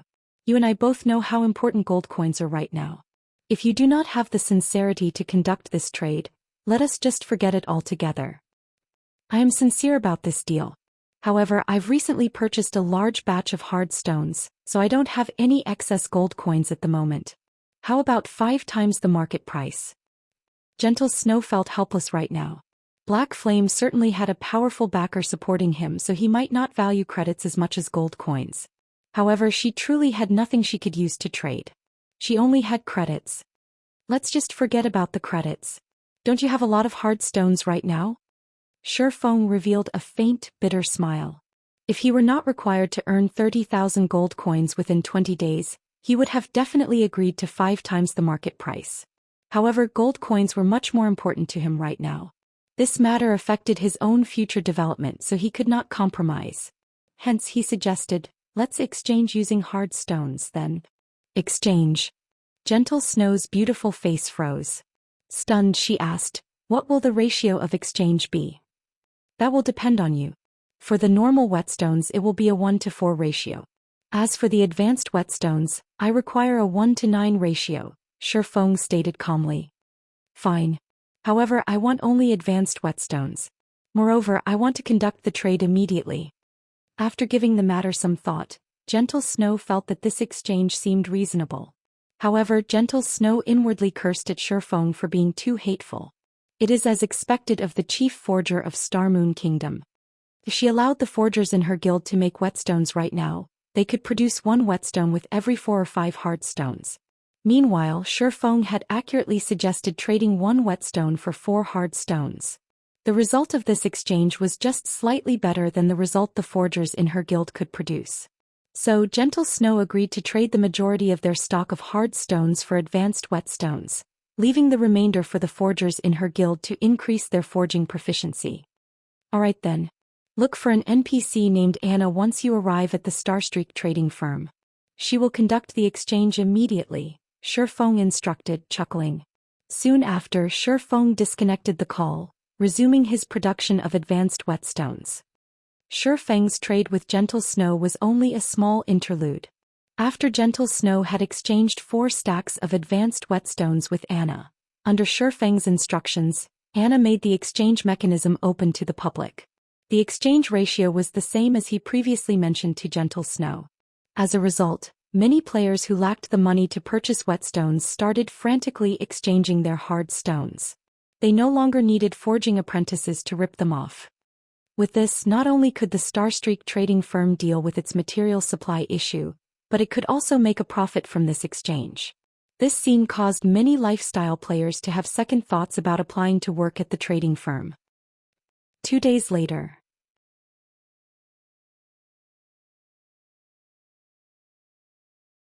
System. Congratulations. You are the first player to be promoted to an advanced forging apprentice. Obtain 200,000 EXP rewarding 5 runic gold. Finally.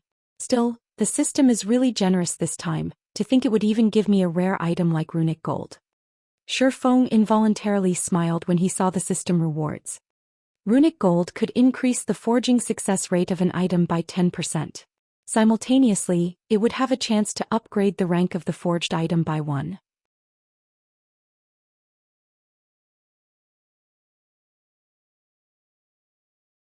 Unlike runic steel, which could only upgrade an item's quality to a maximum of fine gold rank, runic gold could increase an item's quality up to dark gold rank. However, Shifeng's joy focused on the promotion to an advanced forging apprentice. Ever since his forging proficiency had reached 2,000 points, the advanced whetstones no longer rewarded 1 proficiency point 100% of the time. They only had a 70% chance to reward a proficiency point. Meanwhile, after he reached 2,500 points, there was only a 40% chance of obtaining 1 proficiency point, while at 2,800 points, that chance further decreased to 20%. After spending 2 days forging away, he finally managed to earn the promotion to an advanced forging apprentice. After becoming an advanced forging apprentice, Shifeng immediately retrieved the advanced book of magic from his bag, choosing to learn it without hesitation. Suddenly, a golden glow surrounded Shifeng's body, and within Shifeng's mind, the knowledge of producing the magic armor kit appeared. During these 2 days, aside from continuously producing advanced whetstones and raising his forging proficiency, Shi Feng had also made sure to train his body during the day. Incidentally, he also bought that office building in the city center for his workshop. Shi Feng had to pay a total of 60 million credits in installments.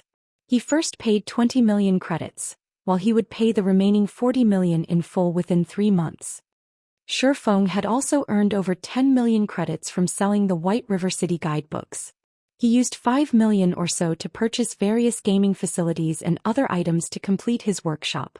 That way, when it was time to attend the university's fellowship party, he would have 5 million credits and a luxurious workshop to back him up. He was no weaker than Shadow right now. Comparing workshop facilities and environments, Shi Feng's workshop utterly destroyed Shadow's.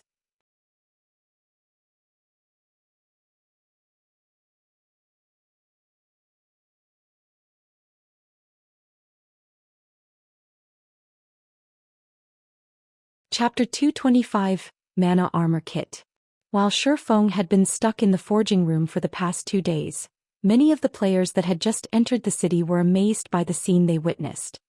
They never imagined that such benefits would be available in the city. Whetstones were no longer items solely monopolized by guilds.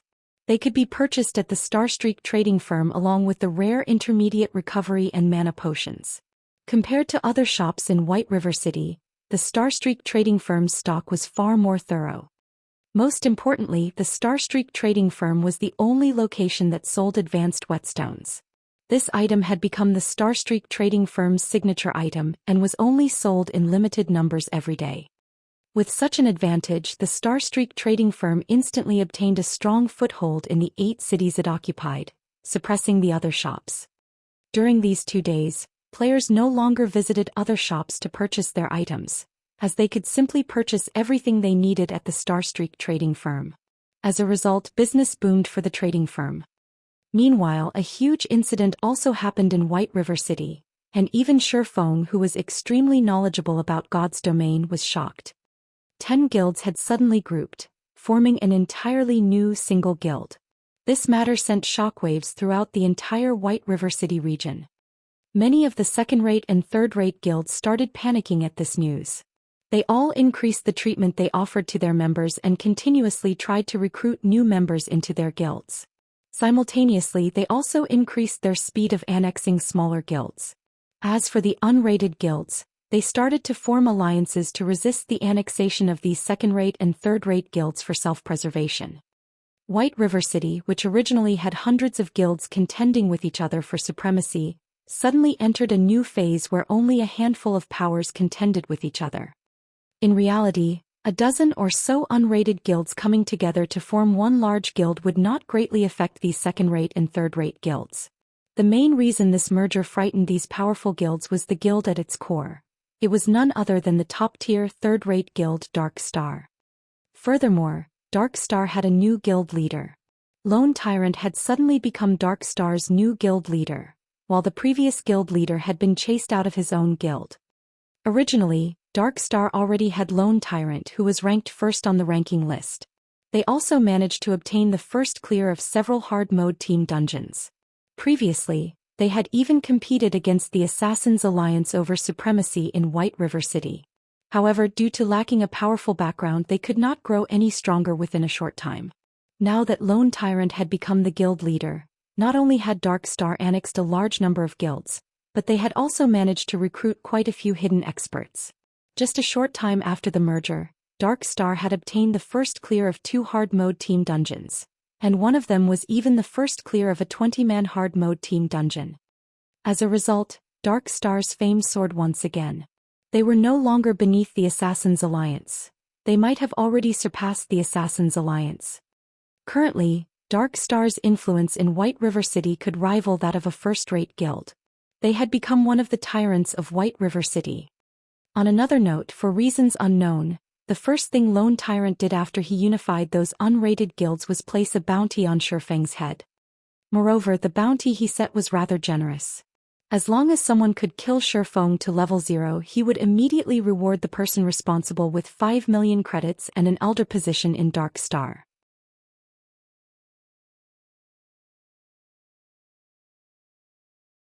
Meanwhile, any player who killed Shifeng once could receive a reward of 200,000 credits. In a virtual reality game, such a high bounty was mind-blowing. Right now, major corporations in the real world were only offering an annual salary of 5 million credits or so when recruiting well-known top-tier experts. On the other hand, Shifeng was not even a great character from a first-rate guild. Such a high bounty on an unknown player was a first in the world of virtual reality.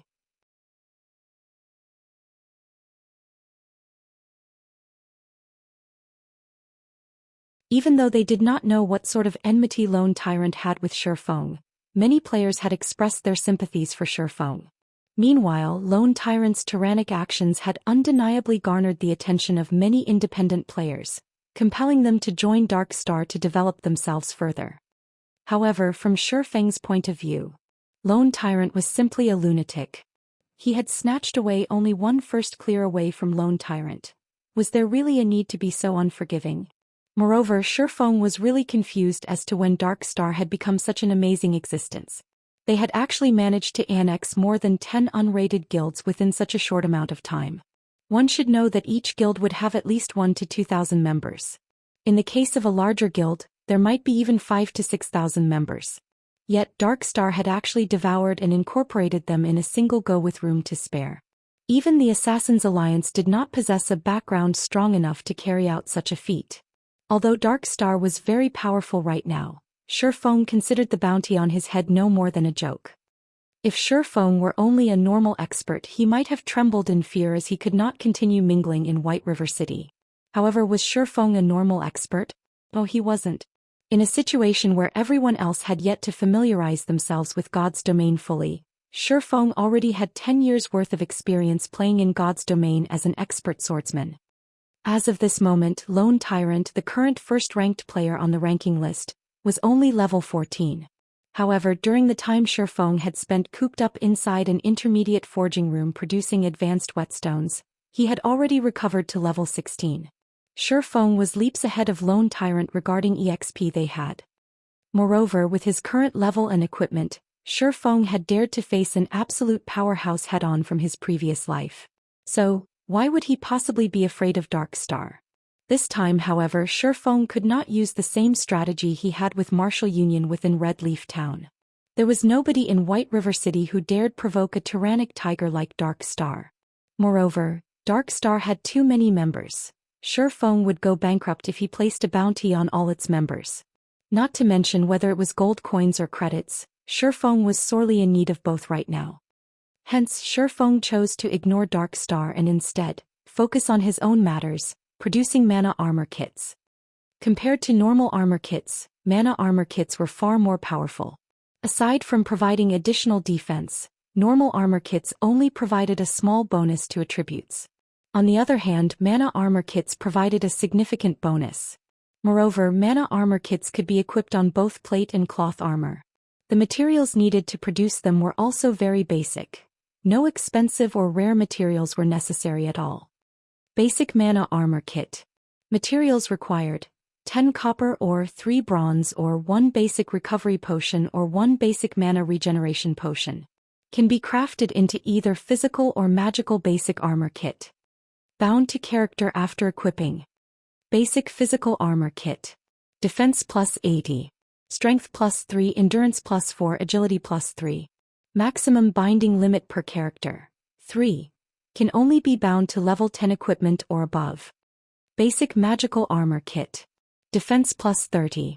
Intelligence plus 3, endurance plus 4, vitality plus 3. Maximum binding limit per character: 3. Can only be bound to level 10 equipment or above. Intermediate mana armor kit. Materials required: 15 iron ore, 5 fine iron ore, 1 intermediate recovery potion or 1 intermediate mana regeneration potion. Can be crafted into either physical or magical intermediate armor kit. Bound to character after equipping. Intermediate physical armor kit. Defense plus 200.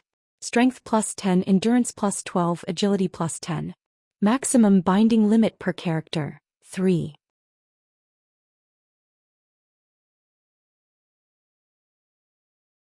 Can only be bound to level 25 equipment or above. Intermediate Magical Armor Kit. Defense plus 60. Intelligence plus 10, Endurance plus 12, Vitality plus 10. Maximum binding limit per character. 3. Can only be bound to level 25 equipment or above.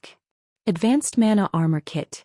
Materials required: 20 silver or 8 mithril or 2 advanced recovery potion or 2 advanced mana regeneration potion. Can be crafted into either physical or magical advanced armor kit. Bound to character after equipping.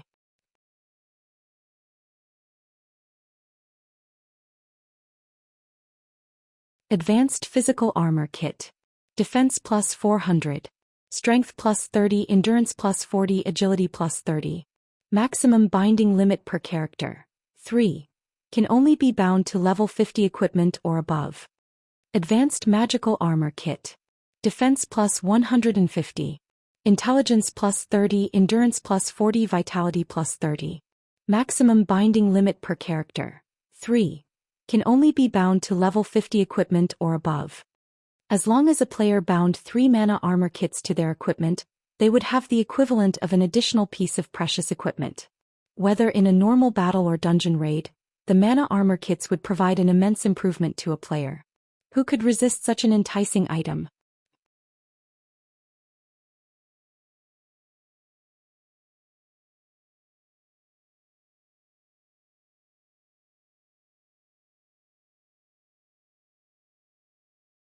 Chapter 226, Attracted by Fame. On a street located in the heart of the trade area, a man hiding himself under a hooded cloak hurriedly walked into the tall building, the Starstreak trading firm, by the roadside. Due to its raging popularity, there were plenty of players entering and leaving the Starstreak trading firm. Moreover, players who wore cloaks were common at the trading firm, so the hurried man did not attract the attention of other players. However, if one observed carefully, they would discover 2 exquisite long swords strapped to his back. Of the 2 swords, one released a faint glow that resembled a black flame, while the other released a green stream of light. One could easily tell that these 2 swords were extraordinary items. Moreover, the style of this man's equipment clearly indicated it was a set equipment, and a high-quality set equipment at that. This person was none other than Shi Feng, currently disguised as Black Flame. Previously, after spending most of his day hiding in a forging room, Shi Feng had forged a total of 600 basic mana armor kits. 400 of them were physical armor kits, while the remaining 200 were magic armor kits. A large amount of copper or bronze or intermediate recovery potions and intermediate mana regeneration potions was required to make so many armor kits. Fortunately, Shi Feng had these materials in spades. With the Philosopher's Stone, Shi Feng could refine stones into ores. There was no need for him to purchase any at all. As for basic potions, he simply needed to spend some money to purchase a large stock of them. However, when compared to the value of the basic mana armor kits, the cost of these potions was practically negligible. Shi Feng had even resolved the issue of production success rate, which was the most troublesome factor when producing the basic mana armor kits. For starters, as an advanced forging apprentice, Shi Feng possessed a 20% success rate when forging the basic mana armor kits. After factoring in the Book of Forging and the various supporting tools he possessed, his success rate was further boosted to 66%. Although there was still the chance of failure, each try would only cost him 70 copper coins. With Shi Feng's current wealth, he would not feel even an itch from losing such a meager amount of money. After arriving at the 3rd floor of the Starstreak trading firm, Shi Feng quickly discovered a long line of people in the hallway. These people were currently queued up outside an office. A majority of these people consisted of NPCs, while the minority were players. Hey, do you know what first come first served means? You mannerless brute. You actually dare break the rules that Lady Anna has set. Bro, you sure have guts, huh? Aren't you afraid of Goddess Anna kicking you out? Regardless if it were the NPCs or players queued up in the hallway, all of them sent fierce glares at Shi Feng. However, their anger did not stem from their hatred of meeting Shi Feng for the first time. Instead, they were afraid of Shi Feng's rudeness earning the ire of Lady Anna. They had been painstakingly waiting to meet Lady Anna for a long time now. If Lady Anna chased all of them away in a fit of rage, it would be a tragedy. What are you guys queuing for? Shi Feng asked curiously. Feng casually glanced at the people queued up in the hallway. Just from a rough estimate, there should be over 200 people present. This was in no way a small number. Moreover, looking at how all of these people referred to Anna as Lady Anna or Goddess Anna with both admiration and respect, Feng couldn't help but grow astonished. You dare come here without even knowing this? Everyone immediately rolled their eyes at Feng. They looked at Feng as if he was a noob, their gazes filled with disdain. The Starstreak trading firm is currently hiring a large number of forgers and potion makers.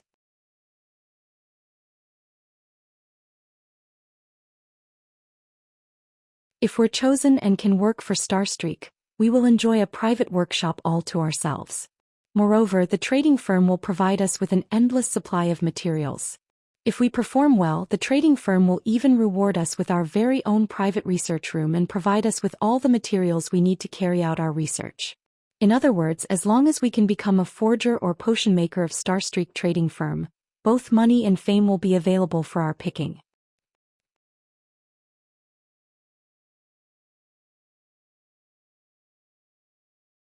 Speaking up to this point, everyone couldn't help but sigh incessantly. They felt great envy towards those who had already become forgers and potion makers of the Starstreak trading firm. However, when a female player suddenly walked out from the office with a disappointed look on her face, everyone's mood immediately dampened. Due to Starstreak growing more and more famous, the number of NPCs and players who wished to join the trading firm had also grown explosively. Hence, the test's difficulty had also been increased. It was no longer as easy as the trading firm's initial recruitment. How many consecutive eliminations have that been already? I think this should be the 7th. The test is becoming more and more challenging. Previously, 1 of every 5 applicants would succeed. Now only 1 out of 8 succeed. I wonder what the chances will be when it is my turn. The people queued near the back started growing anxious. Anna sure is strict. Feng revealed a bitter smile. Although having such strict selection criteria wasn't a problem, players were still fundamentally different from NPCs. Especially for players who were timid and introverted, it was a little extreme to reject them after undergoing only a single test. Cream Coco, the female player who had just walked out from Anna's office, was one such example. In the past, Cream Coco was a genius forger who had the title as one of the 10 great master forgers of Starmoon Kingdom, and Feng was fully intent of recruiting her into his guild in this life. He did not think that shortly after Cream Coco had left the Assassin's Alliance, she would immediately come to Starstreak, only to be rejected once more. Fortunately, Feng had made a trip to Starstreak trading firm. Otherwise, he would similarly be shedding tears of regret with Cruel Sword. Another failure. Where am I supposed to head to now? At this moment, Cream Coco wore a dejected expression. Previously, she had been chased out of the Assassin's Alliance due to her production success rate being overly low. Now, Starstreak trading firm had also rejected her. After these consecutive failures, she no longer knew where she should head. Am I really not cut out for forging? Maybe I should go adventuring and fight like the other players. However, I am a sports idiot. How am I supposed to fight like the others? Hello. Are you here to apply for a job at Starstreak trading firm? Feng asked, blocking Cream Coco's path. Cream Coco nodded as she glanced at Feng. Currently, she did not have the mood at all to pay any attention to a stranger. Are you interested in taking another test? Feng asked with a smile. Shock flashed in Cream Coco's eyes. Immediately, she lifted her head and focused on Feng. For a moment, she had even thought that Feng was one of Starstreak's personnel.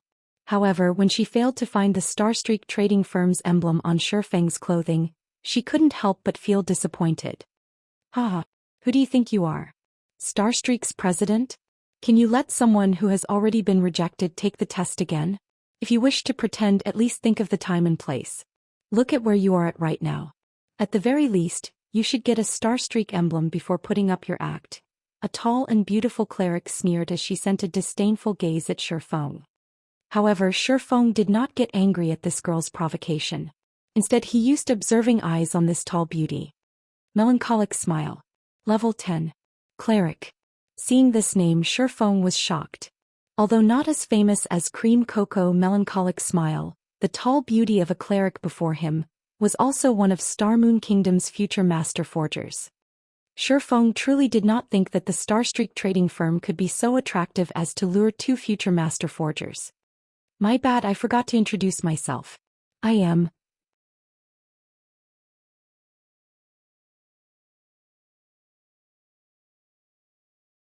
Just as Shifeng was about to introduce himself, Anna suddenly walked out from the office as she called for the next batch of interviewees. However, the moment her eyes spotted Shifeng, she hurriedly walked over to Shifeng in a panic. Meanwhile, everyone else revealed ridiculing smiles as they watched Shifeng. They fully intended to enjoy the show that was about to play out. You've humiliated yourself big time now. Shifeng actually dared pretend to be Starstreak trading firm personnel.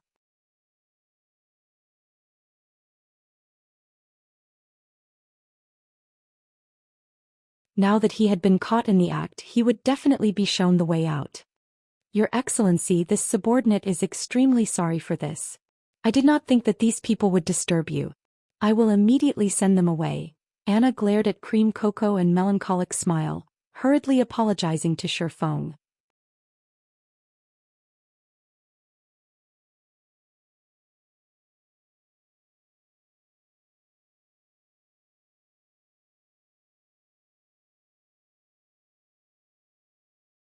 Chapter 227, Master Black Flame. Ah. Everyone who wore a mocking smile a moment before was so shocked that their eyes nearly popped out of their sockets when they heard Lady Anna speak to Shifeng. Their jaws nearly hit the floor. They swallowed the ridiculing words they had prepared as their faces turned extraordinarily pale. Cream Cocoa was similarly shocked by this scene. However, she accepted this news relatively quickly. This is too great. I have another chance. Cream Cocoa's disappointed expression instantly shifted to excitement as she looked at Shifeng. Seeing Lady Anna's humble attitude towards Shifeng, even going as far as to refer to Shifeng as Your Excellency, Cream Cocoa was sure that Shifeng was no ordinary character. Since such a great character was willing to give her another chance, the flame of hope within her instantly ignited. On the other hand, Melancholic Smile's current mood was the exact opposite of Cream Cocoa's. At this moment she looked at Shifeng with a face filled with astonishment. She then shifted her gaze towards the beautiful Anna. Melancholic Smile discovered reverence in Anna's mesmerizing bright blue eyes as she gazed at Shifeng. Clearly Anna was not acting. Moreover, when Anna noticed Melancholic Smile's gaze on her, she glanced at Melancholic Smile, and the reverence in her eyes instantly transformed into rage. Melancholic Smile immediately panicked. It's over. It's over. Why is my luck so terrible? Previously I got kicked out of the guild after offending one of its upper echelons. Now before I have even set foot in the Starstreak trading firm, I have offended one of its great characters. Melancholic Smile's thoughts were chaotic and her heart was distraught. She did not know how she should explain herself to Lady Anna to get out of this mess. Shifeng couldn't help but smile when he noticed Anna's furious glare and Melancholic Smile's flustered expression. However, when Melancholic Smile noticed Shifeng's smile, her delicate body couldn't help but tremble, dread filling her heart. It seems that I can no longer stay in the Starstreak trading firm, Melancholic Smile lamented. If she had known about this beforehand, she would not have attempted to speak out of turn, interrupting Shifeng's happy occasion. In the end, she had dug her own grave. However, Shifeng's following words shocked Melancholic Smile. Anna, don't mind me and continue your evaluations, Shifeng instructed Anna. He then shifted his sights to Cream Cocoa and Melancholic Smile, softly saying, I will conduct both of your tests. Everyone else continue as usual. Yes, Your Excellency, Anna respectfully replied. Compared to a few days ago, Anna's current loyalty had risen from 50 to 70 points. Although it wasn't a particularly high number, it was passable. At the very least, Anna would not cause him any trouble. Do I still have a chance? Melancholic Smile never thought Shifeng would give her another chance. After all, she had spoiled Shifeng's happy occasion. Logically speaking, he should have chased her out of Starstreak instead. Following which, Shifeng led both Cream Cocoa and Melancholic Smile up to the 4th floor of the building. Just who is he? Isn't he too amazing? He had actually made Lady Anna bow before him. If I could achieve a similar feat, I could die without regrets. Some of the players watched Shifeng's departing figure with admiration, inwardly guessing Shifeng's identity. In the entire White River City, there had yet to be a single player-owned shop. Even Ouroboros' currently most famous guild had not accomplished such a thing. Yet Shifeng had succeeded in doing just that. Moreover, he was in the upper echelon of the Starstreak trading firm. His position was far above Anna's. So, how could this piece of news not be shocking? Just how powerful of a backer must Shifeng have to cooperate with the Starstreak trading firm?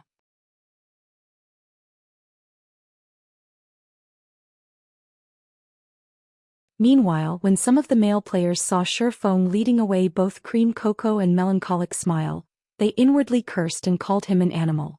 One was not enough for him. He is practically abusing his authority. Inwardly, these male players felt both envy and disdain for Shifeng. Inside a forging room on the 4th floor, Shifeng prepared 5 sets of materials to craft whetstones for each of the 2 girls.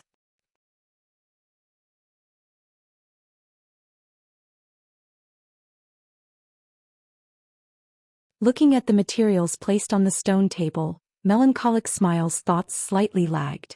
She never thought that Shifeng would truly give them a test and not have any unscrupulous thoughts towards them. What is it? Have you not learned how to make whetstones yet? Shifeng asked curiously when he noticed Melancholic Smile's dazed expression. The Forging Association sold the recipe for whetstones. Moreover, it was available for only 30 copper coins. Logically speaking, every player who aspired to become a forger should have learned the recipe, not to mention players who had managed to enter White River City. Ah, that's not it. I know how to make them. Melancholic Smile hurriedly shook her head, a faint blush appearing on her cheeks. She felt ashamed of herself for completely misunderstanding Shifeng's intentions. On the other hand, Cream Cocoa had a much purer mind than Melancholic Smile. She had not overthought things like the cleric had. However, she was still extremely nervous at the thought of having to make a whetstone in front of Shifeng. She felt deeply afraid that she would fail the test. Shifeng had given each of them 5 sets of materials, and his requirement was for them to achieve at least 2 successful attempts. However, during her time at the Assassin's Alliance, Cream Cocoa could only make 1 or 2 whetstones out of 10 sets of materials. Before you start, I'll give you 2 a demonstration. Shifeng retrieved a set of materials from his inventory. With a wave of his hand, he started producing the whetstone. You are a forger as well? Cream Cocoa and Melancholic Smile asked in astonishment. Ah, how forgetful of me. I still haven't introduced myself. As Shifeng had kept both his name and level hidden, others could not discover who he was. I am Black Flame, a forger. You are the chief forger of Star Moon Kingdom. You are Master Black Flame, the one that developed the Glimmer chestplate. Cream Cocoa and Melancholic Smile immediately grew flustered. They would never have believed that they would meet the legendary Master Black Flame. After all, he was the person responsible for elevating the status of forgers, turning it into the most popular lifestyle class in Star Moon Kingdom. Simultaneously, he had also given the various large guilds a reason to support and nurture their forgers. One could say that Master Black Flame had done every forger within Star Moon Kingdom a favor. What was even more unbelievable was the fact that Black Flame was actually the ordinary and detached-looking man before them.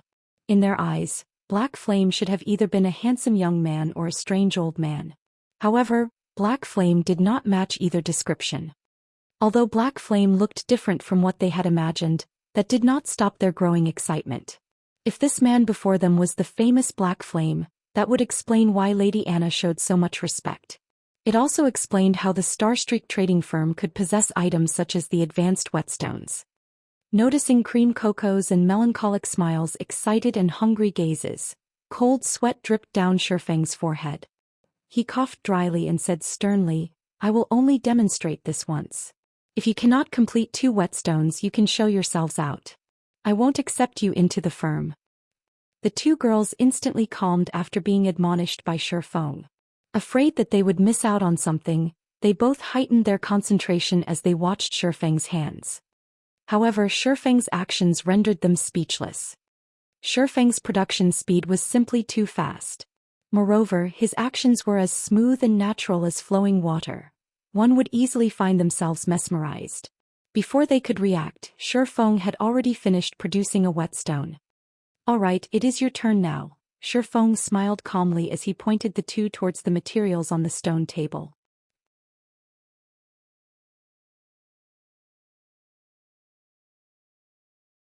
He was already an advanced forging apprentice. Even if he did not utilize the Book of Forging, he still had an 80% success rate when producing whetstones.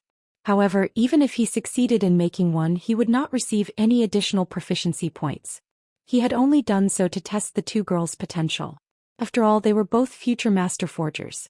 If they could not gain any inspiration after watching him work, it proved that they had only become a master forger due to luck.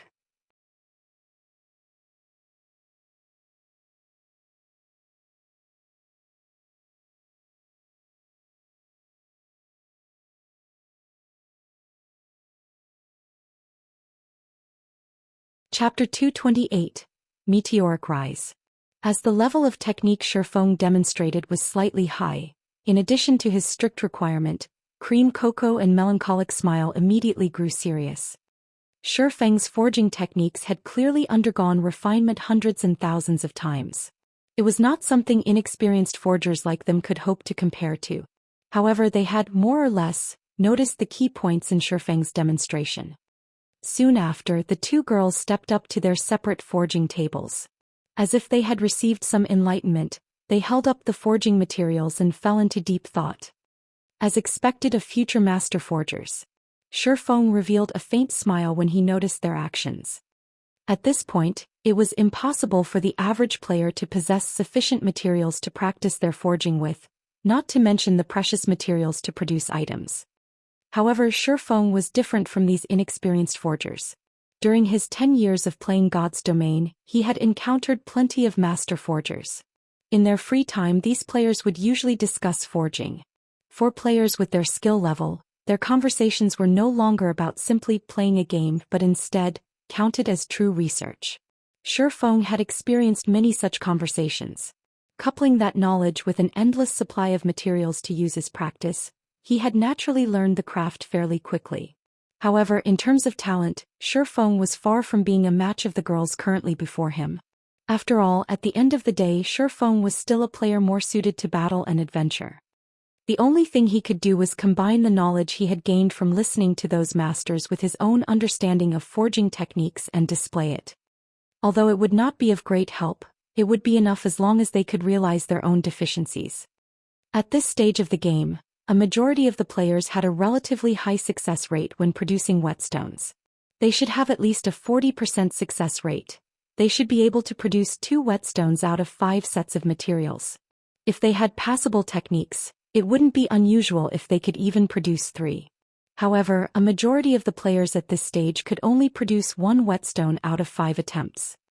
Although the forging rooms in the Starstreak trading firm were not comparable to the intermediate forging rooms in the Forging Association, they should still be much better than the basic forging rooms.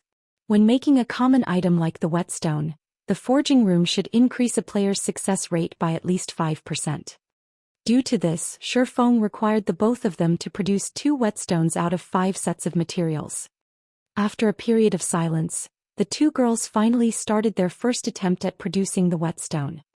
3 minutes later, both had produced their first whetstones. They wore joyful expressions as they handed their products to Shifeng for evaluation. A failure. The same goes for this one. Shifeng shook his head after he checked the information on the 2 items.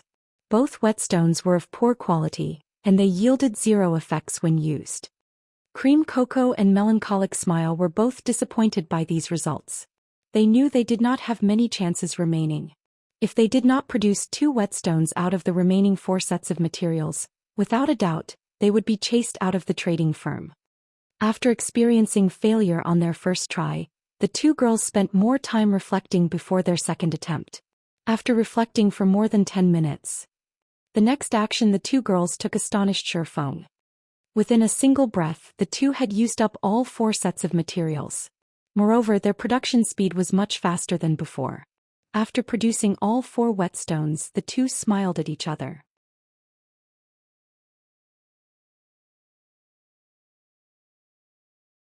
They then placed their completed whetstones on the table, awaiting Shifeng's evaluation. You two have really surprised me. Out of 4 pieces, both of you actually managed 3 successes. Shifeng couldn't help his shock when he looked at the information displayed before him. Very good. From today onwards, you two are officially members of the Horizon Alliance. Here is the contract. If there aren't any problems, just sign it. Horizon Alliance. It isn't the Starstreak trading firm.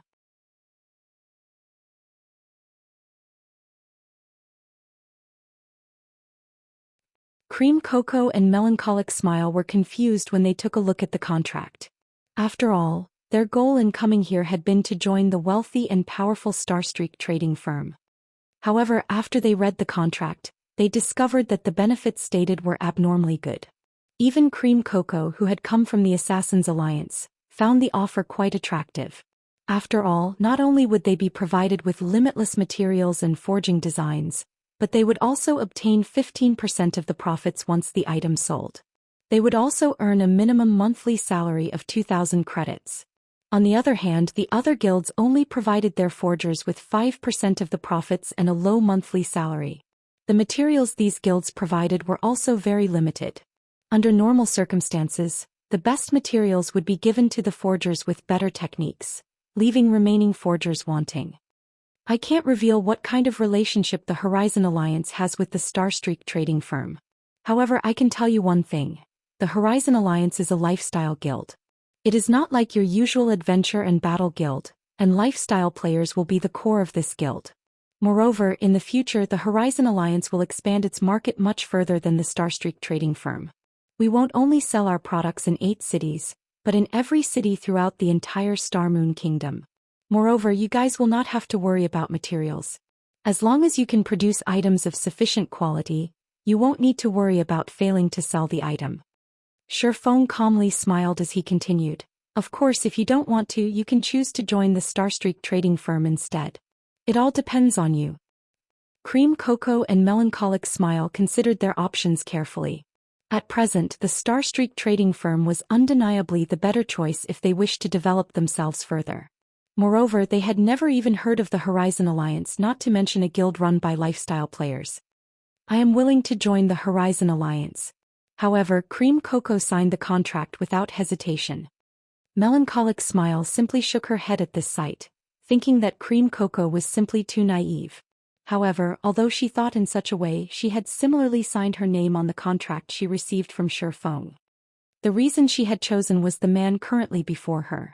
Not only was he the chief forger of Star Moon Kingdom, but he also had deep ties with the Starstreak trading firm.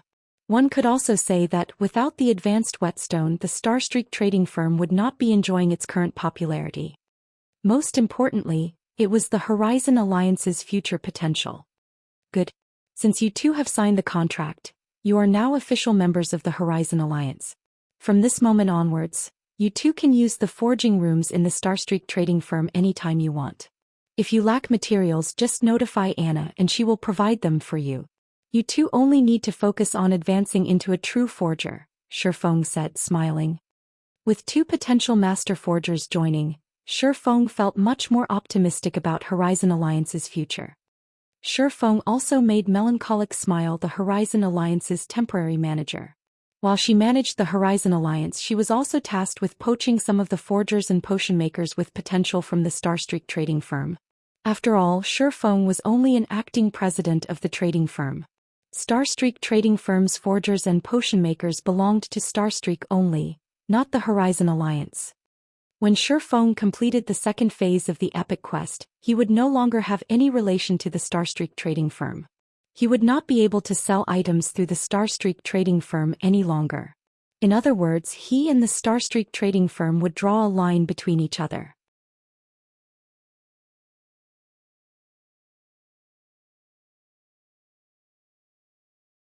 So he naturally had to recruit players with potential to his side. Soon after, Shifeng placed the basic mana armor kit for sale on the second floor of the Starstreak trading firm. He priced each basic mana armor kit at 20 silver coins. Although this price could rival that of a piece of level 10 bronze equipment, Shifeng did not mind. After all, he had no fear that this item would not sell. He only feared that it would sell too quickly. thus he had set such a high price.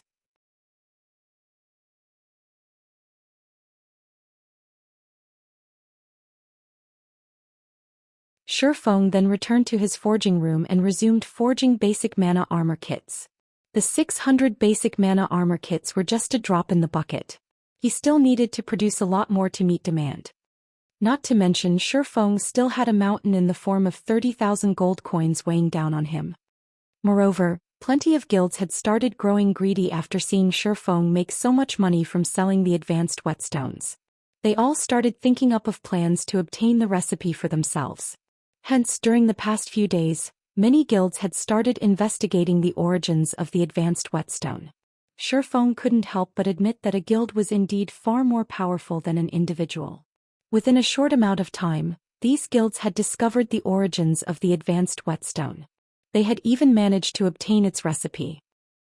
The Moonlight Forest. Treasures filled this place. Aside from having plenty of treasure chests and field bosses, the drop rate for gemstones here was much higher than other maps. The various large guilds in White River City had long since regarded the Moonlight Forest as a cash machine. On the other hand, independent players had no share of these bountiful resources. Guild leader: the intermediate forging apprentices in our guild have successfully produced advanced whetstones. The intermediate apprentice potion makers have also managed to produce intermediate recovery potions and intermediate mana regeneration potions. A ranger reported. Very good. It just so happens that White River City's bazaar will be held tonight. We can use this chance to show off Dark Star's strength. Lone Tyrant smiled satisfactorily.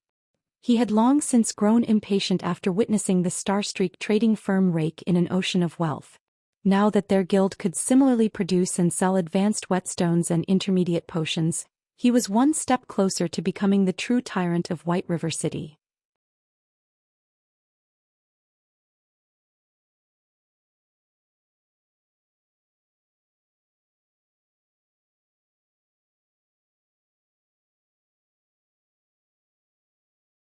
Chapter 229, Black Flame Effect. Starstreak Trading Firm at the premium goods counter on the second floor.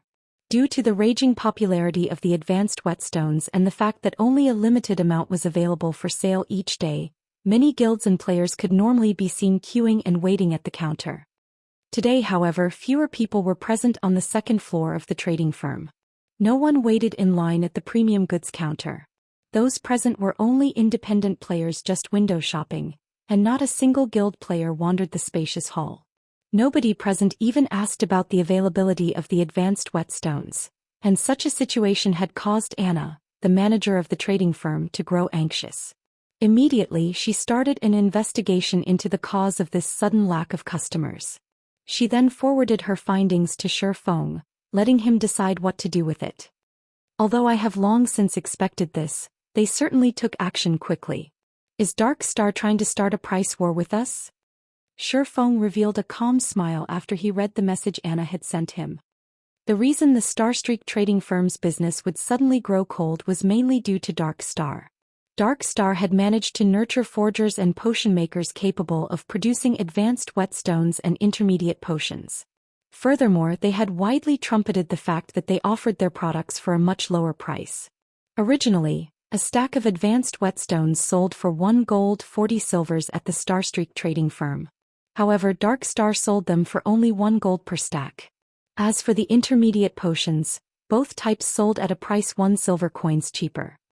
Although the prices were greatly reduced, the advanced whetstone and intermediate potions were originally products that sold at greatly inflated prices.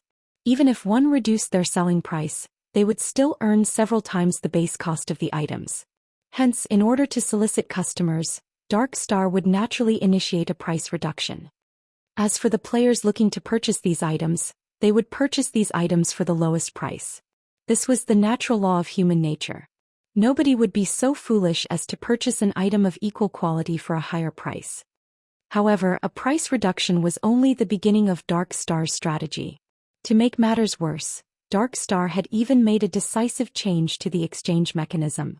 Although the exchange rate they used for normal whetstones was similar to the Starstreak trading firms, they had reduced the advanced whetstones to hard stones ratio from a 1:9 ratio to a 1:7 ratio. This ratio was just slightly higher than the production requirements of intermediate forging apprentices.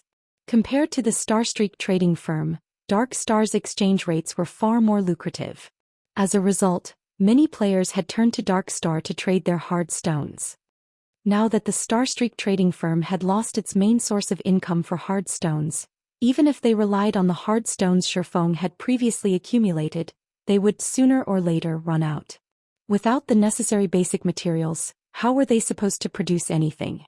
Moreover, Dark Star also possessed an advantage that Shifeng did not.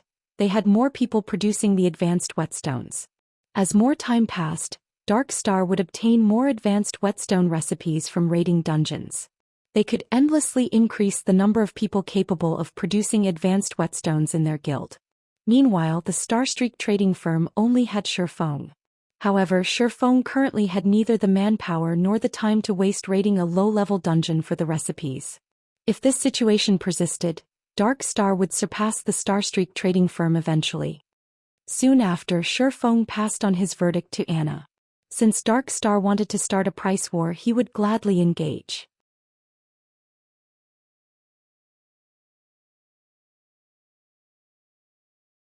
Hence, he adjusted the prices and exchange rates to equal Dark Star's. However, this change would only take effect in White River City. The prices and exchange rates would remain the same in the other 7 cities. Simultaneously, Shifeng also took this chance to reveal the basic mana armor kit. Anna was very efficient in her work. Shortly after Shifeng assigned her the tasks, she had completed all of them.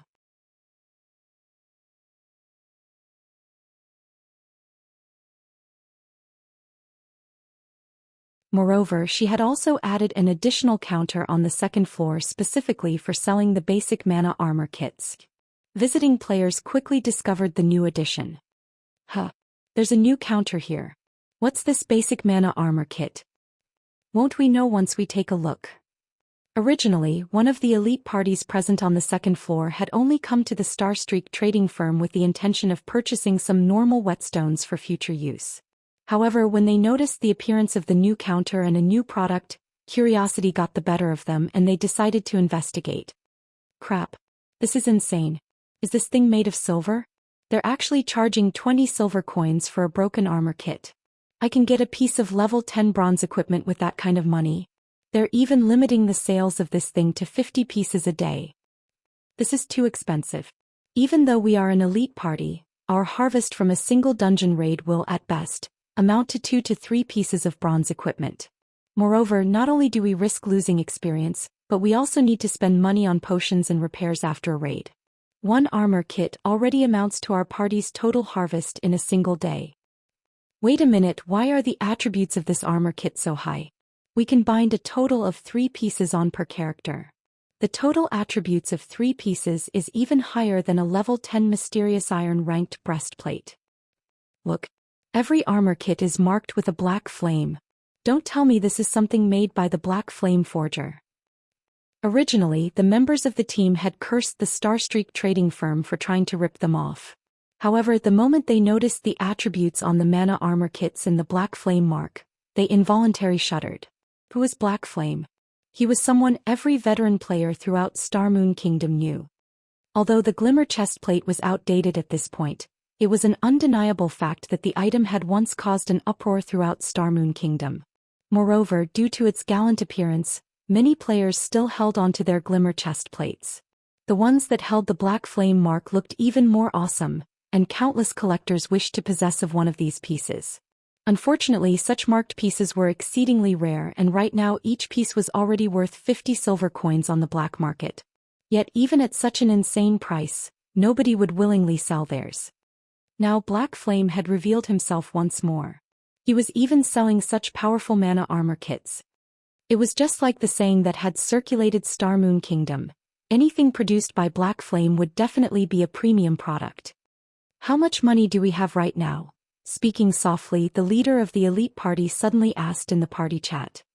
Brother Chin, we barely have 43 silver coins if all 6 of us pool our money together. We have only managed to collect this after much difficulty to repair our equipment and buy some potions. You can't be thinking to trade a portion of the hard stones we collected for normal whetstones, then sell the rest.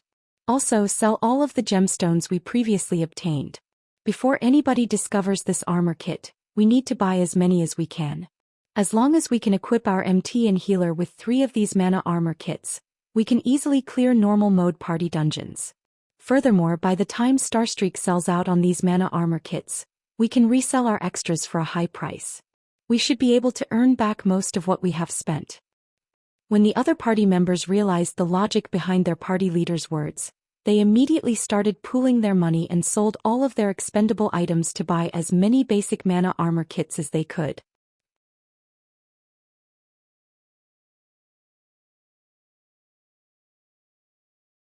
If both their MT and healer could have an additional piece of mysterious iron equipment, they could greatly reduce the number of deaths when they raided a dungeon.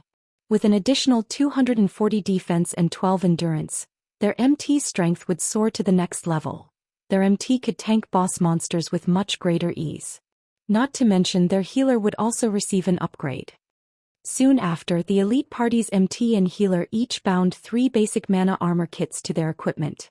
The party also bought an extra piece for future use.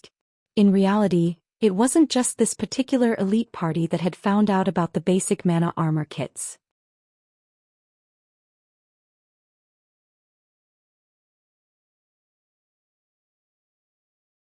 Several other elite parties and independent players that had wandered into the Starstreak trading firm had secretly sold off their assets after discovering the armor kits. Some of the players who were wealthy in reality even went as far as to purchase coins at a high price to purchase the armor kits. As a result, 50 basic mana armor kits silently disappeared from the Starstreak trading firm. During the night when the moon was bright and the stars were few, many players would come to the pub to relax and chat. "Old Qin, why is your party so happy today? You guys even bought such expensive alcohol to drink. Don't tell me it's your birthday?" A party leader of another elite party asked. "Our 3-headed wolves party is very happy today. Here, I'll treat your 9-headed birds party to this bottle of ice blue spirit. Did you guys strike it rich? Why are you being so generous? This is a high-quality spirit that costs 3 silver coins." Of course. Today our party managed to clear a hard mode party dungeon for the first time.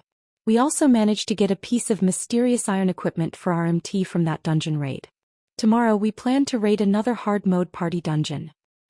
The other players inside the bar were immediately shocked when they heard that someone had managed to clear a hard mode party dungeon.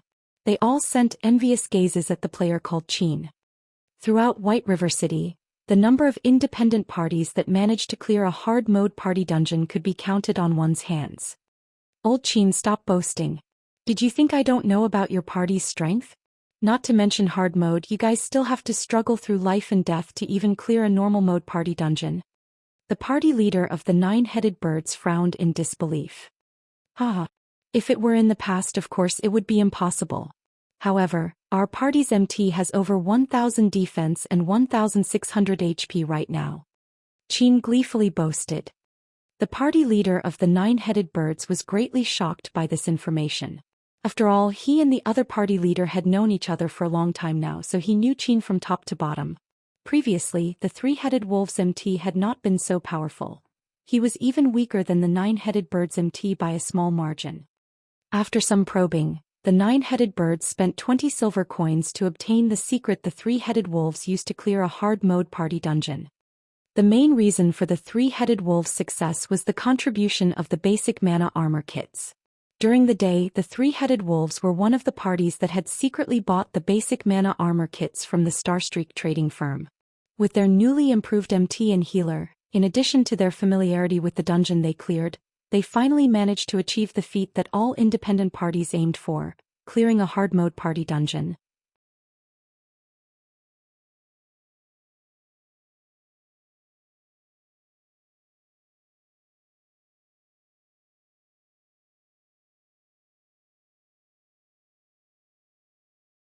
Chapter 230 Crazy Night. The night bazaar of White River City had been organized to allow players to conduct business with each other. Due to Dark Star's incessant advertising, the bazaar today had grown lively. Many guilds had collected a large amount of hard stones and coins to purchase the advanced whetstones from Dark Star. players busied themselves with setting up stalls throughout the plaza where the bazaar would occur. As one had to pay a steep processing fee to use the services of the auction house, many players had opted to sell their accumulated loot today instead. Meanwhile, of the many stalls set up at this plaza, the most attention-grabbing one belonged to Dark Star, as there were several hundred players currently lined up before Dark Star's stall. Seeing this, Lone Tyrant's heart fluttered with joy. By the time tomorrow arrived, Dark Star would become the wealthiest guild in White River City, and very soon, they would even surpass the Starstreak trading firm. They would become the possessor of White River City's economic lifeline. At that time, even Ouroboros would not be a match for Dark Star. Half an hour after the bazaar started, something odd happened. This incident caused plenty of guilds to grow sluggish in their thoughts, and even Lone Tyrant was utterly dumbfounded. "Can someone tell me just what has happened here?" Lone Tyrant bellowed, pointing towards the empty plaza. "Boss, I made some inquiries just now and found out that the Starstreak trading firm has similarly reduced the prices of their items. Aside from having the same prices as we do, they have also released a new product. I hear that the product is a basic mana armor kit made by Black Flame. As long as one binds this armor kit to their equipment, they will receive a great improvement to their attributes and defense. If a player binds 3 pieces to their equipment, then it would be the equivalent of having an additional top-tier Mysterious Iron ranked breastplate. However, Starstreak has limited the sales of the armor kit to 50 each day. So, everyone went to queue up for the item instead." "Black Flame? Isn't that the chief forger of Starmoon Kingdom? Why would he work with the Starstreak trading firm?" Lone Tyrant's brows wrinkled. He had also heard rumors about Black Flame. However, the man was simply too mysterious, so nobody had a concrete idea which major power stood behind him. The public only knew that there was a deeply hidden major power supporting Black Flame. "So what if he is the chief forger?" Lone Tyrant sneered. "Since Black Flame can create such a good item, we only need to make it as well. Immediately investigate the basic mana armor kit. Find out where we can get the forging design. I truly wish to thank Black Flame for giving us this great business opportunity. Boss is the best. I'll investigate it immediately." Meanwhile, at the Starstreak trading firm, there was already a sea of people lining up outside the building, selling 1 stack of hard stones for a low price. "Come over here if you are interested. Level 10 bronze axe for 30 silver coins. Buying silver coins for a high price. I'll take as much as you have." Unknowingly, a market had formed outside of the Starstreak trading firm. Although players could not set up stalls there, they could still do face-to-face trading. Albeit troublesome, nobody would mind such a small matter. After all, they were currently trying to make as much money as they could. By the time the Starstreak trading firm started selling the basic mana armor kits again, they would buy as many as possible. While everyone stood in line outside the building, many had struck up conversations with one another. They started to boast about the effects of the basic mana armor kit. What the Three-Headed Wolves party had accomplished had especially become the envy of many independent parties.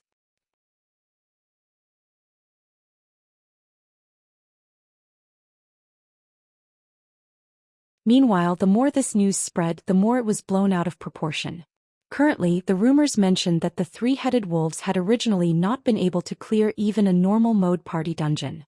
However, after their MT and healer had each bound 3 basic mana armor kits to their equipment, the party immediately succeeded in raiding a level 10 Hell mode party dungeon.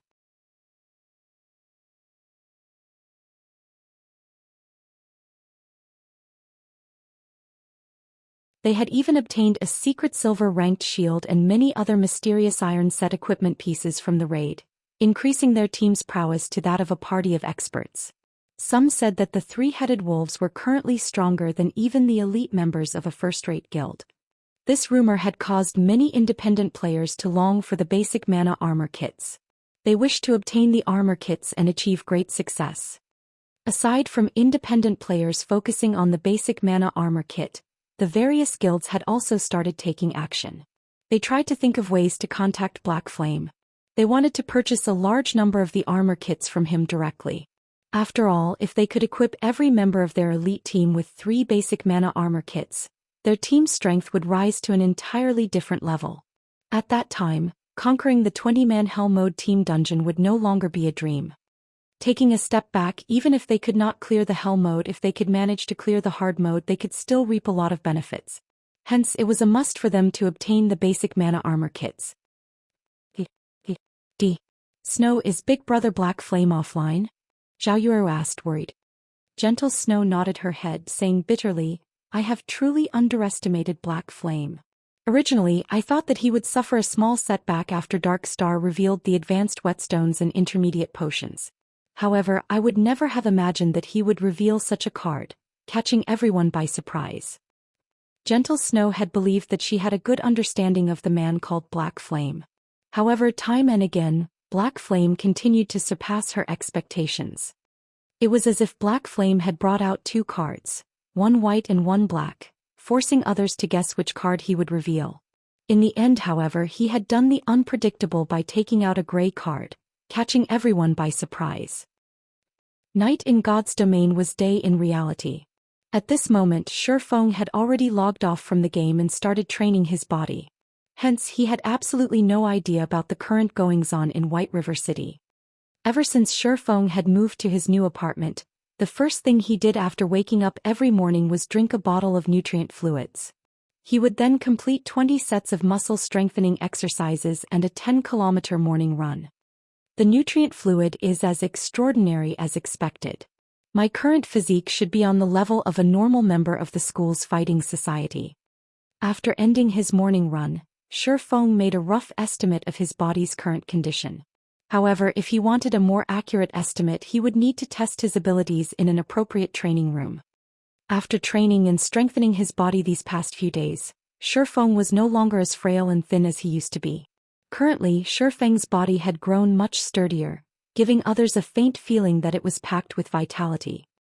As usual, after completing his daily workout routine, Shifeng paid a visit to the workshop to check on its current renovation progress.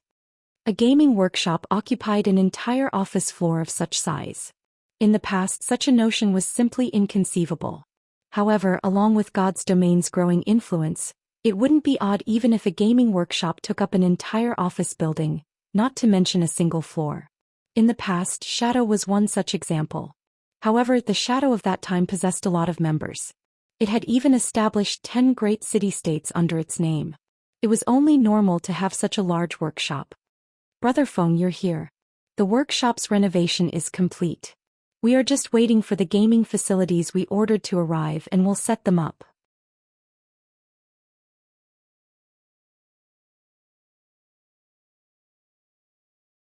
After we finish that, our Zero-Wing workshop will finally take shape, Blackie excitedly said. At that time, those who we recruit to our guild might just join without hesitation after seeing our workshop.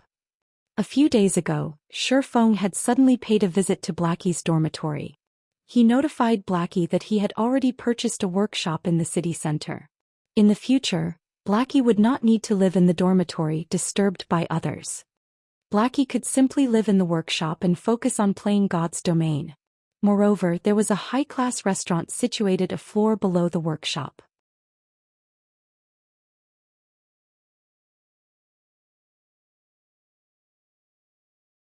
The well-known Big Dipper Training Center was also located on the street next to their building. Compared to living in the university's dormitory, it would be far more comfortable for Blackie to live in the workshop. In the beginning, Blackie had thought that the workshop Shifeng had mentioned would only be a house of 50 to 60 square meters. Even so, that would still be a relatively comfortable place to live. However, when Blackie arrived at the building floor and discovered that the entire floor was meant for their workshop, Blackie had nearly thrown out his back in shock. Shortly after, that shock had turned into immense joy. After all, this large workshop of theirs was far more amazing than Shadow's. With such an amazing workshop, would they even need to worry that they couldn't surpass Shadow in the future? Oh right. Blackie, how are things on your side? How much longer do you guys need before getting out of there? Shifeng asked. You're tuning in to the Zhou Xian's Legacy YouTube channel. Don't forget to subscribe and join us on this journey to catch the most captivating stories.